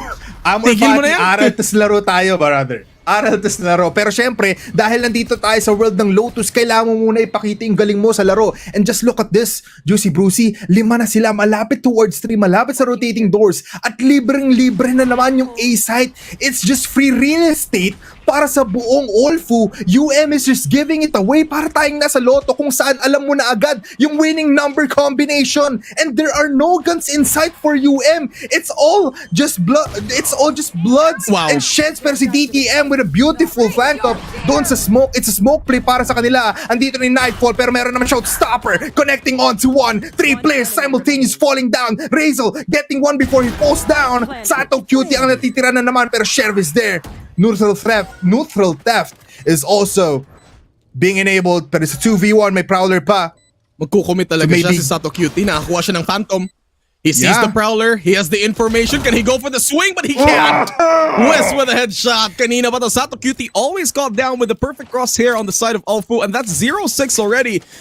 Ang bilis ng laban dito. Like, it started super slow, but right now they're picking up the pace, picking up the tempo, adding more pressure to UM Vanguards here, Alfu. And sobrang daming utilities yung ginagamit. Nightfall was casted also, kahit yung showstoppers. And eto yun the commitment to spend on the side of Alfu is really paying up for them. They're not allowing Vanguards to get any kill at all. And tingnan mo to, Naj, this time, has to be forced to get an operator, pero yung problema dito, he doesn't get the right read. Double duelist composition over at C. Kailangan nilang mapunish si Baby Dong and they have to make this count. If not, that's an operator gone and that's not gonna be worth it for them. If Baby Dong clears this very much nicely, nako po, Nadja, masasayang lahat ng pera mo. Yung force, yung 5,000 almost na Ang credits pangit. might be detrimental. May kita niya agad, pero Baby Dong with the headshot para kay Naj. Puts him to his grave. Might also get a double kill, pero disciplined play para sa kanya. Hindi niya kinomit. Like, that's a wrong read from Naj there. Masyadong standard or like the default position yung pinuntahan ng operator cosplay niya. DTMM! Woo! Almost a good play yung paranoia, hindi lang tumama. Almost very much the timing is not gonna be right. Pero nandun naman si Valomental with a kill onto West. So it's gonna be 3v3 once again. Aftershock gonna be delaying things down. Finally, the plant is there. Pero dito naman, a beautiful satchel in double. Pero wala siyang mapili. Makakuha siya ng isa. Amor Fati towards that. Also falls down. Baby Dong all the way from C. Can you get this clutch up? 1v1? Hindi nagde-defuse. Pero yes, he can. Triple kills in 7 rounds. Oh, wow. It's looking really bad for Vanguards. This could be the same as Series 1. Double duelist as defenders, may hirapan silang position. Maybe as attackers, it will be different. Pero by then, if they keep this up with no points at all, magiging 0-10 to.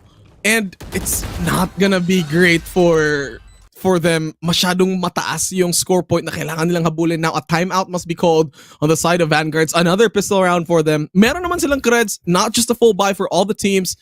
Pero Alfu looking really great and poised to take over this already. Sayang talaga yung operator pick na yun from Naj. Ubos yung pera niya doon. Wala siya nakuha na kill at all. Instantly punished by Baby Dong. So, because of that, may ulti na yung Vice nila. If things get tough in this round bipolar, sobrang pwede nilang mag-cast lang ng ult and just take the site right away. Yeah, parang in terms of, oh my, every time that I look at the side ng Olfu, they have something na pwedeng makapag-secure ng isang round. Kanina may showstopper, kanina may 4 players, kanina may 2 players na can clutch up against Sato Cutie. Ngayon, meron silang Steel Garden para magamit even though it's not really a buy round for UM. Ngayon, merong Vandal na kinuha si DTMM. Might force this out. They might go for a hero play dito since they're not really going for a lot of like big guns, but never mind, he sells it nonetheless. Okay. Back to Sheriffs. It's an eco round for UM. Yeah. Hindi nila kaya itong i-force to a Vanguard or like a Vandal. If they do, lugi sila next round. It's 0-8 already. They have to get a score at the very least. Pero by the way, on how things are looking at, ang hirap. Walang gumagalaw. Ay. Man, like I'm speechless. I want UM to bounce back here. Pero every time that you look at them, one round they get that buy round, pero they're forced to get another pistol round after that. So medyo parang mahirap eh. They need to win these fights para makakuha ng onting momentum and rhythm. And right now, medyo we're just taking our time with a little bit of a pause. Looking at it, makikita nyo, Amor Fati is on fire once again. Nakakuha na ata siya ng pangatlong showstopper if I am right. He is carrying his team towards victory, and now as we enter the 8th round, 4 players once again just doing the same thing. Pero tignan mo naman yung UM dito. 4 players pinapapunta sa mid, pero baby don't might get 2. He does. That is too much. That is too much to handle kung ikaw ang UM. Tignan mo si Nash, nagko-contemplate ng decision niya kasi 3 players lang napanta. Napunta sa kamay ni Baby Dong. 4 pa. Isa na lang, kaya niya na mag-ace, pero the A side has been infiltrated. Amor Fati pinaglalaroan yung pagkain niya at pampangalan ng Sato Cutie. Baby Dong to get an ace, and he does 5 kills in the 8th round. Baby Dong. Hindi pa niya ginamit yung ult niya doon, ha? Man, basic aim lang yun. Nalampasan niya na yung kills ni Amor Fati. Again, the Sentinels in Campus Rivals, these Sentinels, these support players, getting so much highlight here this time. Iba yung galawan nila eh. Like, they do understand na parang as Sentinels, they protect their team from the lurkers. He gets 3 in the process, made that 4, made that 5, gets an ace in the process, and that's 0-8. Gun round finally for UM Vanguards once again. At kailangan nila tong panalo na to. If not, this is just a snowball to 0-10. It's ganun talaga. Or 0-12 even. Para tayong nag-charity case dito if they do get a clean sweep, a clean 13-0. Pero look at this, na-force out yung Cypher mula sa C side kasi may ultimate na ginamit dito si Raf Cutie towards that B side in getting that kill on the DTMM. Now, they don't have smokes enabled at malilikuran pa ata dito ni Raf Cutie, yung isang player ng UM. Ang ganda ng position niya, Juicy. Oh, free sight talaga to para sa kanila. Now that they know the C is theirs, ang gagawin na lang nila to look for frags or entry frags. Okay, Naj. Oh my God. Kukunin niya to. He's gonna go for the trade. Doesn't get it. Raf Cutie will be punished instantly. Naj knows where to look as Rizel will move forward. Maghahanap siya ng isang target. Valorant Hospital. Ano yung pangalan niya totoo? Oh my goodness. Baby. Baby Amor Fati now gets 2 kills pero 8 points away. There's still 8 points at ngayon masosolidify pa ata kasi 2 lang natitira. Make it 1 as Sato Cutie falls down. Si Valo Mental nakatitig na sa kanyang screen because he needs to save this right now. At kung titignan niyo yung minimap natin, hinahabol siya ng 4 na Hungry Dogs. Oh, he is. Wala, kahit mamatay sila dito, okay lang eh kasi they have all the creds in the world. 0-9. Talo yung prediction ko. Man, tinignan ko yung creds ng buong Ember Phoenix. 4 doon nakakap na ng 9,000. Isa lang yung 8,000. Man, this is... Pwede na sila mag-invest into property sa real estate, brother. Pwede na. Kahit bumili sila ng condo sa Lotus, afford nila. Yan. Pwede nilang bilhin yan. Yung decoration na malaki na yan, pwede niya bilhin yan. Pwede yan. Legit yan. Pwede nga silang bumili ng sarili. Pagawa na sarili ng bulaklak eh. Okay. Hot goes in.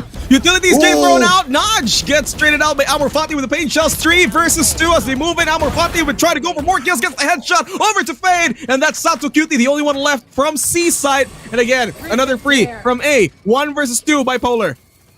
Olivia Rodrigo, sabihin mo na it's like deja vu kasi ito rin yung sitwasyon natin like 3 rounds ago. Ang ganda ng position ngayon ni Sato Cutie with the judge, pero it is not enough. It is Baby Dong once again and double digits to 0 to 0.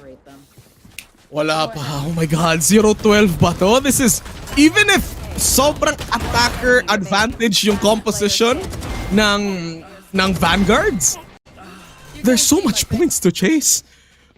Yes. Kaya ako hindi ako makakahinga dyan eh. All of this. this is just good Valorant right now, brother. This is what you want to see. At talagang sa galing ng Olfu right now, hindi na ako nag-stutter. Nung match 1, puro ako stutter. Ngayon, ang ganda na ng ginagawa natin kasi tignan mo, it's the same kind of strategy. 4-man push. No holds bar na tayo ngayon for Olfu squad. The Ember Phoenix is really rising towards the top and really burning their way towards Sensation. The Paranoia pushes out 2 players coming in from 3 at dahil dyan mukhang pupunta dito ng B. It's a turnaround. It's a topsy-turvy. Nakapag-teleport dun sa taas pero look at this. Nakapasok na sila ng site. Libreng replay at tamang-tama yung mga saktong-saktong shots ni Our Fati at gusto niya pa ata pumuntriya kasi nandun yung flash. Ang ganda! Ralphie man with the kill! Grabe yung blind na yun. Another headshot as it's 2 for 4.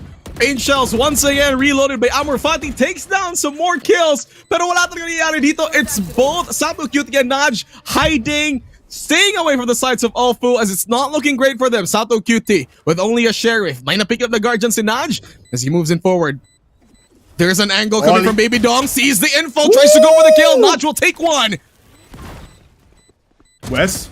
Wes, the crossfire coming from 2 players. That's one less player, pero 1 more to fall down. UM gives the 11th point to Olfu. They're just 2 points away, and in this first half, they can clean it out to 12-0 in just 1 more round. Ang ganda ng mga ginagamit na utilities dito ni Ralphie and the combination with Amor Fati. It is, ay nako. Aalis na ako. Magpalit na tayo ng setup. Ano, Juicy? It's Diyan na really kasi- bad. Brother, you can't say a lot anymore. Hindi kami nagiging bias, pero UM, they have a chance, but Olfu is just taking it out of their hands. Oh, the paint shells. Finally, Rizzo. That's good. Good intro. A punish from the lurker. As they move in, Olfu. Okay. Play from DTMM. Smokes to cover him down. Rizzo taking chip damages from left and right. Tamang tago lang. Olfu slowing things down once again. Ito yung pinaka-strategy nila. Slow it down. 9th fall. Showstopper from Amor Fati. 6 down attack and gets down at Valomento as Rizzo goes for the trade. 4 versus 2 now. 4 versus 3 indeed. Amor Fati still alive with 9 HP pero mamamatay naman dito si Rizal. Ralphie man with a headshot onto the Phantom. Makes it easier. Maraming ultimates ang UM pero wala silang gagamitin dito kasi isa-isang mamamatay ang Olfu. West to fall down. Ralphie to fall down. Amor Fati to give that 1 point sa UM. Hindi pa tapos ang laban. UM to come back in the second half. 111. At least may piso. Hindi na zero, At so I'll take least. that. Yes. Pero next round na eh. I mean, okay, eto na. Attackers na sila finally, which is kung nasan yung advantage in a Comfort. sense Yeah.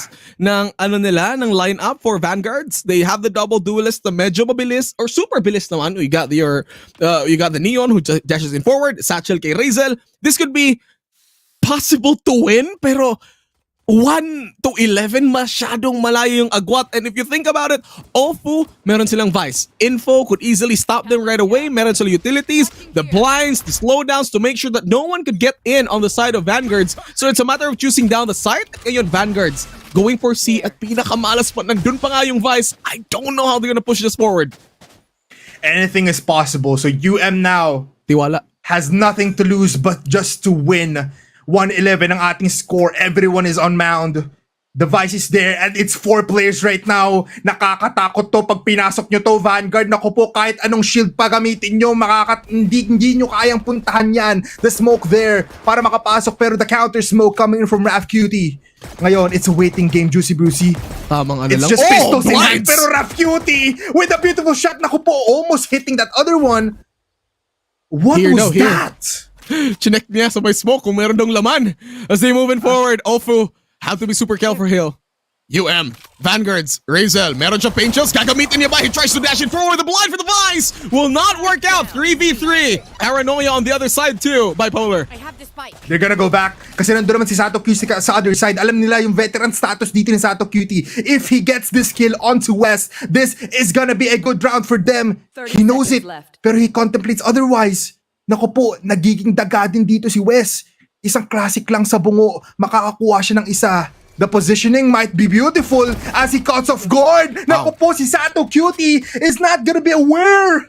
Dalawang players versus one in this site. Wes with the right click, with the Prowler, with the right click once again! It's Wes with the headshots! Mag-isa na lang siya dito, and it's 12 points para sa Olfu! Wes, Match point. the demon of the West, si Wes.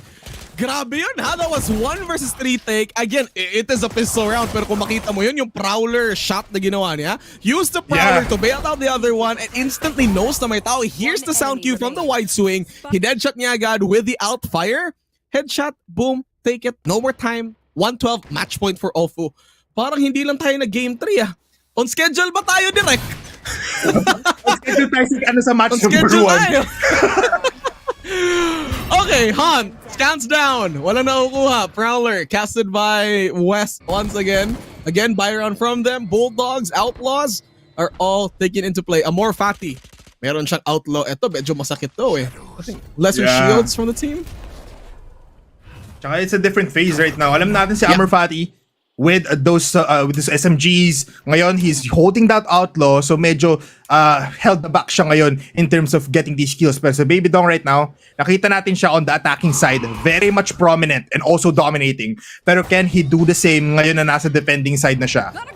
Oh my God, Amor Fati with that kill onto Sato Q2 on the other side of the map. Pero sabi dito ni Nash, ay namatay ka doon, kami naman dito pupunta. Kami ang papatay para sa'yo. Revenge kills to para sa'yo, my brother. But the smokes and the razor vines are becoming a problem. Ang hassle ng Fate, sobra. The Prowler really stops you in your tracks, lalo na pag duelist ka na masyadong mahilig tumalon. Pag may halimaw sa harap mo, ayaw mong pumasok eh. Yun lang yung gameplay ng Fate as they go in with the ghost, with the shots. Spike down. C. One enemy. Oh my goodness, it's Baby Dong, he's still alive! It's one more player, it's DTMM, na paranoia pa nga, pero si Amor Fati gets it one more! Babam babam! 13-1! Ba't binalik sa atin? Prediction ko tayo yun na eh. ba ulit tayo, Juicy? Tayo na ulit tayo? Prediction ko yun eh.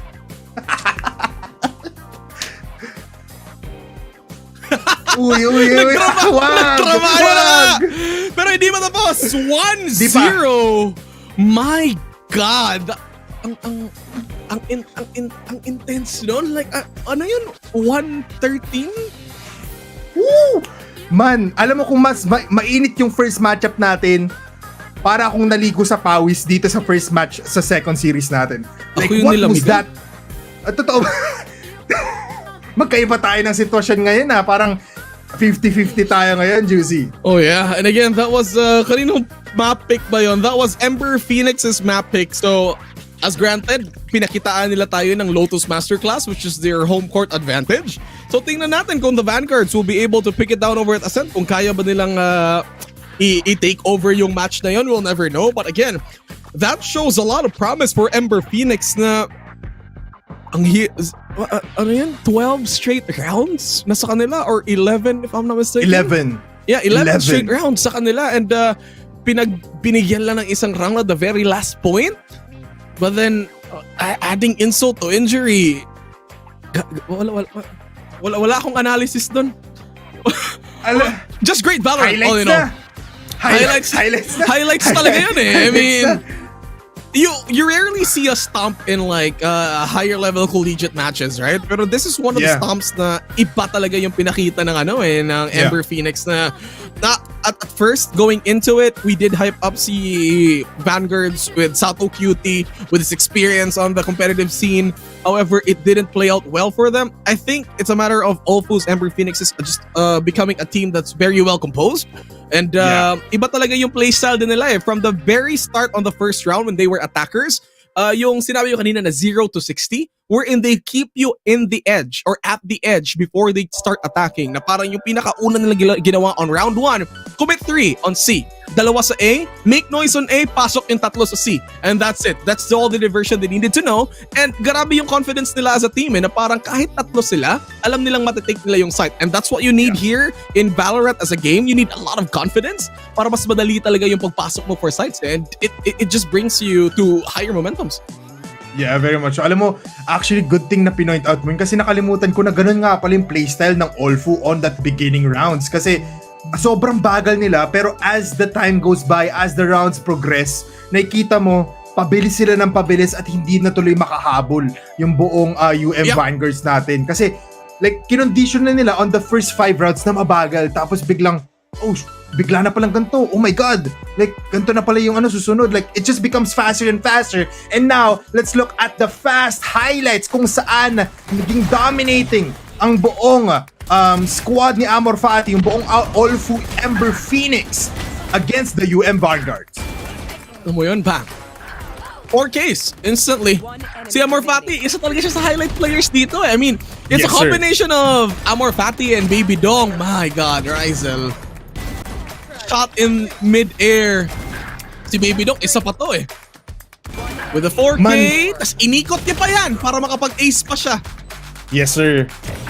Ito yung problem eh. Parang, I guess you want to go head on sa mga pushes na ginagawa ng Olfu. Pero once you try to flank them up, once you try to chokehold them in different angles, hindi mo kaya gawin yun eh kasi palaging may bodyguard, may sentry turret sila sa likod na si Baby Dong. Walang killjoy dito pero parang ganun yung ginawa niya na all around the map he is just known at napapakita niya talaga na he is a force to be reckoned with. And as we finish the highlights, man, this was heartbreaking. As a guy na nagsabi na 2-0 to in favor of Olfu, this is just a lot of damage coming in from Olfu. Ano yan? Amor Fati, Baby Dong, 22-21. Parang hindi ko na nga nakita masyado yung breach sa laro na yun eh. Like na masyadong nakaw pansin yung Raze tsaka yung Vice na bida-bida. Masyadong bida-bida. Ang dami nilang ginawa and rightfully so. Magaling sila eh. You can't take that away from them. And then there are efforts on the side of Vanguards from Rizel and Naj. They did their best as duelists to really intro out, pero yung nagiging problema sa kanila is si Wes. Once you charge in forward, you do have the Prowler to take care of. Kasi kung patamaan ka ng Prowler, if you decide not to shoot it out, wala kang vision. You don't have any audio, you don't have any audio cues anymore. So parang instead of pushing forward, you stop, destroy the Prowler, and that's it. Talking about the game, let's head on over to our MVP. Sino nga ba to? And I think it's no question, it's going to be Amor Fati with a Phoenix. I mean, with a Raze. Oh my goodness. Just look at that ACS, Juicy. 4-2-3. That is the highest right now sa buong campus rivals natin. And that's just from 22 kills and 7 deaths. That is just, ibig sabihin talagang nag-dominate siya. He controlled the bodies of Vanguard. Yeah, that's what happens with if sobrang konti lang ng rounds. So like your average combat score gets higher, and especially if during the rounds, ang dami mo napapatay. I think at one point we see him at 3 rounds, he gets like 3Ks and 4Ks left, right, and center.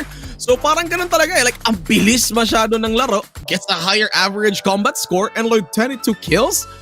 MVP ka talaga, boss. Ikaw na yung magaling. Ikaw na yung cum laude. Congrats. Ito na yung corona, bossing. Nasa iyo na. Ikaw yung magaling. And alam mo, talagang justified yung pagiging bida nila. Kasi talagang it's just too much. Pero it's your time to be the highlight, everybody. Kasi meron tayong promos dyan para sa kanila, Juicy Brucey.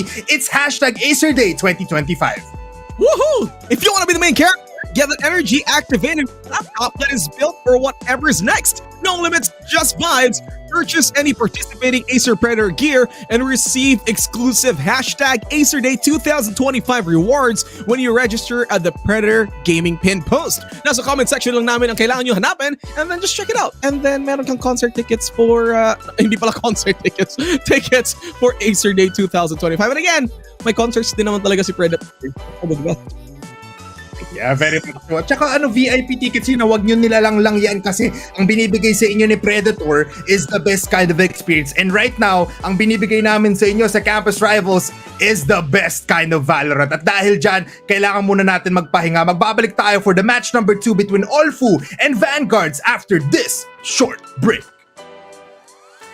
Campus Rivals is brought to you by Intel and Predator Gaming.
Campus Rivals is brought to you by Intel and Predator Gaming.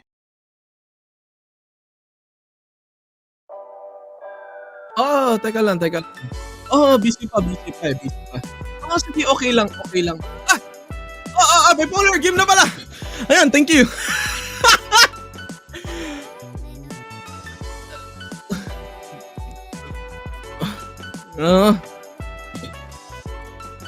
Tinawagan ko lang yung bagyo na tumigil muna siya.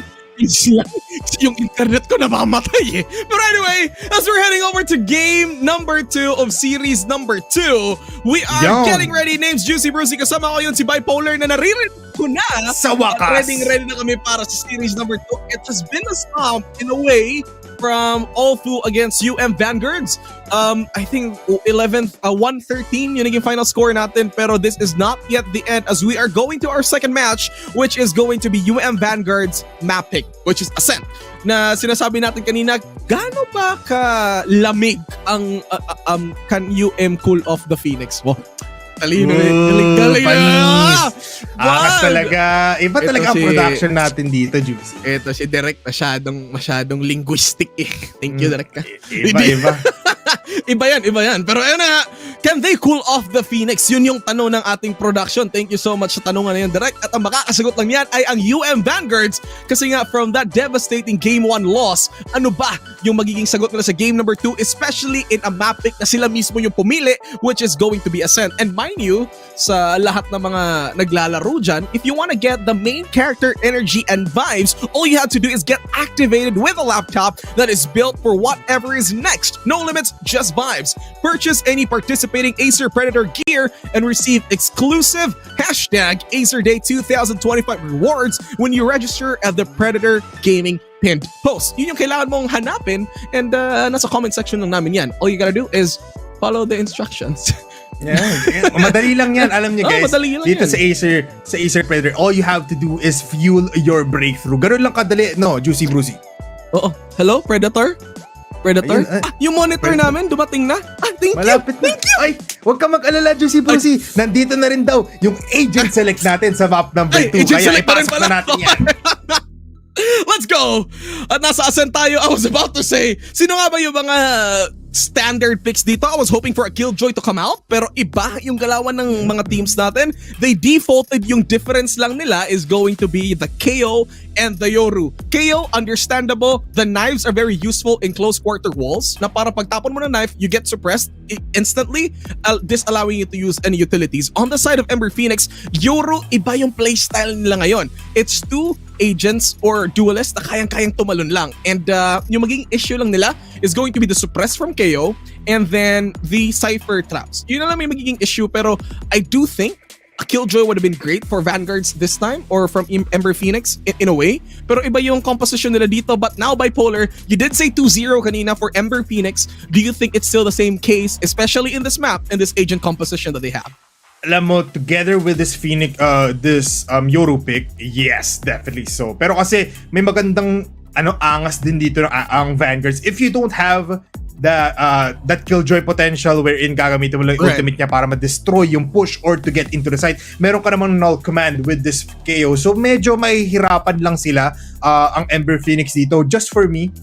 Pero Vanguard has a lot of like ways to maybe get in the site. They have a lot of like initiation factors. They can also just roam around the map. Together with this Jet and this Omen, it's gonna provide them a lot of opportunities or like ways to maybe get in the site and also deny the pushes na manggagaling sa Ember Phoenix. So possibly 50-50 pa rin, pero I'm still gonna bank on 2-0 in favor of Ember Phoenix. Ayun, gumalaw na yung mapa sa gitna. Wow, what a zoom. Ayan na nga, ito na nga, ladies and gentlemen, this is Series number 2, Game number 2 in Campus Rivals Day 1. Name is Juicy Brucey, kasama ko yun si Bipolar. This is UM Vanguards versus Olfu's Ember Phoenix. Will UM Vanguards be able to shield themselves heading into Game number 3 or tatapusin na ba ng mga ibon na umaapoy? Alam Yun mo, yung tanong. yung tanong na yan, Juicy Brucey, tinawagan, alam mo kaya hindi mo naririnig kanina nung nag-start tayo sa ating broadcast after that short break. Tinatawagan ako ng Vanguards all the way from Mindanao. Sabi nila, hayaan nyo na lang daw kami na magpakita ng gilas dito sa ating match number 2. Yeah, let them cook talaga. Ano yung kasabihan ng mga Gen Z? Let me cook. Rizzler ang alam ko doon, man. Rizzler ang alam ko doon. Ano ba yan? 26 na ako eh. Hindi ko na alam ano yung mga lingwahe ngayon. Yung panahon ko, mga XD ako eh. Mga lamaw. XD yung kapanahunan ko eh. O lamaw, XD, ganun. Tapos T.T, yung umiiyak na oh my God, yung malaking T? Oh, T.T. Di ba yun na parang umiiyak? Kaya yung mga panahunan natin eh. Wow, ang tanda! Pero ito na nga, pistol round as Olfu Ember Phoenix. Doing diretso na sa A side. Go with the entry with the Yoru with the dash from the Jet. A free side for now. Gates been closed by Polar. Yes, very much so. Kasi yung Cypher Trap natin naman ay nandun sa B side. So Olfu already confident in going into the side. The spike is being planted. At you can already see a good setup coming in from the side of Olfu. The door has been broken and now here comes Santa Cutie with the suppress. Alam niyang may tatlong malapit. It's just a matter of seconds. Pero tignan mo, lumabas siya kahit wala siyang baril. At ngayon, Olfu ngayon, it's gonna be a 4v3 situation. Make it a 3v3. Make it a 3v2. Kasi nandito na ang pagpunterian ni Razel dito sa may shattered windows natin. It's 3 kills for him. This might be an easy ace. If he gets 1 taps, he got 4. But he got killed by Baby Dong. Olfu takes first round. That was so close. Akala ko yun na yung start ng pistol round victory ng ng Vanguards. Kaya nga. Pero again, the setup wasn't as expected. Nung nalaman ng na Ember Phoenixes na walang traps of any sort, walang tripwires kang maririnig in the proximity, yun talaga yan eh. Yung commitment ng Jet to just dash in forward, walang problema. Yoro, already there too with the blind. So parang walang, the entry was too free for the Ember Phoenixes, but right now, gagawa sila ng bago. They're going over to B, pero may Cypher Cam to info should be given out right away. Instantly destroyed. Ngayon, may suppress, and then meron tayong info from Vanguards na merong tao dito sa may A lobby. This is also gonna be problem for Olfu kasi naka 4K kanina si Razel, which means meron na siyang outlaw dito. Very much good together with a little bit of utilities. Ngayon nakapasok na si Amarfati with the Guardian. They close down the doors, they close down the entryways na papapasok dito ng UM, pero tingnan mo lumabas lang ng kusa-kusa si Razel. Si Ranfiman also gets that kill onto Santa Cutie. West gets that kill onto Razel. Wala tuloy baril dito ang ating UM. Olfu now gets the site easily at nakuha na nga talaga nila. Plants already spotted. Oh, Raf QT with just the Spectre goes for the blind, sees it down. Omen out and about. Notch, the only one remaining. Siya na yung natitira, tatakbo sa mid, magsisave ba siya? Takbo ng takbo, talon ng talon. Pero saan ka ba pupunta? Jogging, nudge na pan. Nako po, you need to get the skill. Your aims need to be accurate, pero never mind. It's Raf Cutie with a beautiful play right there. 3 kills in the second round. Meron silang maraming credits ngayon na pambili, and just look at that. Titignan natin yung mga orbs, at least like tatlong orbs away na lang or ultimate points etong si Raf Cutie to get that ultimate, and it's gonna be hard time for UM possibly in the next like couple of rounds. Hindi ko na-gets kay DTMM doon. He saw the blinds. Parang tinry niyang i-commit to stay at an angle para kung may marinig siya na sound cue, babaril na lang sana siya. Pero the flash took too long, yung debuff sa kanya. So parang ang bilis niyang na-pick off doon. Now, shock dart. Saan to papunta? Tingnan natin. Sa bubong. He's trying to destroy tripwires. Tinatry niya magsira. Pero there's nothing planted yet by Cypher, so okay lang. I think for this time, V Mental is not committing any utilities as of the moment. Inaantay niya talaga na merong info whatsoever ng may entry, and that's when he starts setting up. Ngayon, they're Okay all yung the way lineup through na yun, short right now. Close to 3. DTM doesn't fall for the decoy. Ngayon, they can definitely post this out kasi mag-isa lang siya dito. There's 3 players close coming in from UM. So Wala alam na TP. nila na may malapit siya doon. Better TP out onto B. Wala pa ring Cypher Trap. Bakit walang Cypher Trap dito? Si V Mental na ngayon nakapasok ng easy lang si Amarfati, and now they are easily closing down the doorways once again. At naku po, West, are you ready for that? Pero 4 lang ang makikita niya. Ayun ang bullets na ibubuga ni Natch, pero he still falls down coming in from Baby Dong. And with the spike being planted, magandang hold na naman ang gagawin dito ng Olfu kasi meron silang outlaw. Nasa kamay ni Raf Cutie, nandoon siya sa my main. Pero TP out, never mind, he's still at the same position. Ang free ng site masyado on the side of Vanguards. There's no utility placement. Amorfati with the Guardian headshot. Dalawa lang yung natitira on the side of Vanguards. They have to move out. Meron siyang Vandal. He wants to save it out. DTMM tried to toughen out the situation, pero walang mangyayari as Rizel with a reposition over at the market. 1 versus 2. Rizel, papasok ka ba ulit? You have the Vandal. You just need 1 taps into those 2 heads. And he still wants to gamble his way. Ngayon, nasa city sila. The bomb Naririnig will be niya to. exploding. Alam niya na, naririnig niya yung takbo ng Olfu. Is he gonna be safe? Up. Uy, naku mo. Okay. Safe. Well, at least your duelist gets to save the Vandal, pero the big question mark there is si V Mental. Hindi siya naglagay ng traps of any sort. Like, I understand, takot siya sa Sova. Utilities could be destroyed easily, pero with that, it became too much of a free site on the side of Olfu. Ember Phoenix. Ang bilis ng commitment nila. You got a Yoru that could just TP forward, a Jet that dashes in without any support whatsoever or any utilities. Hindi nila matitigil tong fast-paced gameplay ng Olfu. Yeah, very much so.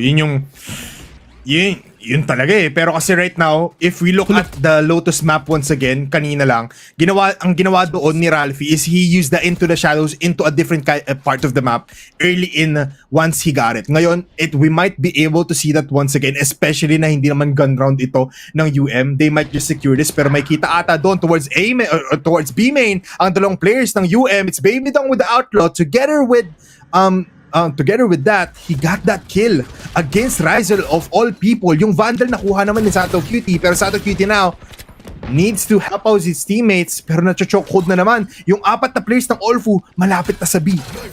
Yeah. Sayang, yung knife niya kanina medyo na-misplace niya. So naka-cooldown pa yan ngayon. Oh, the blinds. Oh, Sato Cutie. He got a Gets the kill. recall.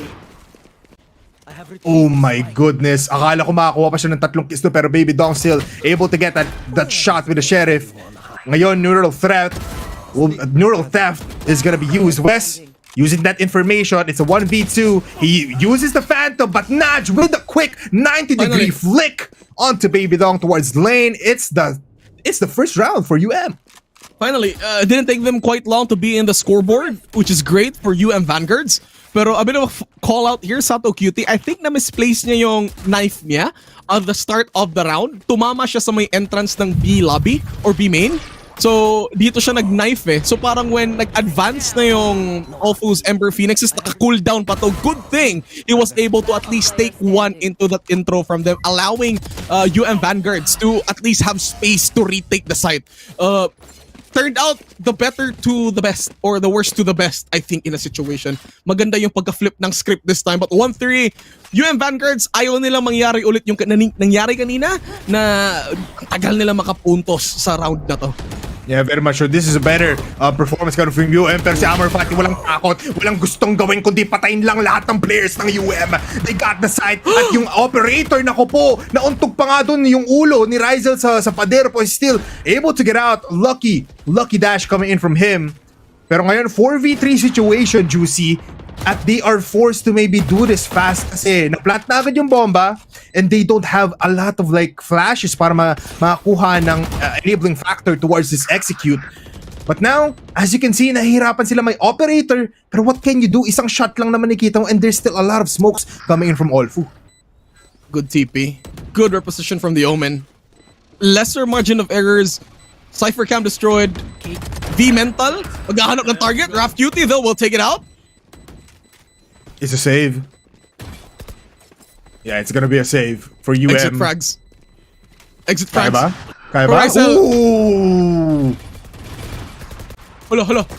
We're still alive! Hala! Oh, Ang no! operator! Nakuha ba? Hindi nakuha! Ay, nakuha! Oh my god. Oh my god. Ang sayang. Pag yun nawala, sobrang walang pera ni Rizel nun. Okay, at least nakuha ng Sova. Thank you. Yeah, nakakuha siya ng kill at nakuha pa nila ulit yung operator. That's good enough for Rizel. Naririnig ko yung comms. Ang operator! May sigaw na ano. Parang casual Discord night lang sa Valorant ah. Uy, ang operator! Okay. Look at this. Look, ang tapang neto. Oh my god. Shorty. What? That was so close.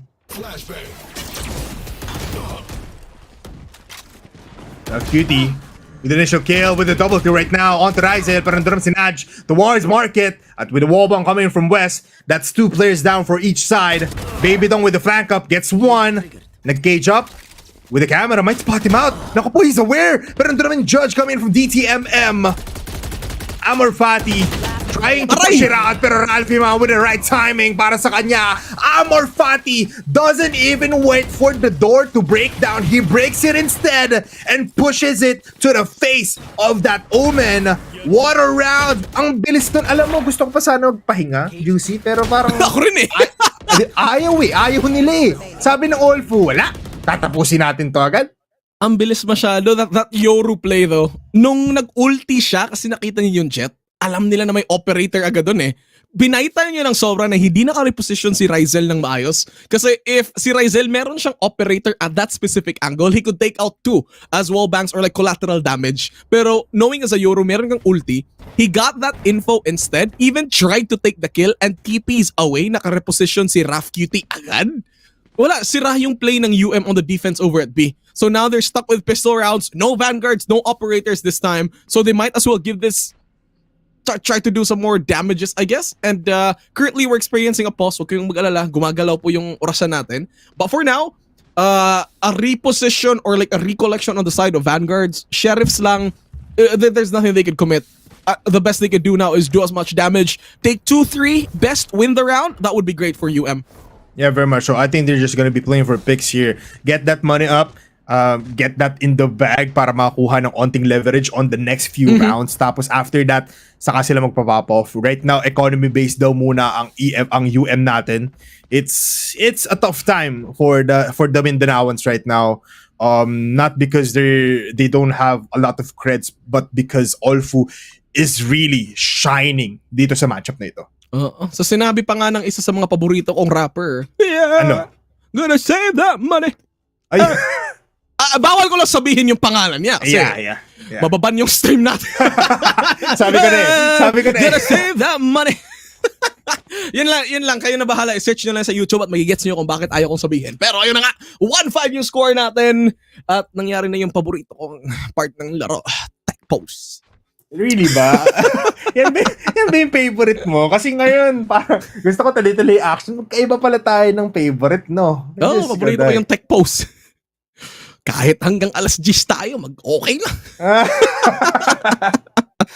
Pahinga daw muna kayo. Guys, sabi ni Juicy, matulog. Sisigaw na lang si Juicy para magising kayo ulit, guys. Habang nagte-tech post tayo, never mind. It's finally, the clock is ticking down. So, let's go. Right interaction. 7th round na tayo. 5 rounds for Olfu, 1 round for UM. And as you can see, they're trying to take mid coming in from Olfu. Pero handa dito si V-Mental. Grabe yun ah.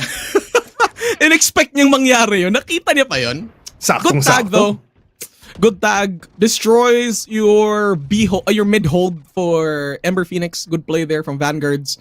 On the side, Sheriff lang dala nila, so they have to at least take 2-3 kills for this. And then magiging okay yung turnout ng round. Pero again, best if they win this round. Okay?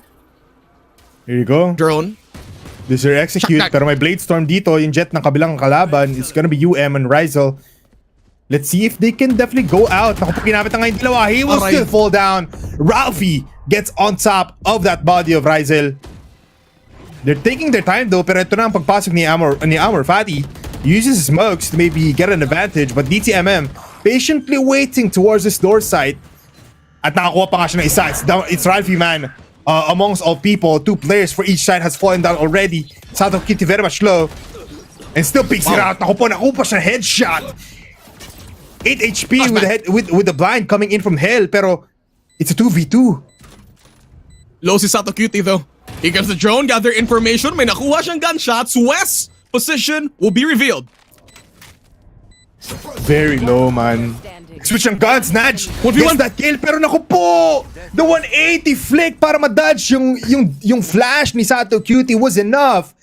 Olfu is just a beast in this Parang matchup. Si Sato Cutie din, na-blind din siya sa sarili niyang flash eh. Totoo ba? I mean, ano siya, it's that split second when you throw, tapos lilingon ka sa kabila para konti lang yung flash mo. Yun yung tinry niyang gawin, pero yung prediction niya kung nasan yung information ng kalaban, iba eh. Nag-reposition na yung Ember Phoenix. So, good try on the side of Sato Cutie. It does make sense kung ba't ganun yung galaw niya.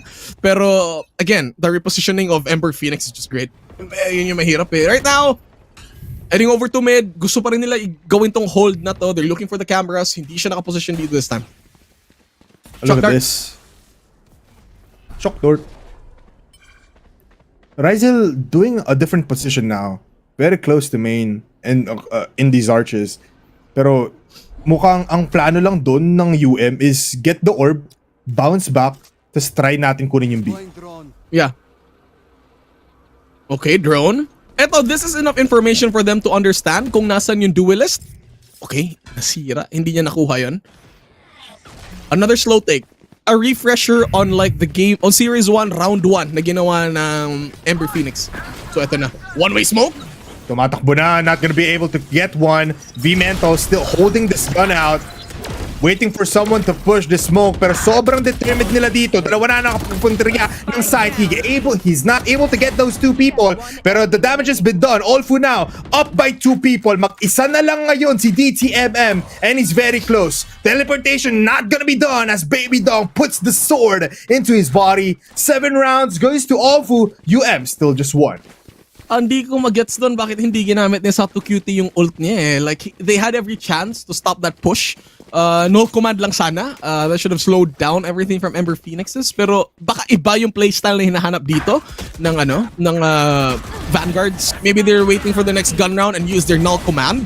But we have yet to see this ultimate come out. They have to use the utilities on the side of Vanguards to make some space and deny entries as much as they can. Kasi iba eh. Again, nag-iiba-iba yung style ng Olfu.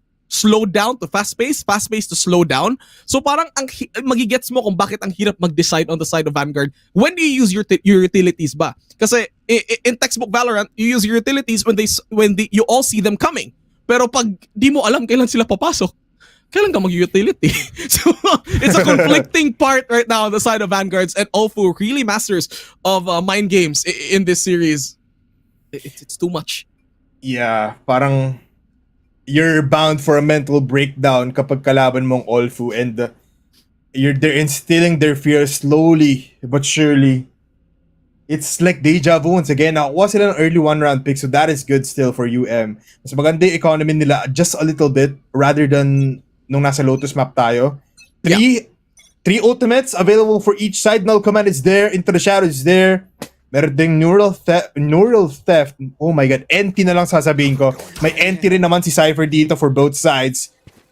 May jet knives. May Hunter's Fury. But right now, it's a slow pace coming in from Olfu towards mid and might go to Pizza and might be able to get one. Good scan attempt. Na-miss ng drone. Okay. Oh my god. Amor Fati Transfer. again. Juicy, I am getting scared right now. Because the amount of space that Olfu is creating is just too immense. In a split of a second, nakuha nila yung kalahati ng mapa, yung left side ng mapa, nandun na Persato Cutie with a headshot onto West. Able to stop one initiator, pero meron pa namang isa dito ang Olfu. That is gonna be Ralphie's paranoia. Cutie will get one. Amor Fati still in market, baits out the door. Sabi niya, guys, saraduhin yung door, tapos sabihin, akalain natin dito sa UM na walang tao dyan. And with that said, Rizel, isang classic na lang yan, brother. What are you gonna do? He's trying to steal guns. Yun yung iniisip niya. Magpupush siya, kuha siya ng Vanguard or Vandal. Yun yung iniisip niya na idea, pero ang dami na masyado nagko-converge into his placement. Na classic lang, di ko alam ano yung gagawin niya dito. Okay. Naririnig niya to eh. One right click. Ooh. Isang one shot lang sa one tap. Nauna siya. Oh. Again, disparity in equipment. Hindi talaga mananalo yung pen kahit mightier siya sa sword.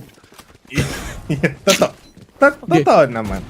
Kusulatan lang, oo naman. Diba? Parang sinabihan mo lang yung goldfish na umakyat ka ng kahoy. Bawal yan, bo. Di ko alam ba't ako galit. Pero ayun na nga. Good attempt though. This is just, it's too much to handle. Not just even for UM, but for everybody that's watching. Because, like, Olfu is playing a different game right now. It's not because they're up against Vanguard. It's just because Olfu is really just prepared for anything that's gonna be thrown at them. Isang operator, not gonna hit the shot. Si Ralzel, na headshot wall bang pa nga. So he's 1 HP. Nudge right now leads the fray. Pero sa Amor Fati, Baby Dong gets 2 kills. Olfu ngayon up by 2 players. And with that said, look at Baby Dong. Uses still cage. Also puts down the tripwire. Not gonna be doing a push through the smoke. Meron final command not being used. DTMM gets 1. Baby Dong pushes it out. Ako po, may flick papunta sa kanan. Now he gets 1 more advantage. 2 players left for UM. Di ko talaga gets eh. The ultimate, it's just there.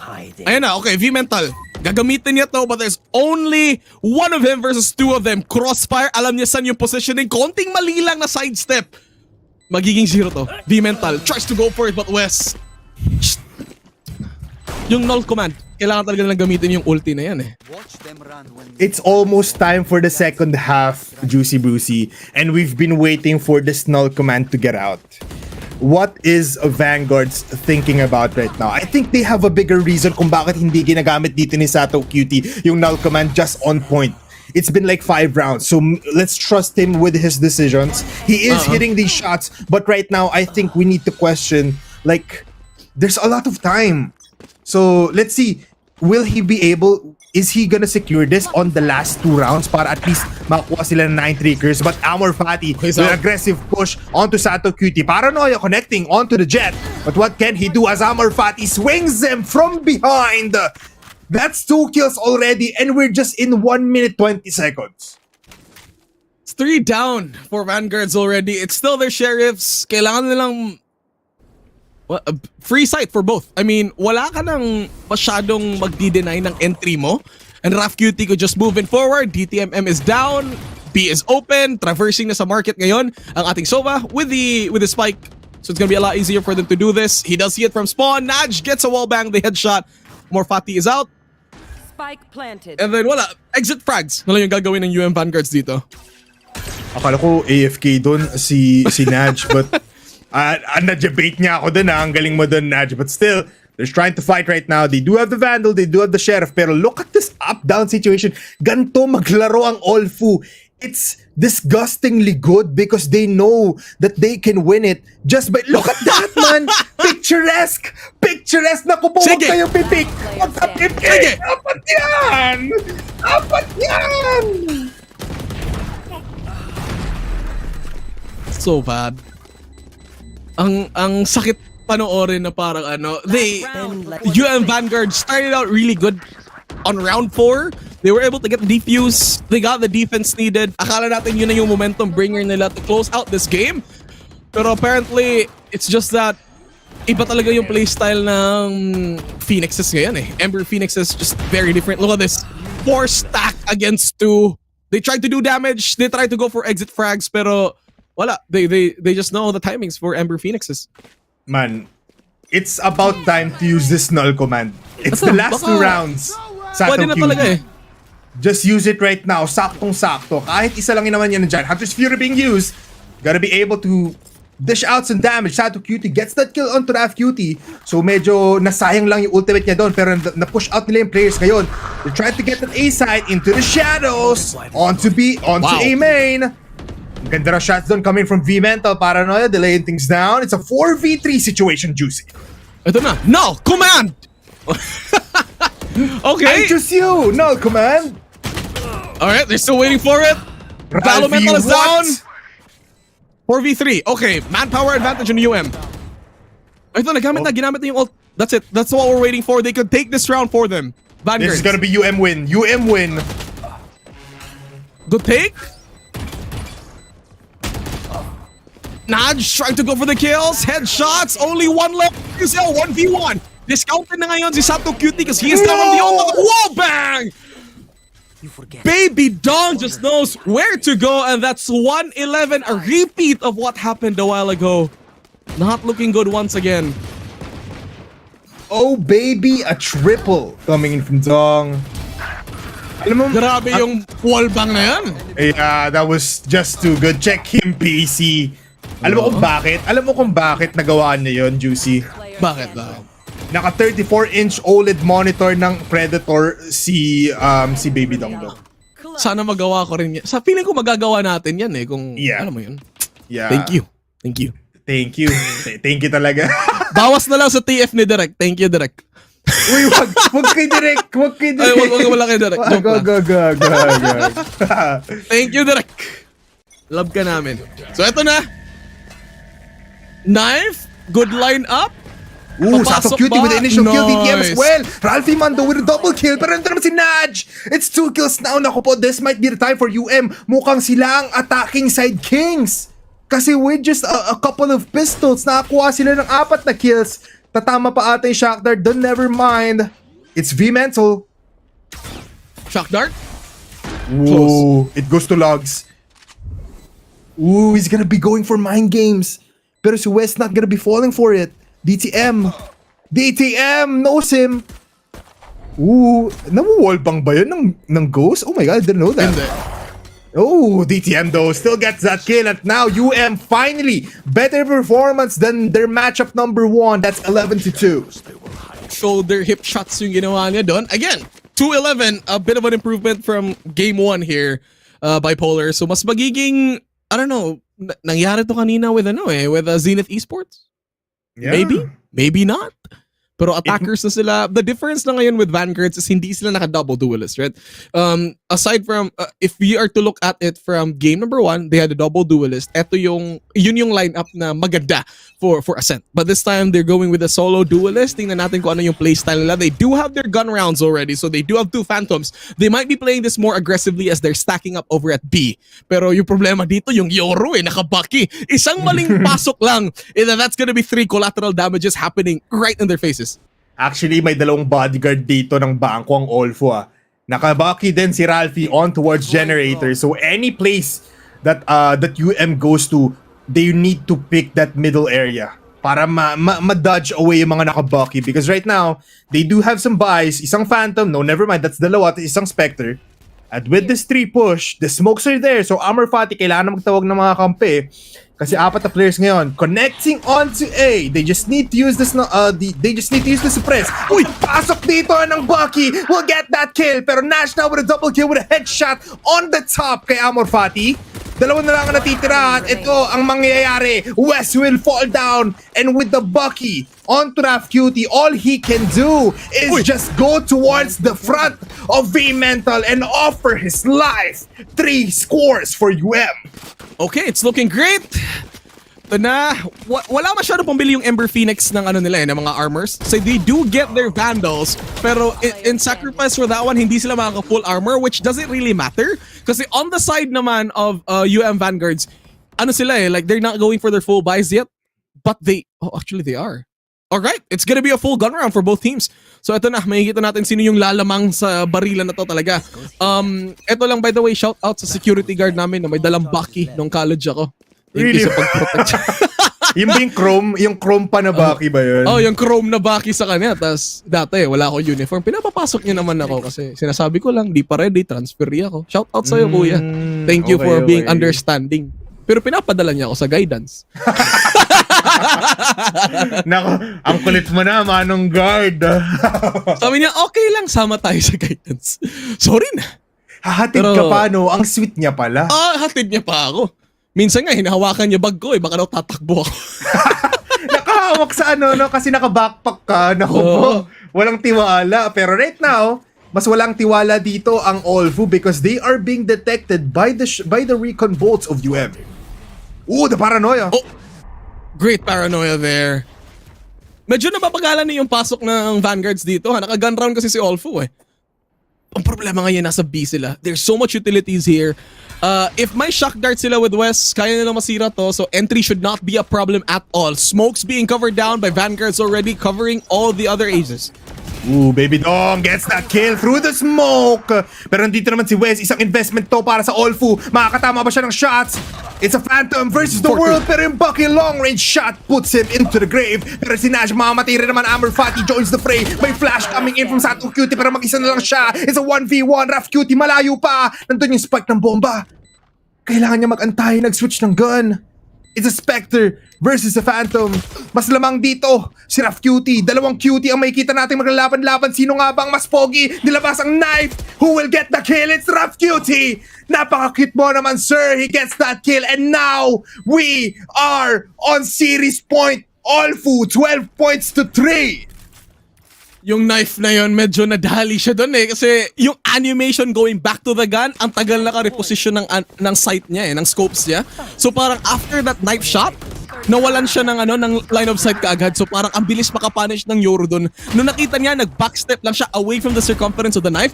Tinira niya at tapos. That already brings down to series point on the side of Ember Phoenixes. But again, valiant effort on the side of Vanguards in trying to keep that round alive. So, hindi pa naman tapos. May isa pa, Nudge has a Hunter's Fury. They could at least try to destroy more traps here on B and maybe just rush in forward. May gun round naman yung both teams, so it's fine. It's definitely still alive for UM pero sobrang angas naman doon. Baby Dong with a trade-off coming in from TTMM. Pero look at Ralphie man! Ralphie man doing Ralphie man things! It's Olfu against V-Mental! At si V-Mental keeps the fight alive! Nagtawag pa ng Wukong para tulungan sila against Olfu! Lumabas si Monkey King. Nag-Wukong's command! Nag-Wukong's command! Balik ka sa kabila! Hindi ka dito! Mali. Nag-boundless strike Alis ka dyan. Push ka dyan, iba dito. Pero yun na nga, they do keep the fight alive for Vanguards. Ang bilis ng ginawa ni Amor Fati doon, ha? Dash in forward, he tried to get some shots, hindi niya nakuha, but right now they will be punished going into the pistol round. So medyo lamang yung Vanguards ngayon, pero serious point yung Ofu, so they have to be very careful. Camera destroyed by Vanguard, so wala silang information right now on Ofu. The percentage of winning this round for UM is like 90%. Kasi all for right now are all just pistols. Full buy. Yeah, full buy sila eh. Full buy ang UM dito, tapos semi-buy lang ditong all. Parang 1/4 buy lang naman to kasi they have a Bucky, they have Sheriffs, I think they have Eco armor. Sila. No, they don't have armor. Pero titignan natin to there's one player dito at wala na namang tripwire. Tama ba Nikita? Walang tripwire dito, si Baby Dong. Ayun na nga. Null command. Okay. Good take. Uy, nag-TP yung Omen sa boat house. Oh no. Oh no. Oh no indeed. Kasi yung null command delaying things out, Raf Cutie with the Sheriff, the timing is there, pero yung shots are gonna be connecting onto him instead. Drone spotting them out, still the presence being detected at ngayon 5 players ang pupuntrihan, the shots connecting but not enough. V-Mental and now the headshot coming in from Raf Cutie, still wall banging away, pero anong kayang gawin dito ng Olfu? It's guns blazing coming in from the side of UM. It's a matter of decision making. Kung kailangan mo pa ba ilaban to. Amor Fati pumupuso with the Sheriff in hand, still alive, 76 HP, needs to reload. And he falls down. V-Mental is on fire. Konting shots na lang sana eh. Medyo malaki-laking economical damage dapat yon kasi if he took out 3, wala nang pambili ng Vanguards, ng Vandals, yung natitirang players ng Vanguards if he took down at least 2. So, they were able to still do it. So they're out of their pistol rounds. That's a bonus for Vanguards. Now, Ofu has all the money that they need to buy their half shields and go for their Vandals. So dito natin makikita, masyadong malaki yung investment na ginamit ng Omen doon on the side of Ember Phoenix kasi nag-TP siya sa boat house. They did take out Baby Dong, which is fine for them to get that site open. Pero the question pa rin dito is, yung mga ciphers natin hindi naglalagay ng trap sa B, no? Yeah, napapansin ko lang. Allergic sila sa tripwire man. Parang ayaw nila. Pero right now, as you can see, Amor Fati is just holding mid right now. Para silang naging attacking dito. Kasi with his operator right now, all he needs to do is look towards the left and he can get multiple frags. Kailangan niya lang ng onting information coming in from the player on that 3 area, which is gonna be Ralphie. Pero timing, not gonna be in favor of Olfu. 5 players right now able to get into the site pero maraming tripwire. Ngayon dito si Baby Dong very much aware. Ngayon Raf Cutie, process of elimination. Wala nang players sa B. Kailangan nila pumunta sa A site. UM getting those kills. Rizel to fall down. It's 2 players. Simultaneous kills. Olfu alive for 3 and it's a round win. Ganon kabilis. Kumuha ng panalo ang Olfu. Di yun ang pinapansin na. Nawala na ko ng bosses. Boss. Okay lang! 0-2 ang kinalamangan ay well, ganun talaga. That's day number 1 here in Campus Rivals. 0-2 ang ginawa ng Ember Phoenix. UM Vanguards though hindi pa nagtatapos ang kanilang journey dito sa Campus Rivals as they will be going to lower brackets for the next few days. Pero ayun na nga, Bipolar, sobrang ganda ng performance ng Ember Phoenix this time. Talaga like the disparity when it comes to the score on all the games in this series, sobrang layo talaga. Like the final score for Vanguards was 3. Yung side naman ng green on what do you call this, on Ember Phoenix at start 1-11, same as rounds 1 and 2. Not the best performance on the side of Vanguards, pero back to the drawing board. It's not yet the end for them here in Campus Rivals. Yeah, the dream is still alive. They have still one more chance, a last qualifier chance para sa kanila on towards these playoffs. Pero you gotta give it to them. Mas magandang performance compared to onto their match number 1, pero not a lot of improvement. Yes, they got 2 more rounds, pero they need to work on it a little bit more, especially if they're going up against even more teams. Lalo na't lower bracket yun, mas maraming games. It just means that they need to prepare even more. Pero Olfu, the star of the show, man, kung gaano kagandang ating matchup number 1 for DLSU and as well as UE, tinapon nila yun, man. Sila kumuha ng spotlight sa ating day number 1. Yeah, they did. They were the opponents that you gotta look out for. So, ayun, exciting times for both Green Aces and Ember Phoenix. So, it's green versus green here in the upper brackets, and both of our red brethren pupunta sila sa lower brackets as of now. Pero, ayun na nga, nagtatapos na ang ating first 2 matches here in Campus Rivals. Wow. Bipolar, ano ba yung mga standout moments mo in this series muna sa Vanguards versus Ember Phoenix? In this series, I think just finishing out almost that first half sa ating Right. Lotus map, almost 12-0, was a highlight of the rounds. Tsaka nakakuha tayo ng multiple aces. Isipin mo yan, multiple aces in that match was just just so intense. Ikaw ba? That was intense. That was insane. Ano sa akin it's the utility usage from all the teams. So parang may times na we don't understand, pero it does make sense for them in their playstyle. Yeah. So there it is. Yun lang masasabi ko. Like parang we do question a lot of their utility usage, pero in a way, it's their playstyle. And tingnan natin, maybe it does play out differently with a different opponent. I think that's one of the highlights, na parang konting kaalaman para sa lahat ng nanonood na there are different ways that you could use your utilities. And yun nga yung pinakita ng ating mga players, especially on this series number 2. But that was Vanguards versus Ember Phoenix. And great to see Ascent. Looking forward to see Pearl. Looking forward to see the other... Icebox? Well, hasn't made an appearance yet. Icebox and Pearl, di pa nagpapakita. We've seen the others and Split also. So, sana bukas, Pearl, Split, Icebox, pakita kayo. Show us big games. Sana we might be able to see that, especially mas marami tayong matchups tomorrow, pero isang mabilis ang insider na lang, parang sasakitin ako bukas, Juicy Brucey. Parang kailangan ko ng sub-in sa laban natin bukas. So, abangan niyo yan bukas. Bigger surprises there. Pero, focus tayo ngayon sa... Huwag mo kayo sumbong kay Teach. Juicy Brucey. Promissory note? Ano po? Waiver? Pwede? Waiver Pwede? na lang. Waiver na lang. Pwede daw sa may go signal. Okay. Doctor's permit na lang kailangan. Akong bahala sa'yo. Ako yung class Thank you. president Yan. Dapat ganun sa mga klase natin. Yung class president, pwede siyang mag-excuse ng sino yung a-absent. Yan. Ang bait mo palang class president, no, Juicy naman. Brucey. A-absent ka, okay lang. Pero kung papagalitan ka, wala akong kinalaman doon. pero okay ako. Yun yung importante, nag-okay ako. Yun yung pinaka-importante na bagay. Diba? At least. Pero ito na nga, 0-2 yung final match natin. We had really big nail biter of a match from series number 1 Bipolar. Pero this match, there's not much to say in a sense. Kasi in a way, ang bilis masyado na laro. Now, let's see how fast-paced it is with our highlights starting from game number 2. It's really just a matter of like showing these players kung paano showing the viewers kung paano nag-instill yung fear ng Olfu dito towards the opponent side. Kasi talagang pinakita nila na they're just dominating, and this is just the start of Campus Rivals. So hindi lang to magandang start para sa kanila, pero they also need to like be careful kasi ngayon nasa radar na sila ng lahat ng teams na hindi pa nila nakakalaban.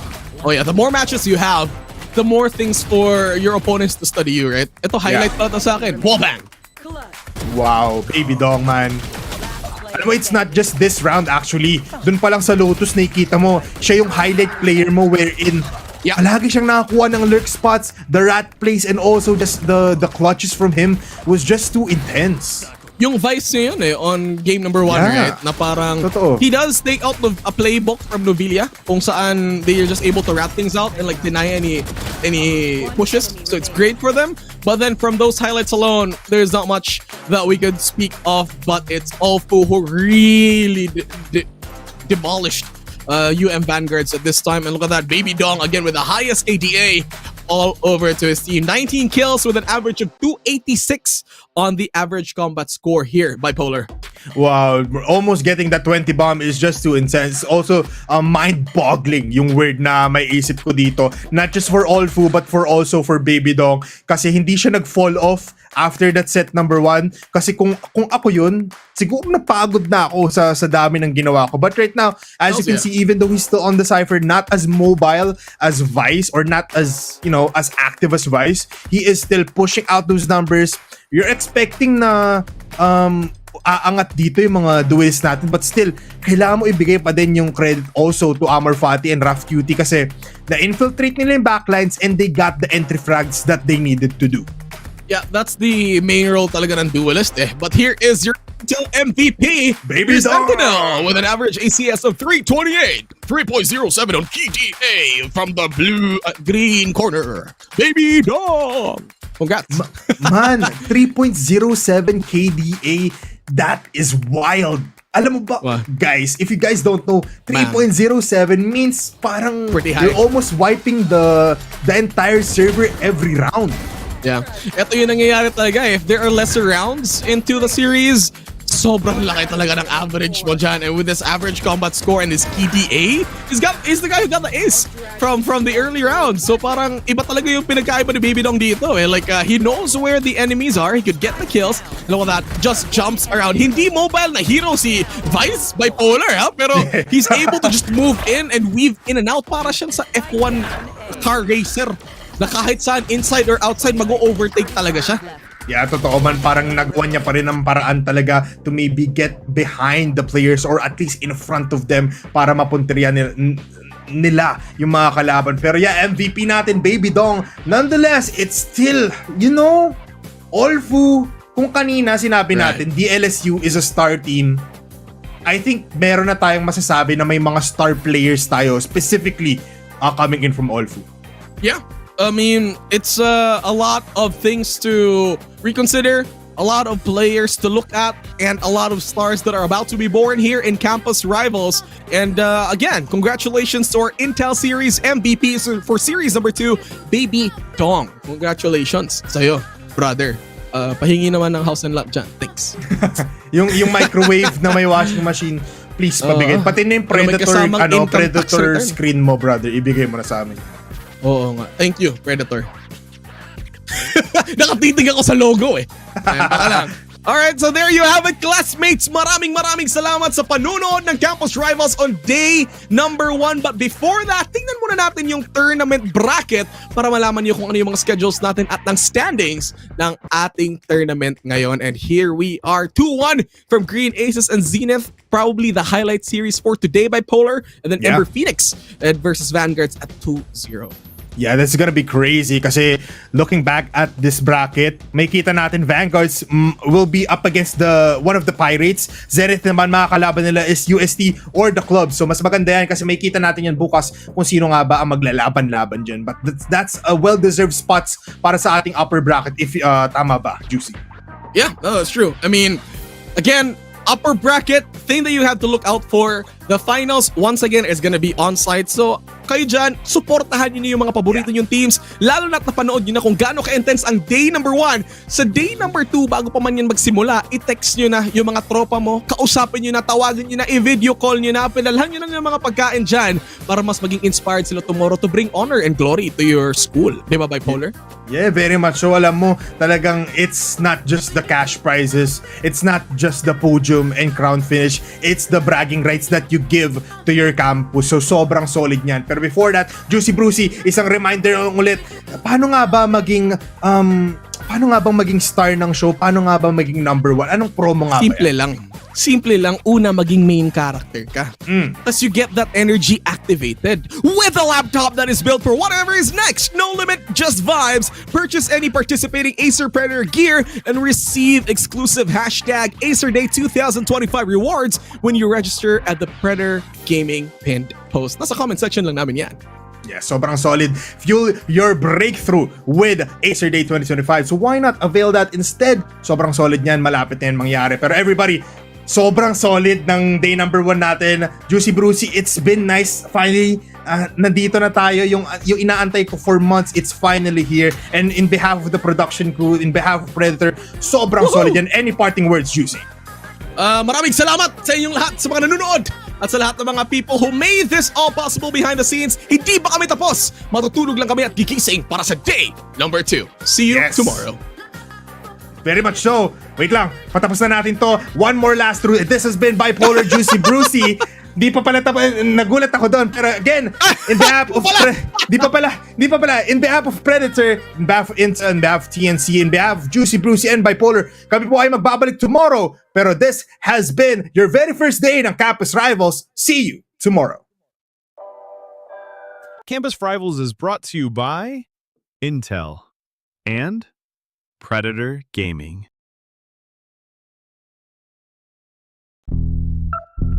Spike down.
One enemy remaining.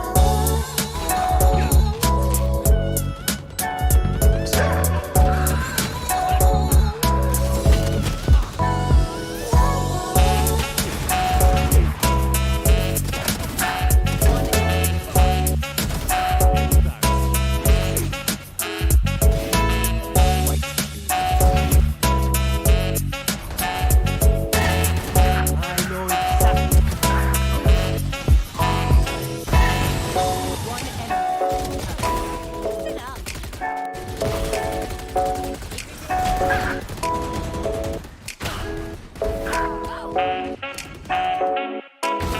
Redundant. Last player standing.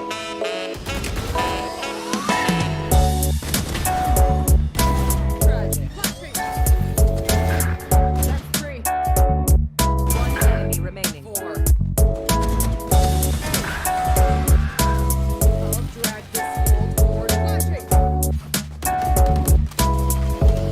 Down A.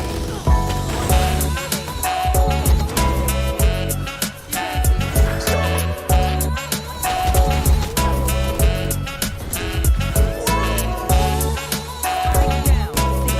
One enemy remaining.